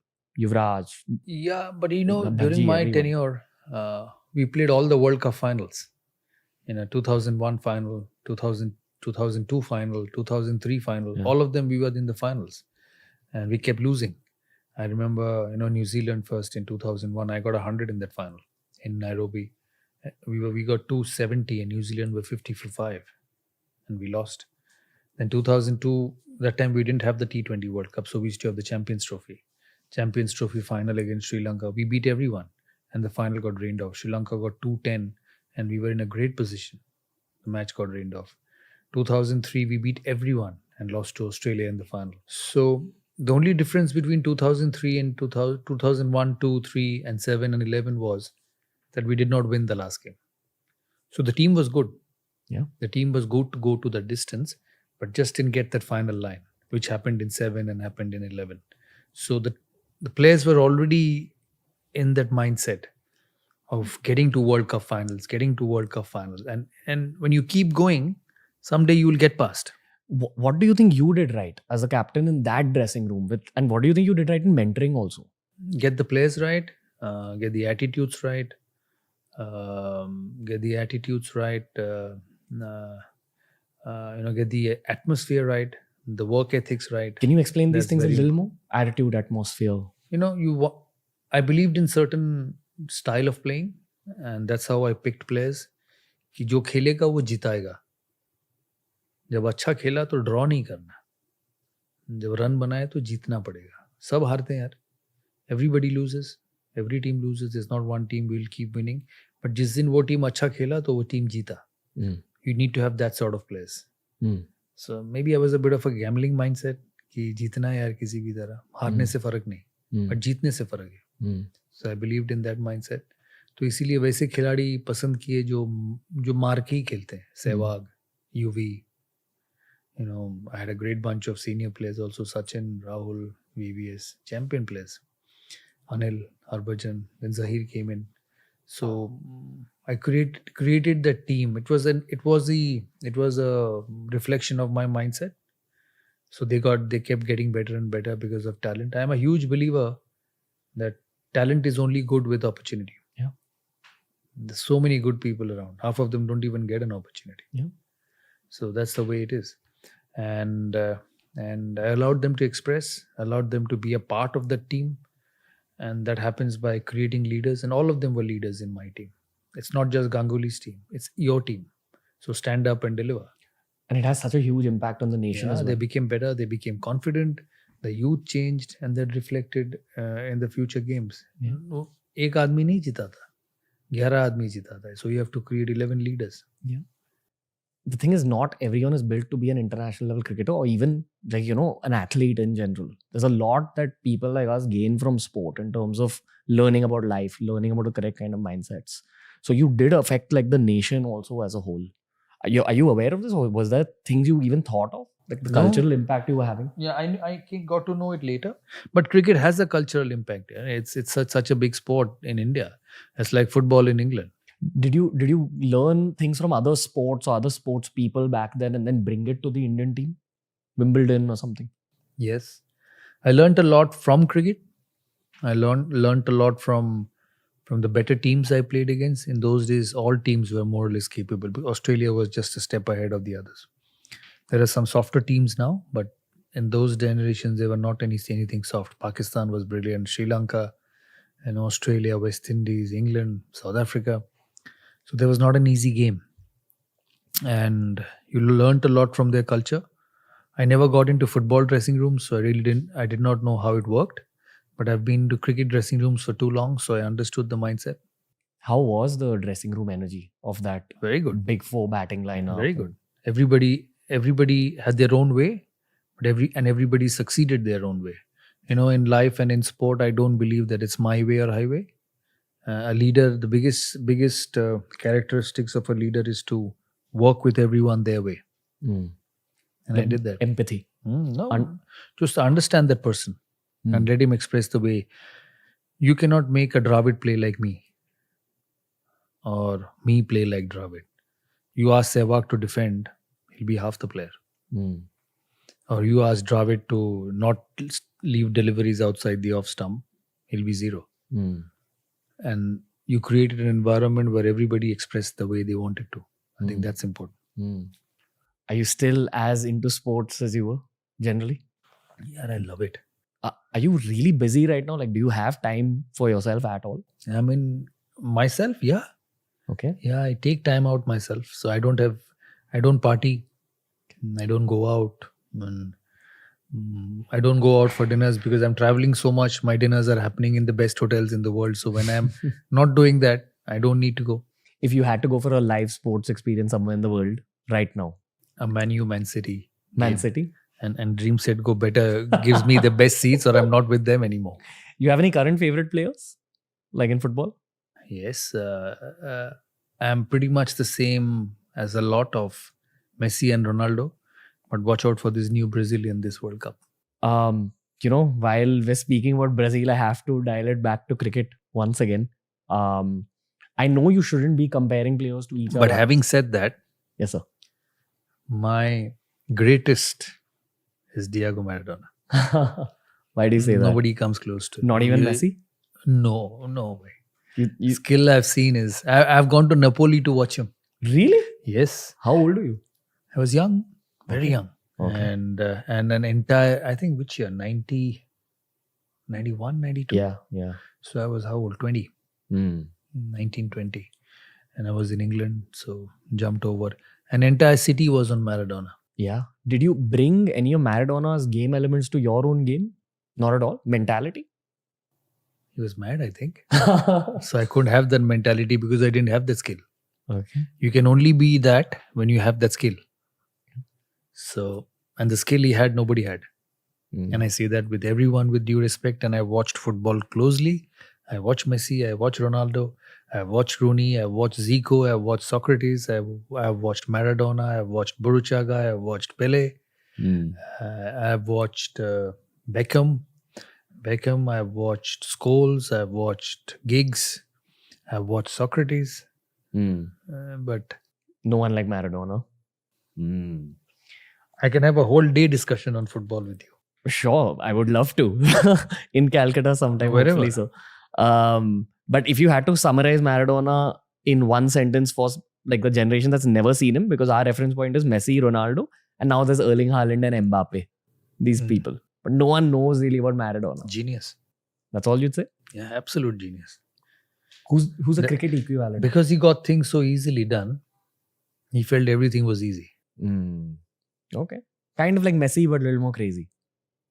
Messi is a gentleman. Skillful gentleman. Fair. But this man was overskilled maverick. Hmm. While we're comparing Messi and Maradona, I know it's kind of a bad thing to compare cricket players to each other. But there are comparisons between you and Virat Kohli for being aggressive. Like they keep saying that. I both don't were think that aggressive should be captains. that should be the comparison. The comparison should be in terms of skill as a player. Yeah. There I are those think- comparisons. Yeah, as I well, think so- he's more skillful than I am. Okay. We played in different generations. We played a lot of cricket. I played in my generation, and he's going to continue playing and probably play more games than I did. At the present moment, I think I've played more than he has, but he'll get past that. He's tremendous. Is cricket now become more difficult because of this whole social media element and the level of scrutiny as No. it was I as think bad it's then? become a bit more hectic, Hectic? more busy. Hmm. COVID for the last 2 seasons had made it even tougher because of quarantines and all the nonsense that went on for 2 years. But the rewards are as good, Hmm. so you don't mind it, isn't it? I have a feeling you might have already given him some advice, but I'm also asking. No, I don't get to see him that much. I may be Okay. the president of the board, but the poor guy is always traveling. He's on the road all the time, so you don't get to see them much. When you're under that kind of media scrutiny, the way he is right now, what do you tell a player like that? Because you've been there, you know. Everybody has been under media scrutiny. Just the names keep changing Yeah. over a period of time. But also sometimes players are targeted. So I remember when I was a kid, like you were getting targeted and it used to break my heart. You were the reason I got into cricket. So it was like you were like one of my favorite But players. half of it I wouldn't get to know because I wouldn't read so much. we used to get to hear. I would enter hotels and the first thing I would say at the reception is, boss, don't put the newspaper under my door in the morning. But now it's obviously a lot more social media, everything is on the computer, on your phone. But I think cricketers find a way to just shut that off. What's your advice to a younger human just going through some sort of trauma which is similar to the trauma you went through? I didn't go through any trauma. I just had good days and bad days. Okay. I just had pressure, bit more pressure, less pressure, too much pressure. So I don't consider it as a trauma. And I think young people should also look at it that way. Obviously, I can say it now because I'm a bit more experienced. But a young person, just look at it as an opportunity and move on. Would you change anything in your career? Would you go and tell yourself anything at this stage with the experience you have now? No, it's hindsight, which is always easier. I had to take decisions that particular moment. Hmm. Do you feel like the younger cricketers, who are coming up in IPL and they're playing so aggressively against international bowlers, are they very different from your generation? Yeah, the game is different. The game has got faster, shorter, faster, more sixes, more boundaries, not many deliveries left outside the off stump. So the game's changed. What's your advice to them in the world of glitz and glam? We've had young cricketers come on the show who say that that's the biggest piece of advice they seek for how to handle the glitz and the glam. Just focus on the game. Just play the game. Give your time to the game. Everything will be looked after. Preparation? Yeah, that's in everything. What's the meaning of life at this stage? Hmm? At this, after seeing everything you've seen, after seeing that level of pressure, fame, cricket fame is way above Bollywood fame. I've just realized these are the two top cultural impact elements in our country. Cricket's way above and cricket's immortal in our country. You've hit the pinnacle of that. What does that do to your meaning of life? Firstly, I'm very grateful that I have been able to go through this, had the opportunity to do this. So all those who have given me opportunities, thankful to them. And, I handle things a lot better with experience. And that's only going to come with experience. Don't ask a 20-year-old boy to do what I'll do at 50. Let him do what he does at 20. When he gets to 50, he'll learn. Okay, fair. How are you so chill and humble now, sir? I'm lazy. I'm lazy to be not chilled and because when you look beyond things, you try to do things which is not required to be done. Yeah. As a young cricket fan, when I'm reading this book, sometimes I wish I was a young Harbhajan or young Yuvraj being mentored by you. But you're young. I'm young in not your a job. young Yuvraj or Harbhajan. Okay, you didn't play cricket. You've gone on another side of life. Yes. So do your best in that. Do you have any advice for the team, for me? No, just do your best in everything you do. Saurav sir, this was an absolute honor. I can't thank you enough. No matter how many thank yous I give you, it's not going to be enough. I want to thank you. I want to thank Dreams at Go for making this happen. Do you have any? And make sure they take you to football. That's the plan. And probably go for some training sessions as well because that's what I've been promised. Yeah, they take you. I'll also go. I've seen too much of training, so I wouldn't be too interested in training. So reading, generally I'm giving you a reality of people my age. Reading little bit is fading away as a culture. People are more into watching things, listening to podcasts like this. Lot of people may not kind of encounter this book, and I highly recommend that everyone does read it just to learn leadership, especially if you're a cricket fan, especially if you're Indian. You'll get some of these references very deep. Actually, it's a transition in life. When I was a player, a lot of autographs. When I finished playing, a lot of selfies. Yeah. So it's a transition of life. Yeah, but I genuinely want to thank you, sir. The intention for me here was what this book gave me. I wanted to give the audiences, because there's lots of people who are not going to end up reading too many books in their life. I feel you have a lot more to give to the nation even now. You captained a cricket team in the past, but I feel as a captain, as sort of a leadership coach, there's a lot more in you that you will continue giving younger people as you get older. And just talking to you was like a childhood dream come true. All the best to you. No. May you achieve greater heights in what you do. Thank you, sir. Just a lot of everything that we've been able to do is because of you and all the ideals you set in that dressing room. Because we were watching, we were learning, we were getting affected, sir. Thank you. Thank you. Means a lot. Dada, thank you. Thank you so much. I have nothing to say, because honestly, it took a lot out of me emotionally to even do this podcast, to sit in front of this person and try asking him the questions that I tried asking him, just to be able to muster up the courage and the calm to have a conversation with Saurav Ganguly, because he specifically has had that kind of an impact on everything that I know about leadership. I gave him a big hug after the show. I conveyed my gratitude to him, but I don't think I found the right words to convey the level of gratitude that I feel. And I'm sure as listeners of the show, if you've watched it till this point, you would have understood what this particular episode meant to me. This was a huge moment in my own life, and I'm just glad I can share it with the audience of TRS. I'm honestly living the dream I dreamt out for myself when I was growing up. I love that I'm sharing it with my online family. For more episodes of TRS, make sure you follow us on Spotify. Every episode's available on Spotify 48 hours before it's available anywhere else in the world. Over the next 365 days, the goal is going to be all about getting more cricketers on the show, because I strongly believe that sports teaches you more about life than any book, any course, any degree ever can. Lots more coming your way on TRS. When you see negative comments, when you see that someone is down, a few people pick on it, and all of them just want to jump on that train and like just make that person like really like worse than he's already feeling, right? That's there. A small town boy from Mangalore. Like, I'm sure you grew up in Bombay, right? You have a sporting hero growing up, Sachin Tendulkar, I'm guessing, right? I had nobody. There was nobody to look up to from in the small town that I came from. There was no sporting heroes. So to come from there and end up like in the Indian team and playing for so long, like a lot of times I sit and like pinch myself and wonder how that has happened. Welcome to another special episode of Ajio Presents The Ranveer Show. Lately, we've been doing a lot of cricket conversations. The reason I was looking forward to KL Rahul being on the show is that I am a cricket fan. Everyone knows about the narrative that's been going on in his entire recent past. Everyone knows the narrative of his career, but cricket fans know that this person is also one of the most well-spoken cricketers. This is as nerdy and as gripping as a cricket podcast can get. If you're a young cricketer, if you're someone who's looking for inspiration from the world of cricket, get ready to achieve it in style with KL Rahul. Before I let you move on into the episode, I will say follow us on Spotify.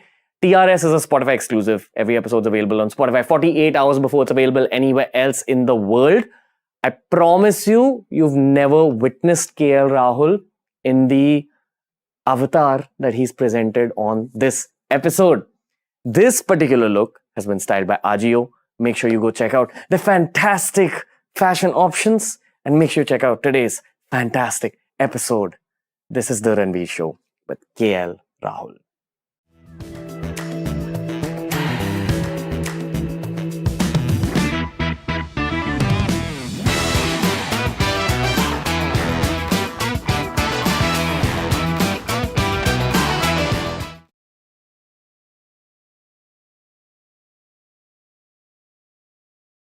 KL Rahul, welcome to The Ranveer Show. Thank you, bro. Thanks for having me. How are you, my man? I'm good.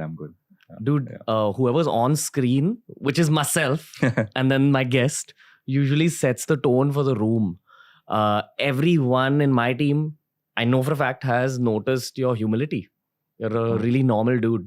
Yeah, thanks, man. I mean, that's the biggest compliment anyone could ever pay me. I think this is like my earliest memory of what my parents taught me. I remember my mom would always tell me, no matter what you do in life, like they obviously wanted me to study and like go down the same route, like become an engineer or a doctor, or that's probably what they wanted their son to become. But like when I grew up, I chose cricket, and they were supportive. But that's the only thing my mom ever told me, is that no matter how big you become, small you become, no matter what you do, I just want you to be known as a humble guy. And like that's the only thing that you can give me as a son. So Dude, I've always wanted to ask a current cricketer this question, so I'm glad you're going to be answering this question for me. Which is that I'm exposed to the world of social media, a little bit to the film industry, and now to cricket thanks to the show. I feel a lot of us in our 20s and early 30s are growing up in front of the world. Yeah. So obviously you make mistakes, be it like, as we spoke about PR mistakes, or be it those, or be it in your craft. You will make mistakes when you're a hustler in your 20s and your 30s. Yeah. What's it like for a cricketer to grow up in front of the world? Dude, I remember when you got your first test century and you jumped, and you were clean shaven then. And all that. That's a memory of. What was your first IPL team? Like your first IPL team? Bangalore, right? Yeah, I remember you there as well. You kept and all that. But we've literally seen you grow up in front of the world. Yeah. So what happens to a cricketer's mind in his 20s when he's like seeing all this, like the glamour plus all the pressure about constantly upping your game? Like, what's your world like? I mean, obviously, like you said, you grow up in front of the world, and it's so fast paced, right? Every movement, every action, every word that comes out of your mouth is judged, and you're under constant pressure to be a certain way, and you realize it. I mean, no one has to say this to you. At least, like in the cricket world, no one, like, we don't have. If you're lucky, you have mentors who'll guide you from a really young age. Like when you're 17 and 18, they prepare you for when you become an international cricketer, or when you start being exposed to the pressure of international level or the IPL level. But young age is what? Say 17, 18 is, if you're talented, and if you're really lucky, you get a mentor who's already been through that journey, and he will pass on his experience, and he'll tell you what is right and what you need to do, how you need to handle the pressure, and you'll have that sort of guidance. But for most Who was it for you? I didn't. I had to learn it myself, right? For most of the cricketers, I think for most of the cricketers, you have to learn it on your own. You do have, like, I mean, you do have senior players that you will share the dressing room with, and they will share their experience with you. And you watch a little bit, you observe all of that, but it's all new to you, right? Like, our parents have told us so many times, probably, that, what you're planning to do is a mistake. But till you go through that journey for a couple of years, make that mistake, only then you realize, oh, shit, my parents had told me this 3 years ago. It's the same with you, right? You want to experience that journey. And when you go through all of that, it's like the pressure of playing the game. And when you don't do well, there's so many things being said. And when you do well, you're treated so differently. And you get sucked into all of that, the good, the bad. And you don't really have time to really sit down and detach yourself from the game. At least for me, it did happen that I lost like my true personality when growing up. And even now, like for me, like someone asked me the other day, is like, what do you like doing apart from cricket?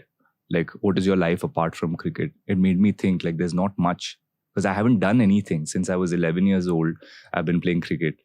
I didn't have much of I didn't go to school a lot. I did. I mean, I finished school and college. I did get through it, but I didn't attend classes, or I didn't make a lot of friends, or those are the years you develop other hobbies or habits, right? I didn't have time for that. I was only playing cricket, and I'd only go back home and write my exam. So that kept happening. So as you grow up, you realize that you look back and there's nothing else like to fall back on. There's nothing else for you to do. So for me right now, it's okay. I need to. How do I detach myself? Also learn a new hobby, or like what makes me happy apart from playing cricket and apart from training, which is part of my journey, and I'm aware of that, and it's fun. But yeah, it's just tough. It is tough. Like there's no running away from when you're going through that, like a rise in your career, which is what you always dreamt of doing as well, right? Like for me, I always dreamt of playing for India, and that was my only plan. I never had a plan B. That's also part of the reason why I don't have any other hobbies, because I only wanted to play for India. I wanted to play cricket. So I've only done that, and I guess I'm pretty good at it, but like nothing else. I didn't pick up anything else, but you're proud of yourself, obviously, because in our country, when so many people play cricket, you've managed to achieve your dreams. You're very happy and proud about that, but also like you realize that it's a very confusing time growing up for a lot of us as well, because you're away from family. The guidance that you get from your father, or like I'm sure for parents are a huge part of like a child's like growing period, and their guidance is very important. But for us, we're always away from the family, so you just fall back on the coaches that are there, your senior players, what you've seen, and you try and learn from everybody, observe a few things, and you just have to go through the ups and downs and be strong enough mentally, or develop a few qualities that will help you remain at that level and keep getting better. So I mean, it's just tough. I mean, I can't give you a very straightforward answer, because I don't think it's so straightforward. Yeah. I've never enjoyed a long Yeah. answer this much, Yeah. dude, as a cricket fan. And Okay. that's a lot of heaviness. Yeah. You said few people get to play for India, fewer people get to become 3-format players. Right. Like, I think, honestly, as a cricket fan, I feel you guys, the regulars, haven't been given enough chances to express yourselves Yeah. in media. Yeah. And that's what I hope podcasts can bring to the cricket Yeah. world, honestly. Yeah. And I have so many questions from what you just said, dude. This one answer. Before you spoke about your personality detaching itself from cricket, I want to take you to that point where you started doing well. I'm assuming it's that test century where you jumped and everything. Yeah. I didn't really jump for test century. I was blank. Like, I was blank. Like I just took off my helmet, and I was like, because I've played this in my head so many times, right? Like as a child, as a kid growing up, wanting to play for your country, and you've gotten this chance. And like I had a horrible first game, and then the next game, like I got that 100. So like I know I've prepared for this. Like I've played this in my head that when I get 100, this is going to be my celebration. This is what I'm going to do.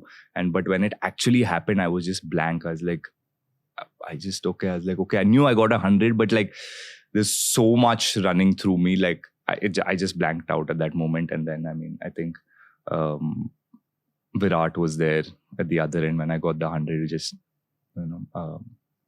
hugged him, and like we just tried to take it all in, but it was just happening so fast. So still.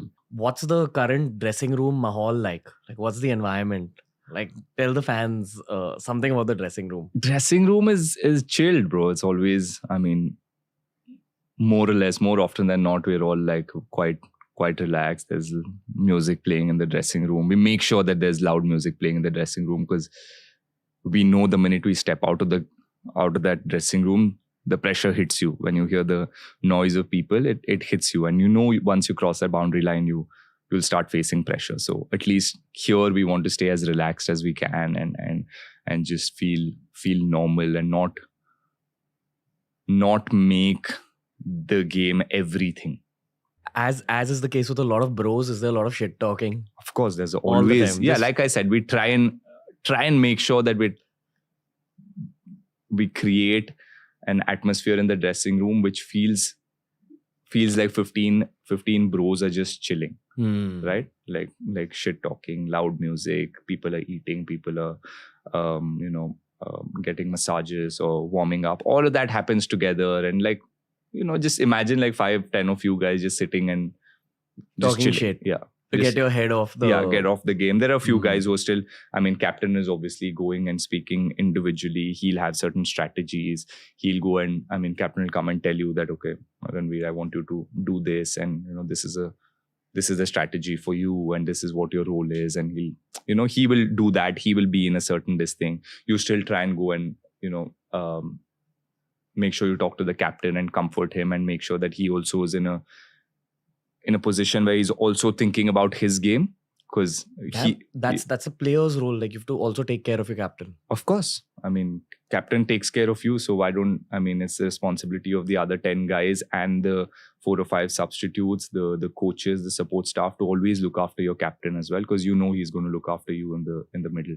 So it's, yeah, you try and do that, or create that atmosphere in the dressing room, and it's just really, for now, I think it's a lot of fun. It's very calm, and we're also a team right now where, you know, we're working hard. We're doing everything that we can, ticking every box, but also trying to enjoy that process and not really take too much pressure and not be too attached to the results. Like right now, our aim is World Cups. We have 2 this year, Test Championship and the ODI World Cup. Yeah. Yeah, thank you. So, I mean, we realize that it's going to be high pressure, but we also like try and help each other and like say, okay, this is what we need to improve. Okay, we're playing in England. And like I said, when you're a youngster, you don't know, if you've not been to a certain place, you don't know what the conditions are. So that's the senior player's role or his responsibility to share what he learned on his previous trips with the other guys. And so just those talk. There's cricket, there's shit talking, there's music, there's all of it. There's everything happening. Okay. Let me be a bit of a representative of the fans here. Yeah. I've been a lifelong cricket fan, and then I've been a YouTuber in my adult life. So I know what online trolling and hate feels like, and online criticism. I know kind of what it feels like. It's not the degree that you guys get, okay? But what it tends to do is that it tends to make itself the highlight within your mind when it's about you. So if 9 people are saying positive things about you and one person says some shit, your head will focus on that one comment. Be it the tournaments, be it series, be it a random exhibition match. There is 90% of cricket fans in India who back our boys very aggressively. So you guys are aware of that, right? Like that whether even if you lose every single game, which you all don't, because that's the quality of the team, but we will like back you all like crazy. And I know it's silly for me to say this. Weirdly, I met a few cricketers yesterday, and someone told me that they kind of cut off a little bit from the outside world because that's the nature of your world. You are aware that we love you guys, right?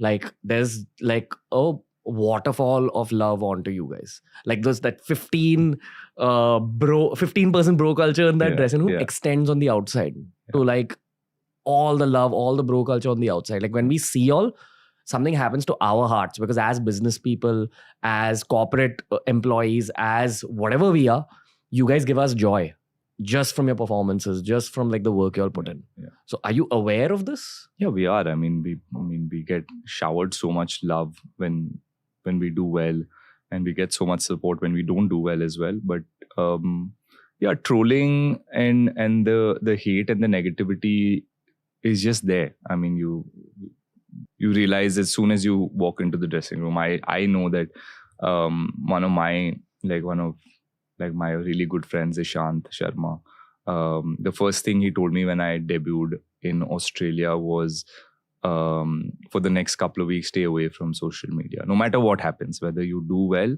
or whether you don't do well, don't go searching for the good, or when you know there's bad, don't go. Again, like don't avoid it then. Like try and remain as neutral as you can and balanced as you can, and don't go looking. Does the love feel like pressure? Not really. No, Okay. Not to me. I mean, I feel like, you know, when there's so much love and when there's so much support from so many people, it gives you more power. It gives you more strength. And I want to say one thing to you, which I've been holding back till this point in the show, because we've made it about cricket, but I also want to talk a little bit about you. There's a lot of respect that people have for you as an athlete, dude. I spoke about nerd fans respecting you. Generally, also, you've earned your self-respect, dude. It's not easy to do what you're doing in life. It's not easy to be a 3-format player. And it's definitely not easy to be KL Rahul and you're doing all these things.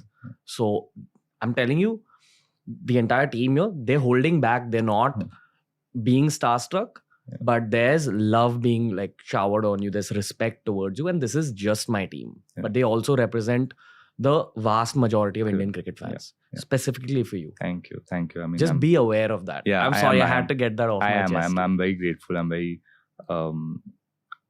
like, you know, when people, like, I know the last few months haven't been great for me on the field, and the kind of support and the messages that I've gotten have been you know, like, tells you that you've done something right in your life, not just as a cricketer but as a person. I think I have done something right, and that's something that will be like really close to my heart. When that's when you know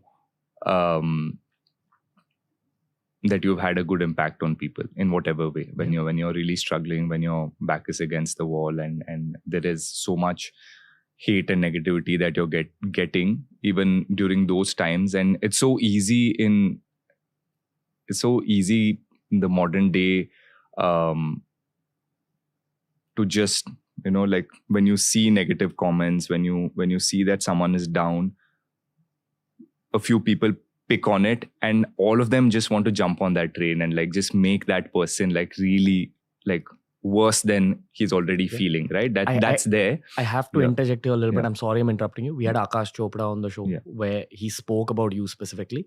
He said that if you actually see KL's stats, everything's fine. Correct. He's doing well. Yeah. But it's become a trend to criticize KL. And there was a lot of support under that video. There are lots of reels kind of made from that podcast. Right. Well, a lot of fans are saying the same thing, that dude, it's just weird internet culture that KL's being targeted. Now go on. That's something that sometimes affects me and affects a lot of the other boys as well. That when we as athletes truly need that support from anyone who feels like they can, they have the power to comment or say anything they want. It's just that, just see what that person is going through, right? Like, if none of us want to perform badly, right? This is our life. Like, this is all we do. Like I said, I don't know anything else apart from cricket. That's the only thing I do. So why would anyone assume or think that I'm not serious about my game or I'm not working hard enough?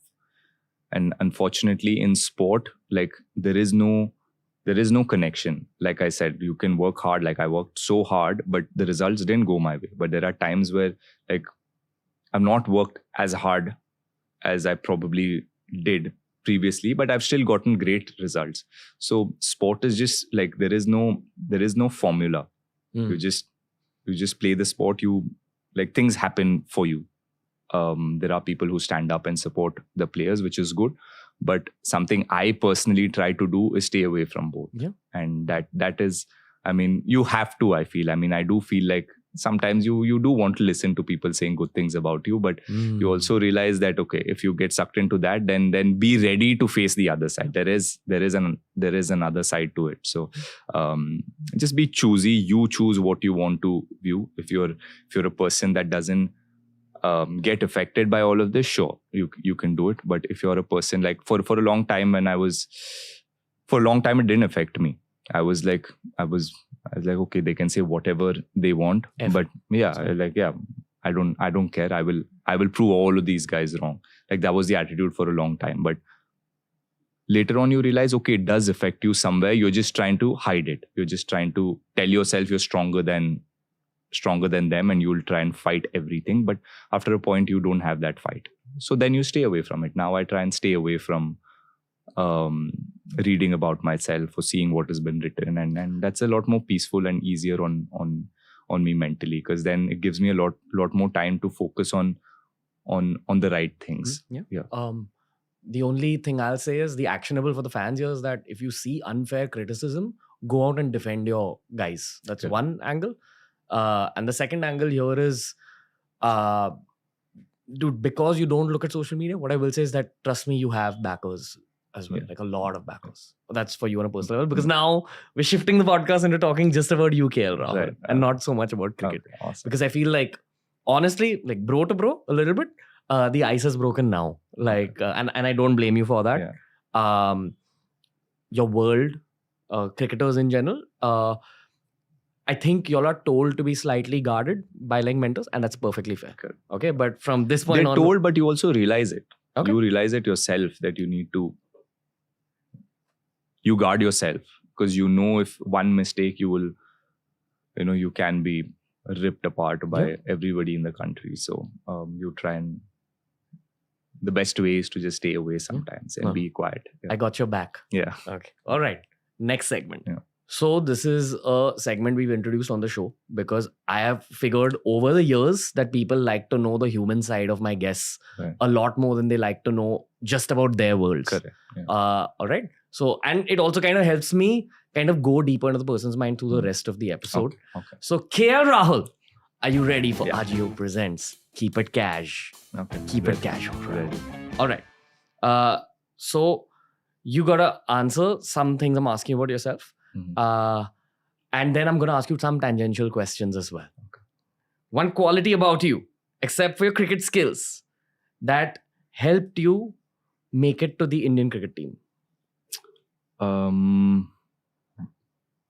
My self-belief. Okay. Yeah. Okay. All right. Is So- that like the requirement for everyone? It has to be, man. Like, I mean, it is a team sport and everything, but like your journey is quite lonely, right? You have to go through all of that yourself because you start playing. Say, I started playing in Mangalore, and then I did well. I started playing for Karnataka. Your different teammates. You don't have like the guys you start out with. They're not going to be on the team everywhere with you, right? And a lot of times you're against each other, right? There is competition, right? Everyone's fighting for that spot. So yeah, it's just end of the day, to reach to the top, you have to like have that self-belief and yeah, sort of like push yourself. Yeah. Okay. Yeah. Okay. All right. I hear you. The biggest cricket mentor in your life has been Dash. Like, you mean a person? Who Yeah. has it been? Yeah. I think Rahul Dravid. Okay. I grew up watching him play, and then when I was under 17s, I had the opportunity to train with him, and then when I was 20, I had the opportunity to play with him, share the dressing room in Karnataka. Same, both are from Bangalore. So, I had the opportunity to talk to him, understand his game, and like really, that was like my first opportunity to speak to an international cricketer.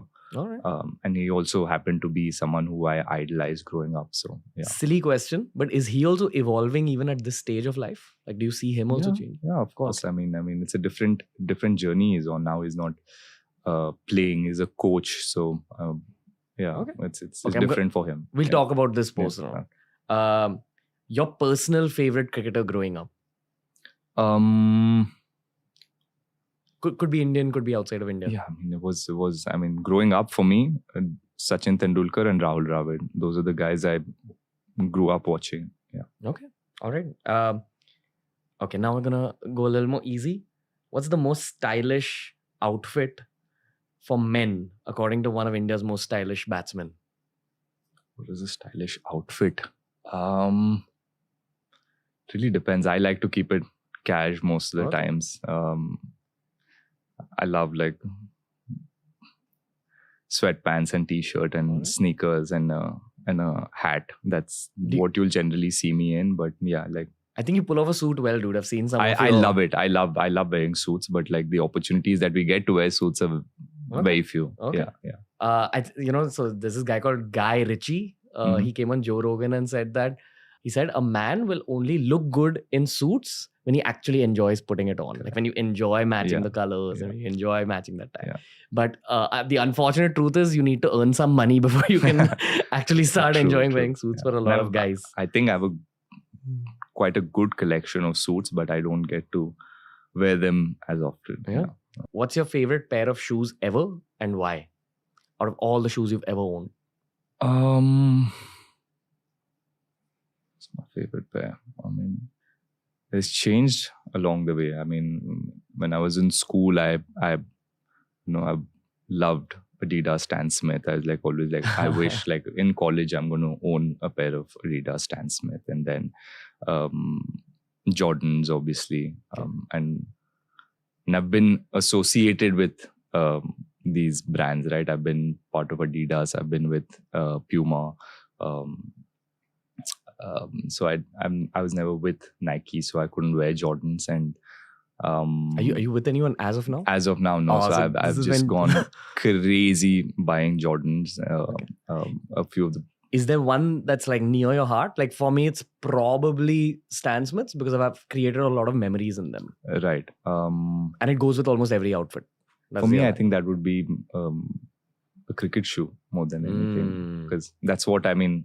I've been in cricket shoes, like half the day would go in them, you know. So there were these Adidas cricket spikes that Sachin Tendulkar used to wear with like 3 red stripes. Right. And I remember like I had to like work hard, as in like I had to like save money, like whatever tournaments I played, I had to save money and save it to buy that shoe, and I held on to those shoes for a long time. That I wish I can find it somewhere in my old house or something. Yeah. Okay. Who's the toughest opponent that you've ever faced on a cricket field? Toughest opponent, I think, AB de Villiers. Okay. I love playing with him, but I felt like he's one player I just wished when I was against him that he got out early, because I knew he could win the game from any position. Toughest bowler has been Rashid Khan. Okay. Yeah. Okay. He's had my number a few times. So. Okay. The biggest distraction for young cricketers is? Just feel too much money too early. Yeah. Okay. Like I just feel and no Guidance. like good guidance. Bro, how did you like handle it? I didn't get like too much money straight away. Like I said, everything in my career has been step by step, and like started really slowly and played for a few years on a really basic contract, and then I think when I got my first big contract when I was in 2018, I think 25, 26. By then I'd had a few ups and downs in my career, and that teaches you a lot, and you're a lot more like balanced in your mind. So yeah, I mean, even for me initially, I did like go like bonkers with like the first big check and like a little bit, but really I realized it very fast, and like I calmed down a little bit and started being more smart about how I use that money and investing, and like seeing, like I said, like something doing something other than cricket, also like in terms of like investing that money and looking after like my future and stuff. Okay. Yeah. What did it feel like to see that bag suddenly? What's the emotion as a guy? Oh man, I think life changed drastically after that. Like I think all of us work so hard to secure our future and to feel financially like stable, right? And when that starts happening, like there's a huge weight off your back. Like for me, I felt like there was a huge weight off me, and I didn't really have to worry about, oh, how will I earn a good living in my life? That was happening, so I could completely and entirely focus my energy on becoming a good cricketer and like performing really well, being a good athlete, and spending time with my family, and all of those things became more important to me because I knew this was taken care of. If this wasn't taken care of, I'd probably still be chasing, Yeah. I mean, it's quite natural, I think. Yeah. As cricketers, when you're fielding, are you very aware of what the fans are saying?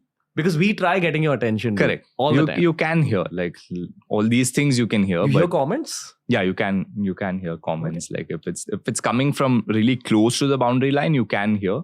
But if it's very noisy, then it's just like zzz, Has it's something just, like pissed you off? Like someone's comment? yeah, a lot of times more, because they don't realize, like they get angry, they keep calling for you, right, when you're on the boundary line, and all they want is for you to turn back and say hello, or like wave your hand, or do all of those things. You do it when you're coming back, but when the over is happening, they still expect you to turn back and wave, but they don't realize that the captain is going to like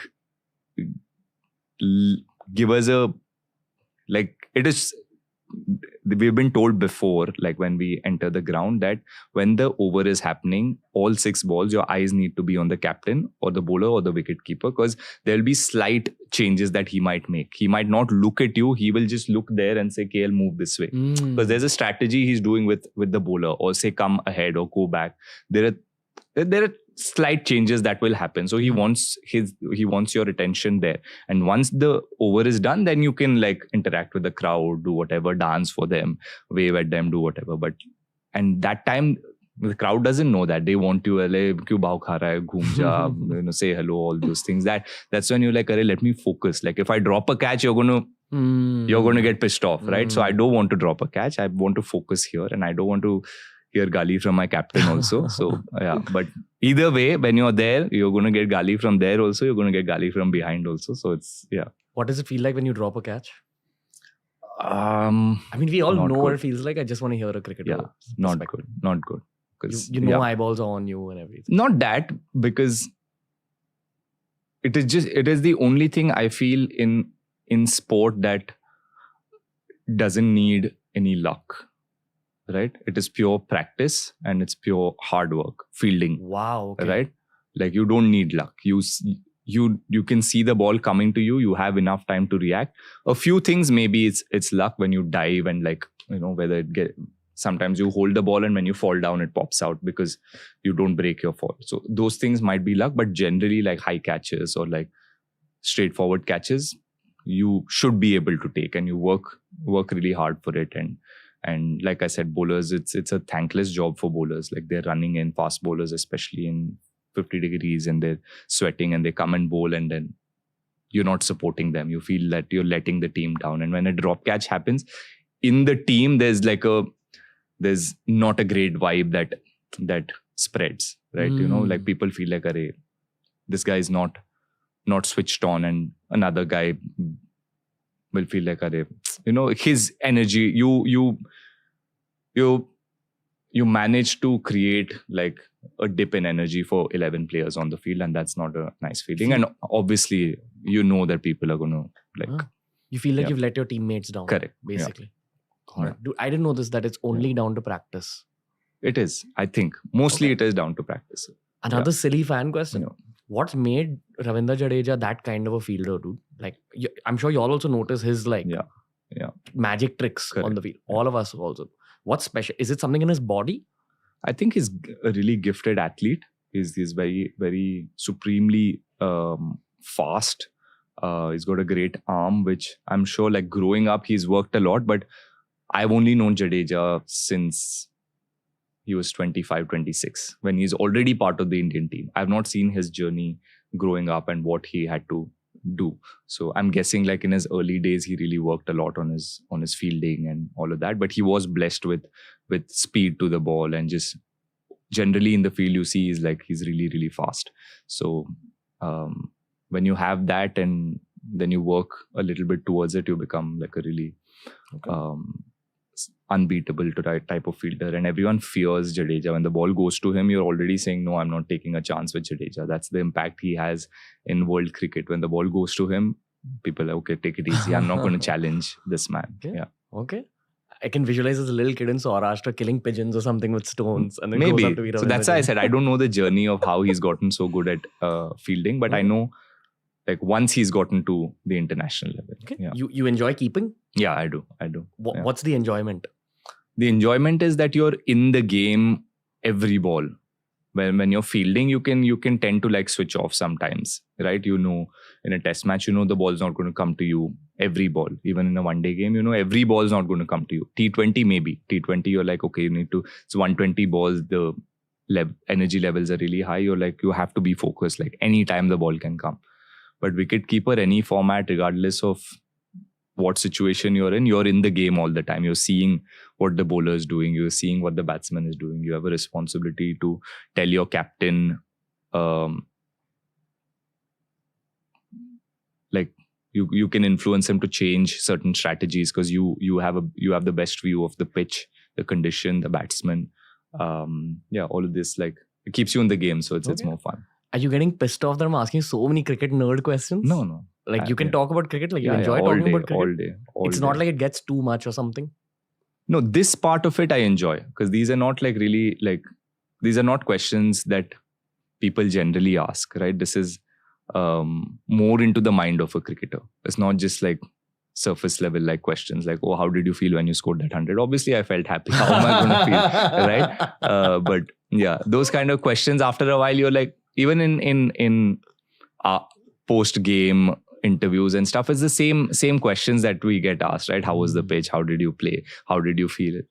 Like, yeah, those are, again, we do it so much, we have to do it, so we do it. So when outside of the field or in a conversation someone asks the same questions, you're like, Arey, You're chill to talk about it even at a party. Like if someone asks you these questions. No, not at a party. Not at a party. Of course, not at a party. Not when I'm out. Not Yeah. when you're chilling. Yeah. What do you like talking about, dude, other than cricket? Like, if at a party, if someone wants to engage in conversation with you, because there's a lot of dudes who want to be friends with cricketers. Right. I've seen this whenever there's been a cricketer at Right. any event. Yeah. All the other men go up and say, oh, something. Yeah. They, I don't mind chatting, to be honest. If it's a conversation that people want to have, I'm very okay and very happy to do that. But like, I get very conscious when when the phone comes out. They come in, or you don't know who's recording what. Or a lot of times now, like, people come to talk to you, but there's another friend of his who he said, Arey, candidly take a photo or take a video of me chatting with this person, and then because it's their status game. For rich people, the final rung of status is having famous friends or being seen with famous people. So that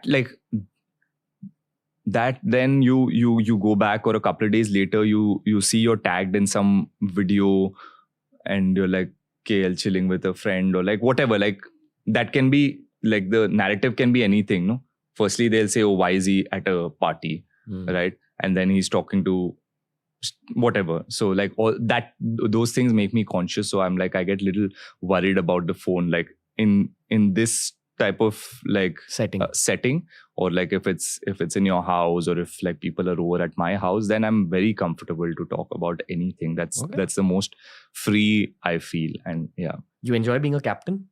Yeah, I do enjoy being a captain. I ask you that because, again, as a fan, I've seen how you've evolved through the years, dude. I feel you've reached this stage of and you're just like a year or two older than I am, man. So I feel for guys our age, it's around your late 20s where you shed off your inner boy and you become a man. Yeah. As a fan, I've seen that in you as a cricketer. Yeah. There's a very different like maturity level at this stage. Yeah. And I'm grateful to God and you for letting me get to know you through this episode, dude. Right. But I want to know more about your captaincy style. Like, who are you as a captain?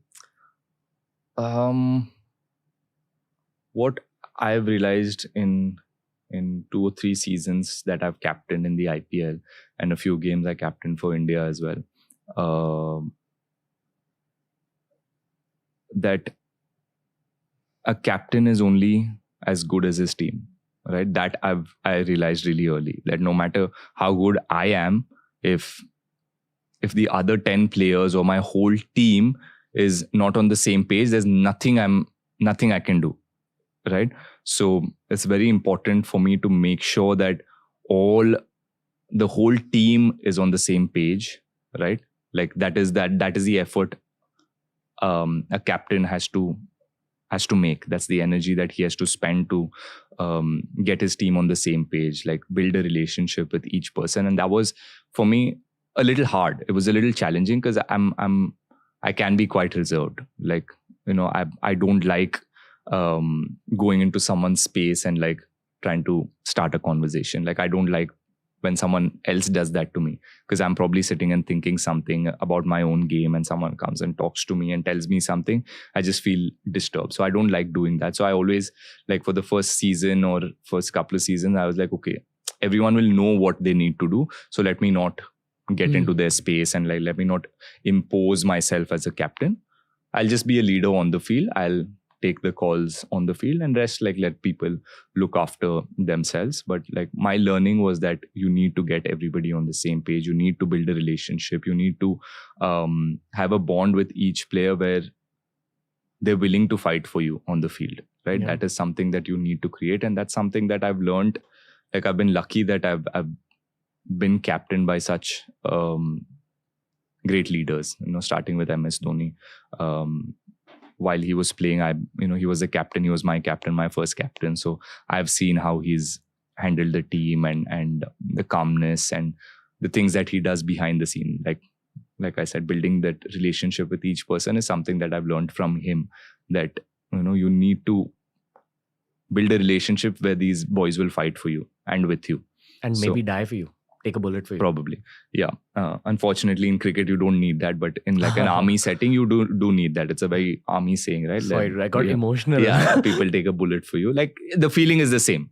So that's something I learned from him. And then Virat was our leader for 6-7 years, and the things that the Indian team did under him were like, the stats are there to be seen, and it was phenomenal. Like the passion that he brought in, the aggression that he brought in, and he set the standard really high. And his way of leading and captaining was like to lead from the front and to show the team how to achieve greatness.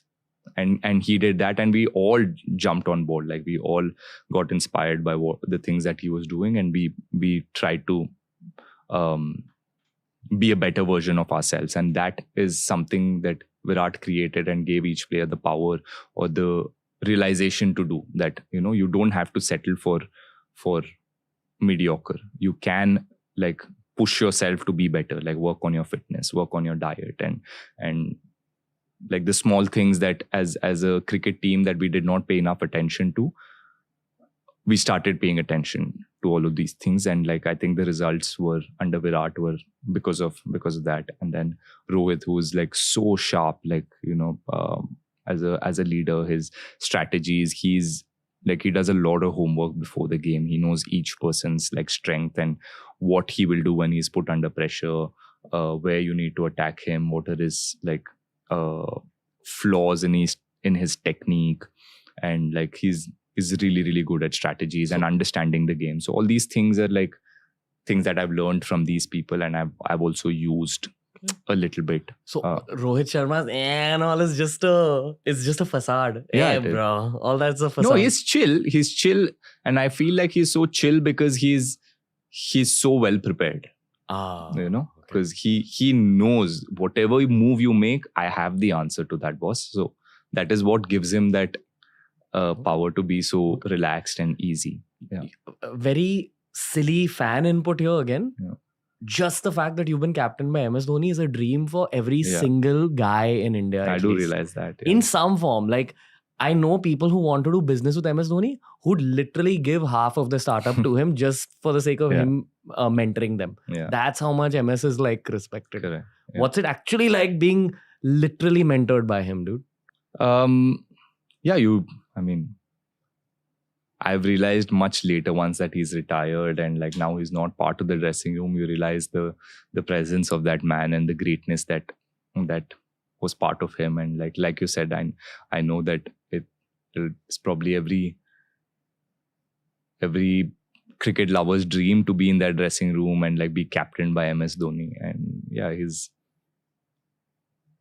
very simple in his approach. What you see is what you get. And even on the field, like, he is very calm. It's not that he's just being that way. Even off the field, he's really calm, very balanced in everything that he does. Like I said, he has ways of building a relationship with each person. Like the bond that he creates, he has his own way. And he will know what's happening with each individual, like personally and like in his game or what he's thinking. He knows everything about everybody, and that's what I think made him such a good leader. Like he knew how to get the best out of each person. Okay. Also because he knew so much about each person. Who was he as a guy? Like beyond the captaincy? Yeah. What do you think in his character made him, other than the calm nature and good people skills? And the one thing I've learned through these episodes is he was very intuitive. That he knew moments before they happened. Yeah. Was there anything else, according to you? People forget how skilled he was. He was like extremely skilled player as well. And had a great understanding of the game and how it's going to play out. Like you said, he was one step ahead all the time. And also, I mean, I think he said this to me also a lot of times, that like a lot of people say this, right? Trust your gut as a captain. And that's something he did, like as a leader or as a person in general. I think the first thought that you get, we always sometimes question it, right? He never questioned it. If he thought that, if he had like a gut feel about a certain thing or certain change that he had to make, he would never try to question it or second guess it. He did it, whether it went well or didn't go well. And think that's what helped him in a lot of ways. Like that's why he was also like very unorthodox in a lot of ways. People didn't understand a lot of things, but it was his gut feel and he trusted it. And over time, that's why I think he's gotten results. He never second guessed anything that he did or his decisions. He felt it, he did it. And yeah, like you said, intuitive. And All right. Yeah. Honestly, man, Mm. all of us can sit here all day. I can go on all day and we can keep talking and keep extracting everything you figured. I feel like you have a lot to say, but you've got very less opportunity to Right. say it. Yeah. And now I will break away from being a podcaster and just be a cricket fan and talk to you, dude. I say this to everyone I've watched for a long time. Thank you for everything you've done for the country. Thank you. This is just as a fan. Whatever the internet says, I say it again, the nerds, the true cricket fans know exactly what all the boys do for the Indian cricket team. Dude, and you specifically, you've earned respect. I think it's much more difficult to earn respect than to earn success in this world. It's because of how you carry yourself on the ground. What I do want to say is, again, I wish there was some way to convey the love and respect to you without showing you the actual internet, because I know Yeah. it's a part of your process not to look at social Right. media. Yeah. But just know we're like backing you a lot, Yeah. bro. And as a podcaster, again, the one thing I've got to know about you is that, sorry, I'm going to cuss, you're a fucking humble guy, dude. Like, you're a great human being. Thank Like, your heart is very, very pure. Over 2 hours of conversation, you really get to know the core of a person. You get to know the energy, as is the case with the listeners. Like, everyone's got to know your human side here. You're one of the purest dudes that I've spoken to, considering where you are in terms of material success and worldly success in the world. And it says a lot about your upbringing. Yeah. I'm 200% sure, little philosophically, that God's looking out for you. And what we spoke about luck and, moments, just trust God's plan. I do. I've never doubted it. And I don't think it would have been possible without like someone on top really looking out for me or having my back. I mean, imagine a small town boy from Mangalore. Like, I'm sure you grew up in Bombay, right? You have a sporting hero growing up. Yeah. Sachin Tendulkar, I'm guessing. Yeah. Right? Yeah. I had nobody. There was nobody to look up to from in the small town that I came from. There was no sporting heroes. So to come from there and end up like in the Indian team and playing for so long, like a lot of times I sit and like pinch myself and wonder how that has happened. And yeah, it has to be someone on top who, who, You've already built a legacy, dude. Yeah. And there's a lot of young cricketers, male, female, anyone who's ever taken up the sport professionally that already looks up to you. There's fans that look up to you. And I am dead sure in the coming years, as you come on more podcasts, there's going to be a lot of human beings that love you once they get to know who you are as a guy, man. Yeah. So I wish you like even more success, bro. thank you. Like Thank you. all those trophies and those moments that you're visualizing, I hope God makes it all come true for you. A dude like you deserves like even more than what you've already got. Thank you. And before this gets a little too emotional, on behalf of the entire TRS team, on behalf of Agio, I have a gift for you. Oh. It's something slightly material, but with a lot of love packed in as well. These are two No hampers. No complaints. I love gifts. Yeah. Yeah, there's sneakers, bro. It's a little heavy. Yeah, you can just like keep it, if you wish. Thank you so much. Yeah, man. There's sneakers for the style in you, and then there's a bunch of gifts. But Awesome. again, they say that gifting is a love language, so just accept this as some fan love language. I will. on a very fan level, again, I'm looking forward to what you're going to do in your whole captaincy vibe. Like, leadership is something all of us also learn from sport. So before I let you go, one last question. Have you thought of this? Have you thought of this aspect of your future? Future as a leader? Yes. Yeah, I mean, I do think about it, and something that I've realized also. I mean, I've captained, I think, the last 2-3 seasons in the IPL, a few games for India, which is the greatest honor that I'll have, and that, you know, that's something that I'll always be proud of. What I've realized, and like my understanding of leadership, or the kind of leader I want to be, is someone who's firstly true to himself, because a lot of times when you get that leadership role, you start to think too much, you start to like be a different person. You suddenly feel like, oh, I need to lead from the front, I need to lead so many people into a championship and all of those things, and you start behaving little differently. And I've done that too. I do recognize that I've done certain things that was not me. So my, like, the leader that I want to be, or the biggest quality I think that a leader needs to have, is to be true to himself firstly, and maintain that energy throughout. Like, whoever you are as a player, try and be that same person as a leader, and that only gives more freedom and power to the rest of the guys in your team. So now suddenly, if I'm as a leader, I start jumping up and down and suddenly start showing like being too expressive, then I feel like it puts pressure on the other guys in my team to say, oh, this is not KL, but he's being this as a leader, so maybe even I need to do something extra to be part of this team. So I want to be a leader that is the same person as a player and same person when he's given the leadership role. And I feel like that empowers the other players to feel very comfortable in their own skin and do whatever it is they feel like doing and whatever it is they want to do, right? If you're an aggressive person or an expressive person, be that. If you are a quiet person who's not as expressive like me, you should be comfortable to do that. And I need to be comfortable to do that myself. Only then I will allow the other person to do it. You know, they use this word influencers for content creators. I don't think we're influencing anything. Not all of us, at least. You guys influence minds, Right. influence culture. So it's very good that you all get celebrated. But my request to the whole cricket world is be more present on the internet, because we need mentors as well. Yeah. We need guidance, dude. Yeah. We need inspiration.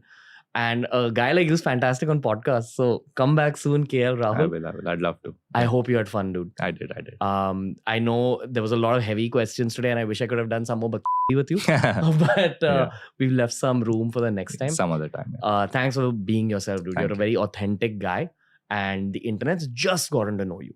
So looking A little forward. bit of me. Yeah. Yeah. I wish you all the luck, Thank brother. you. Thank you. Everything that you want, I hope it's Thank you. yours. I truly enjoyed this. Thanks. Thank you. Yeah. Thank you. That was the episode for today, ladies and gentlemen. I know that if you're a cricket fan, you've enjoyed this episode, because I enjoyed the heck out of speaking to this human being. I feel like sports people in India don't have the platform to actually express what's really going on in their minds and in their hearts. As much as I love old world media, I think it's the age of new world media now, because of social media, because of changing times, and because you guys, the viewers, the consumers, the fans, y'all are getting way smarter. The only way cricketers get to express themselves truly is on a podcast. I'd like to know from you guys who else you'd like to see on the show. Please keep up with our cricket podcast. Lots more coming up. Keep up with all the episodes of TRS on Spotify, especially. Follow us. Every episode's available on Spotify 48 hours before it's available anywhere else in the world.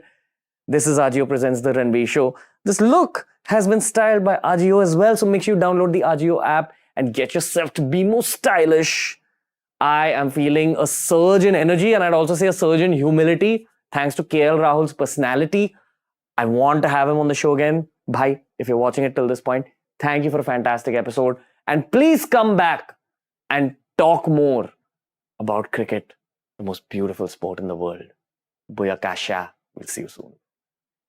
College के खत्म होने के बाद career की शुरुआत हुई और career में मुझे ये सच पता चला, sports teaches you much more about life than education systems ever can.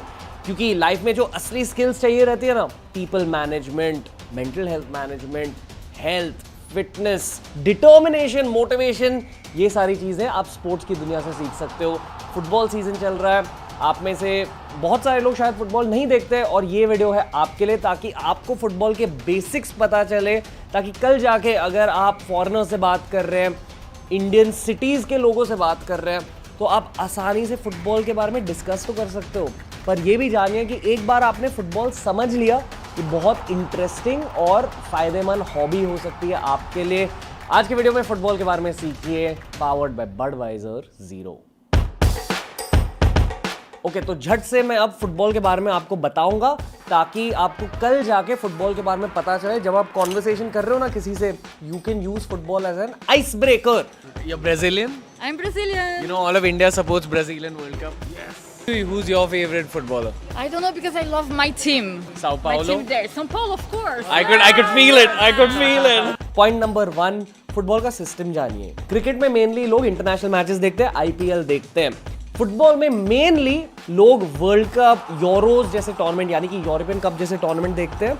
और साल भर में, जैसे हमारा IPL सिर्फ 3 महीनों के लिए होता है ना, फुटबॉल में साल भर में लीग्स चलती हैं.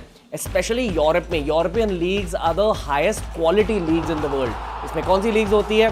इंग्लैंड की EPL, स्पेन की ला लीगा, इटली की सेरी आ, फ्रांस की लीग ऊन और जर्मनी की बंडेसलीगा और बहुत सारे लीग्स होती है यूरोप में. और दुनिया भर के प्लेयर्स ना ये टारगेट करते हैं कि यार मुझे यूरोपियन लीग में खेलना है, क्योंकि that is the highest level of football. तो ये हो गई टॉप यूरोपियन लीग्स. उनके नीचे होती है second division, third division, fourth division leagues. ठीक है, सीजन के एंड में जो बॉटम 3 टीम्स होती है टॉप लीग्स की, उन्हें किया जाता है रेलीगेट, वो नीचे की लीग में आ जाती है. और नीचे की लीग के टॉप 3 टीम्स होते हैं प्रमोट, ताकि अगले सीजन में वो टॉप लीग में खेले. ऐसे फुटबॉल के इंटरेस्ट को सस्टेन किया जाता है. अब साल भर में जो प्लेयर्स बेस्ट खेलते हैं ना, उन्हें सिलेक्ट किया जाता है अपने कंट्रीज के लिए. और the aim for country based football is always tournaments में अच्छा खेलिए, वर्ल्ड कप में, अफ्रीकन कप में, यूरोपियन कप में, कोपा अमेरिका यानी कि साउथ अमेरिकन कप में अच्छे से खेलिए, कप्स जीतिए. हर फुटबॉलर ये एम करता है कि मैं ज़्यादा से ज़्यादा ट्रॉफीज जीतूं.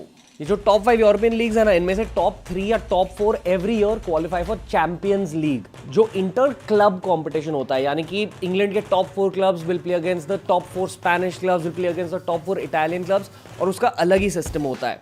मोस्टली जो डोमेस्टिक लीग्स होती है उनके मैचेस वीकेंड्स को होते हैं, और जो यूरोपियन चैंपियंस लीग के मैचेस होते हैं they happen mid week, Tuesday या वेडनेसडे. चैंपियंस लीग का भी सेकंड टायर कंपटीशन होता है, जहां EPL के मान लो 5th, 6th, 7th खेलते हैं, उसे कहा जाता है यूरोपा लीग. उसके नीचे भी एक और कंपटीशन होता है. तो थोड़ा सा कॉम्प्लेक्स सिस्टम है, but trust me this keeps football interesting, क्योंकि आपको बहुत सारे ह्यूमन स्टोरीज, बहुत सारे मैनेजमेंट स्टोरीज लाइव देखने को मिलती है, लोगों के प्रोग्रेस को देखने को मिलता है.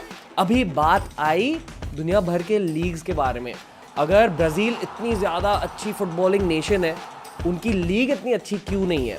It happens because of governance. जो इंफ्रास्ट्रक्चर यूरोप में है, वो इंफ्रास्ट्रक्चर ब्राज़ील में, अर्जेंटीना में नहीं है. तो ब्राज़ीलियन, अर्जेंटीनियन प्लेयर्स भी एम करते कि हाँ आगे जाकर मुझे यूरोप में खेलना है. USA के बेस्ट प्लेयर्स भी टारगेट करते हैं यूरोप में खेलने के लिए.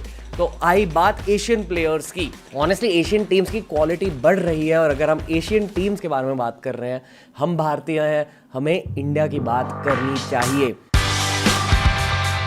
पॉइंट नंबर 2, इंडिया में फुटबॉल का राइज हो रहा है. पिछले 10 सालों में इंडियन फुटबॉल टीम की क्वालिटी बहुत ज़्यादा बढ़ चुकी है. अगर फुटबॉल की पॉपुलैरिटी बढ़ानी है ना इंडिया में, आपको as football fans Indian football को फॉलो करना पड़ेगा. इंडियन नेशनल टीम मोस्टली खेलती है अगेंस्ट एशियन टीम्स. ISL जो हमारी नेशनल लीग है, यहाँ बहुत सारे x legendary players of other countries वो भी आके खेले हैं यहाँ, और इंडियन फुटबॉलर्स का स्टैंडर्ड बढ़ चुका है. क्योंकि इंडियन फुटबॉलर्स का स्टैंडर्ड बढ़ चुका है, पॉपुलैरिटी बढ़ चुकी है, बहुत सारे बच्चों को शहरों में बहुत अच्छी कोचिंग मिलती है. Overall Indian coaching is increasing. मैंने बहुत सारे इंडियन फुटबॉलर्स से बात की है, फॉर्मर फुटबॉलर्स, उन्होंने मुझसे कहा है कि Indian national teams level is increasing, पर सबसे बड़ा फ़र्क ये है कि हमारे प्लेयर्स को कम मैचेस खेलने का मौका मिलता है, यानी कि यूरोपियन लीग में, ब्राज़ीलियन लीग में साल भर मैचेस होते हैं, यहाँ ओवरऑल मैचेस के नंबर्स ही कम होते हैं। तो ऑब्वियस सवाल ये है कि इंडिया के प्लेयर्स बाहर जाकर क्यों नहीं खेलते। Honestly I don't have the answer. मेरे अकॉर्डिंग ये इंफ्रास्ट्रक्चर का प्रॉब्लम है, और आइडियली अगर मान लो बढ़िया इंडियन यूथ प्लेयर्स जाके यूरोप में ट्रेनिंग ले, खुद के फिटनेस लेवल्स बढ़ाए एज टीनेजर्स, फिर वो शायद वर्ल्ड क्लास प्लेयर्स भी बन सकते हैं, क्योंकि इंडिया में टैलेंट की कमी नहीं है, शायद थोड़ी सी इंफ्रास्ट्रक्चर की कमी है और फैंडम की अभी कमी है। इससे बहुत ज़्यादा कमी थी 10 साल पहले। इंडियन फैंडम बढ़ रहा है। ISL फॉलो कीजिए, नेशनल टीम के मैचेस देखिए, एंड मोस्ट इंपॉर्टेंटली फुटबॉल के बारे में सीखिए। ये डॉक्यूमेंट्री देखिए जो मैंने नीचे लिंक की है, वाइस डॉक्यूमेंट्रीज ने क्रिएट की है। ये वाली डॉक्यूमेंट्री इंडियन फुटबॉल के बारे में at the grass roots level, जो छोटे शहरों में क्या हो रहा है, जो देश के गांव में क्या हो रहा है फुटबॉल को लेके, फुटबॉल की पॉपुलैरिटी हर जगह कैसे बढ़ रही है। भाईचंग भुट्टिया भी इस डॉक्यूमेंट्री में फीचर होते। प्लीज़ डेफिनेटली जाके देखिए। बडवाइजर ज़ीरो के साथ मैं जा रहा हूँ कतार वर्ल्ड कप के लिए, और बडवाइजर ज़ीरो ने फुटबॉल को लेकर यहाँ बहुत बढ़िया डॉक्यूमेंट्री बनाई है। गाइस, अगर आप इंडियन फुटबॉल फैन हो, सीज द अपॉर्चुनिटी। पॉपुलैरिटी बढ़ रही है, फुटबॉल ज़्यादा देखो, इंडियन फुटबॉल फॉलो करो, and witness India's rise as a world class football power. चलो, तो ये हो गई इंडियन फुटबॉल की बात। Back to talking about football in general. अभी डिस्कशन का लेवल थोड़ा सा ज़्यादा डिटेल्ड हो जाएगा। अगर आपने फुटबॉल को थोड़ा सा डिटेल में जान लिया, आप किसी के साथ फुटबॉल के बारे में कॉन्वर्सेशन कर सकते हो। Point number 3। ओके, जिस तरह से क्रिकेट में सबसे main player on the field captain होता है, क्योंकि कैप्टन स्ट्रैटेजीज डिसाइड करते हैं। फुटबॉल में 11 प्लेयर तो होते हैं, पर 12वां प्लेयर मैनेजर होता है, क्योंकि मैनेजर की स्ट्रैटेजीज, मैनेजर का एटीट्यूड, मैनेजर के रूल्स एक फुटबॉल टीम को बहुत ज़्यादा इफेक्ट करते हैं। कोई भी नेशनल टीम का कोच ज़रूरी है ही, पर क्लब लेवल पे जो मैनेजर्स होते हैं ना, they are some of the highest paid football professionals, क्योंकि टीम को मैनेज करने के साथ साथ, मैच को मैनेज करने के साथ साथ उन्हें क्लब को भी थोड़ा बहुत मैनेज करना पड़ता है कि यूथ अकेडमी के सिस्टम्स कैसे होंगे, फाइनेंसेस कैसे एलोकेट होंगे, अगर कोई नए प्लेयर को बाय करना है। ट्रांसफर्स फुटबॉल में बहुत बड़ी चीज़ होती है, और फुटबॉल का एक बहुत इंटरेस्टिंग पार्ट होता है। मान लो आपको एक इक्विवेलेंट देने के लिए IPL में कल जाके मुंबई इंडियंस ने विराट कोहली को 100 करोड़ के लिए खरीद लिया, और RCB से वो मुंबई इंडियंस में आ गए। ये सब चीज़ें फुटबॉल में होती है। तो कोई छोटी टीम में कोई मस्त यूथ प्लेयर निकल के आ रहा है, बड़ी टीम जाके उस टीम को 50 मिलियन पाउंड दे देते हैं, 60 मिलियन पाउंड दे देते हैं, और एक नई यूथ ओरिएंटेड टीम बनाने लगते हैं। But coming to the actual keys, एक मैनेजर मेनली फुटबॉल का सिस्टम डिसाइड करता है। That's his main role for football fans at least. Easiest way to explain that is to understand formations. Basically ये football nerds agree नहीं करेंगे, but मैं non football fan को समझा रहा हूँ। यहाँ 3 बेसिक तरह के फुटबॉल फॉर्मेशंस होते हैं: 4-4-2, 4-3-3 और 3-4-3। जब मैं पहला नंबर कह रहा हूँ, it's the number of defenders, the last number is the number of forwards, and the middle number is representing of the midfield. 3-4-3 मतलब 4 मिडफील्डर है। जो सेंट्रल अटैकर होता है वो बहुत इंपॉर्टेंट कैम रोल में खेलता है, which is a central attacking midfielder. बहुत सारे टॉप प्लेयर्स जैसे कि Zidane, Maradona, to some degree Messi, Kevin De Bruyne, ये सारे लोग कैम पोजीशन में खेलते हैं, जो फुटबॉल के सुपरस्टार्स माने जाते हैं। स्ट्राइकर्स के साथ, स्ट्राइकर यानी कि फॉरवर्ड, मिडफील्डर्स सबसे डिसिप्लिन प्लेयर्स होते हैं जिनका स्टैमिना सबसे हाई होता है। डिफेंडर्स यूजुअली सेंटर बैक जो पीछे 2 खेलते हैं, बहुत ज़्यादा यूजुअली टॉल, स्ट्रॉन्ग, फास्ट होते हैं। और राइट बैक, लेफ्ट बैक आज के ज़माने में बहुत ज़्यादा इंपॉर्टेंट प्लेयर्स बन चुके हैं। मैं थोड़ा ज़्यादा नर्डी तरीके से आपको सिखा रहा हूँ, but it's basically a very fitness oriented game. आप इस गेम के बारे में ज़्यादा सीखोगे जब आप खुद फुटबॉल खेलने लगोगे तब। एंड ट्रस्ट मी, फुटबॉल खेलिए। मैंने फुटबॉल खेलना स्टार्ट किया था at the age of 25 breakup की वजह से, but it's been the best decision, क्योंकि मैंने अपने फिटनेस और हेल्थ लेवल्स बहुत ज़्यादा इंप्रूव किए हैं। और तो और you just feel a lot happier, क्योंकि फुटबॉल एक बहुत ज़्यादा टीम ओरिएंटेड स्पोर्ट है। जब आप as a football fan matches देखते हो ना, कुछ लोगों को लगता है कि फुटबॉल एक स्लो स्पोर्ट है, पर अगर आपने ये सारी नर्डी चीज़ें समझ ली ना फुटबॉल के बारे में, स्ट्रैटेजी समझ ली, आपको बहुत ज़्यादा मज़ा आएगा। You just need to understand football a little bit from behind the scenes. Next point, final point, how to get into football, अगर आपको पता नहीं कि कहाँ से शुरुआत करनी चाहिए, मेरे अकॉर्डिंग आपको फीफा वीडियो गेम खेलनी चाहिए। फुटबॉल वीडियो गेम्स खेलिए, प्लेयर्स के बारे में जानिए, टीम्स के बारे में जानिए, मैनेजर्स के बारे में जानिए। आप अगर फुटबॉल में घुसे अच्छे से, आपको जेन्युइनली लाइफ के बेनिफिट्स मिल जाएंगे। आई एम अज्यूमिंग कि मोस्टली जो लोग ये वीडियो देख रहे हैं वो क्रिकेट फैंस हैं। जैसे कि क्रिकेट आपको खुशी देती है, आपको थोड़ी लाइफ लेसन सिखा देती है, विराट कोहली के थ्रू, MS धोनी के through. Football is the exact same, पर फुटबॉल एक ज़्यादा इमोशनल एक्टिवेटेड स्पोर्ट है, यानी कि प्लेयर्स के इमोशंस, टीम की overall on an average emotion, overall team की इमोशन आपको लाइव दिखती है। आपको स्ट्रैटेजीज बहुत अच्छे से समझ आएंगे।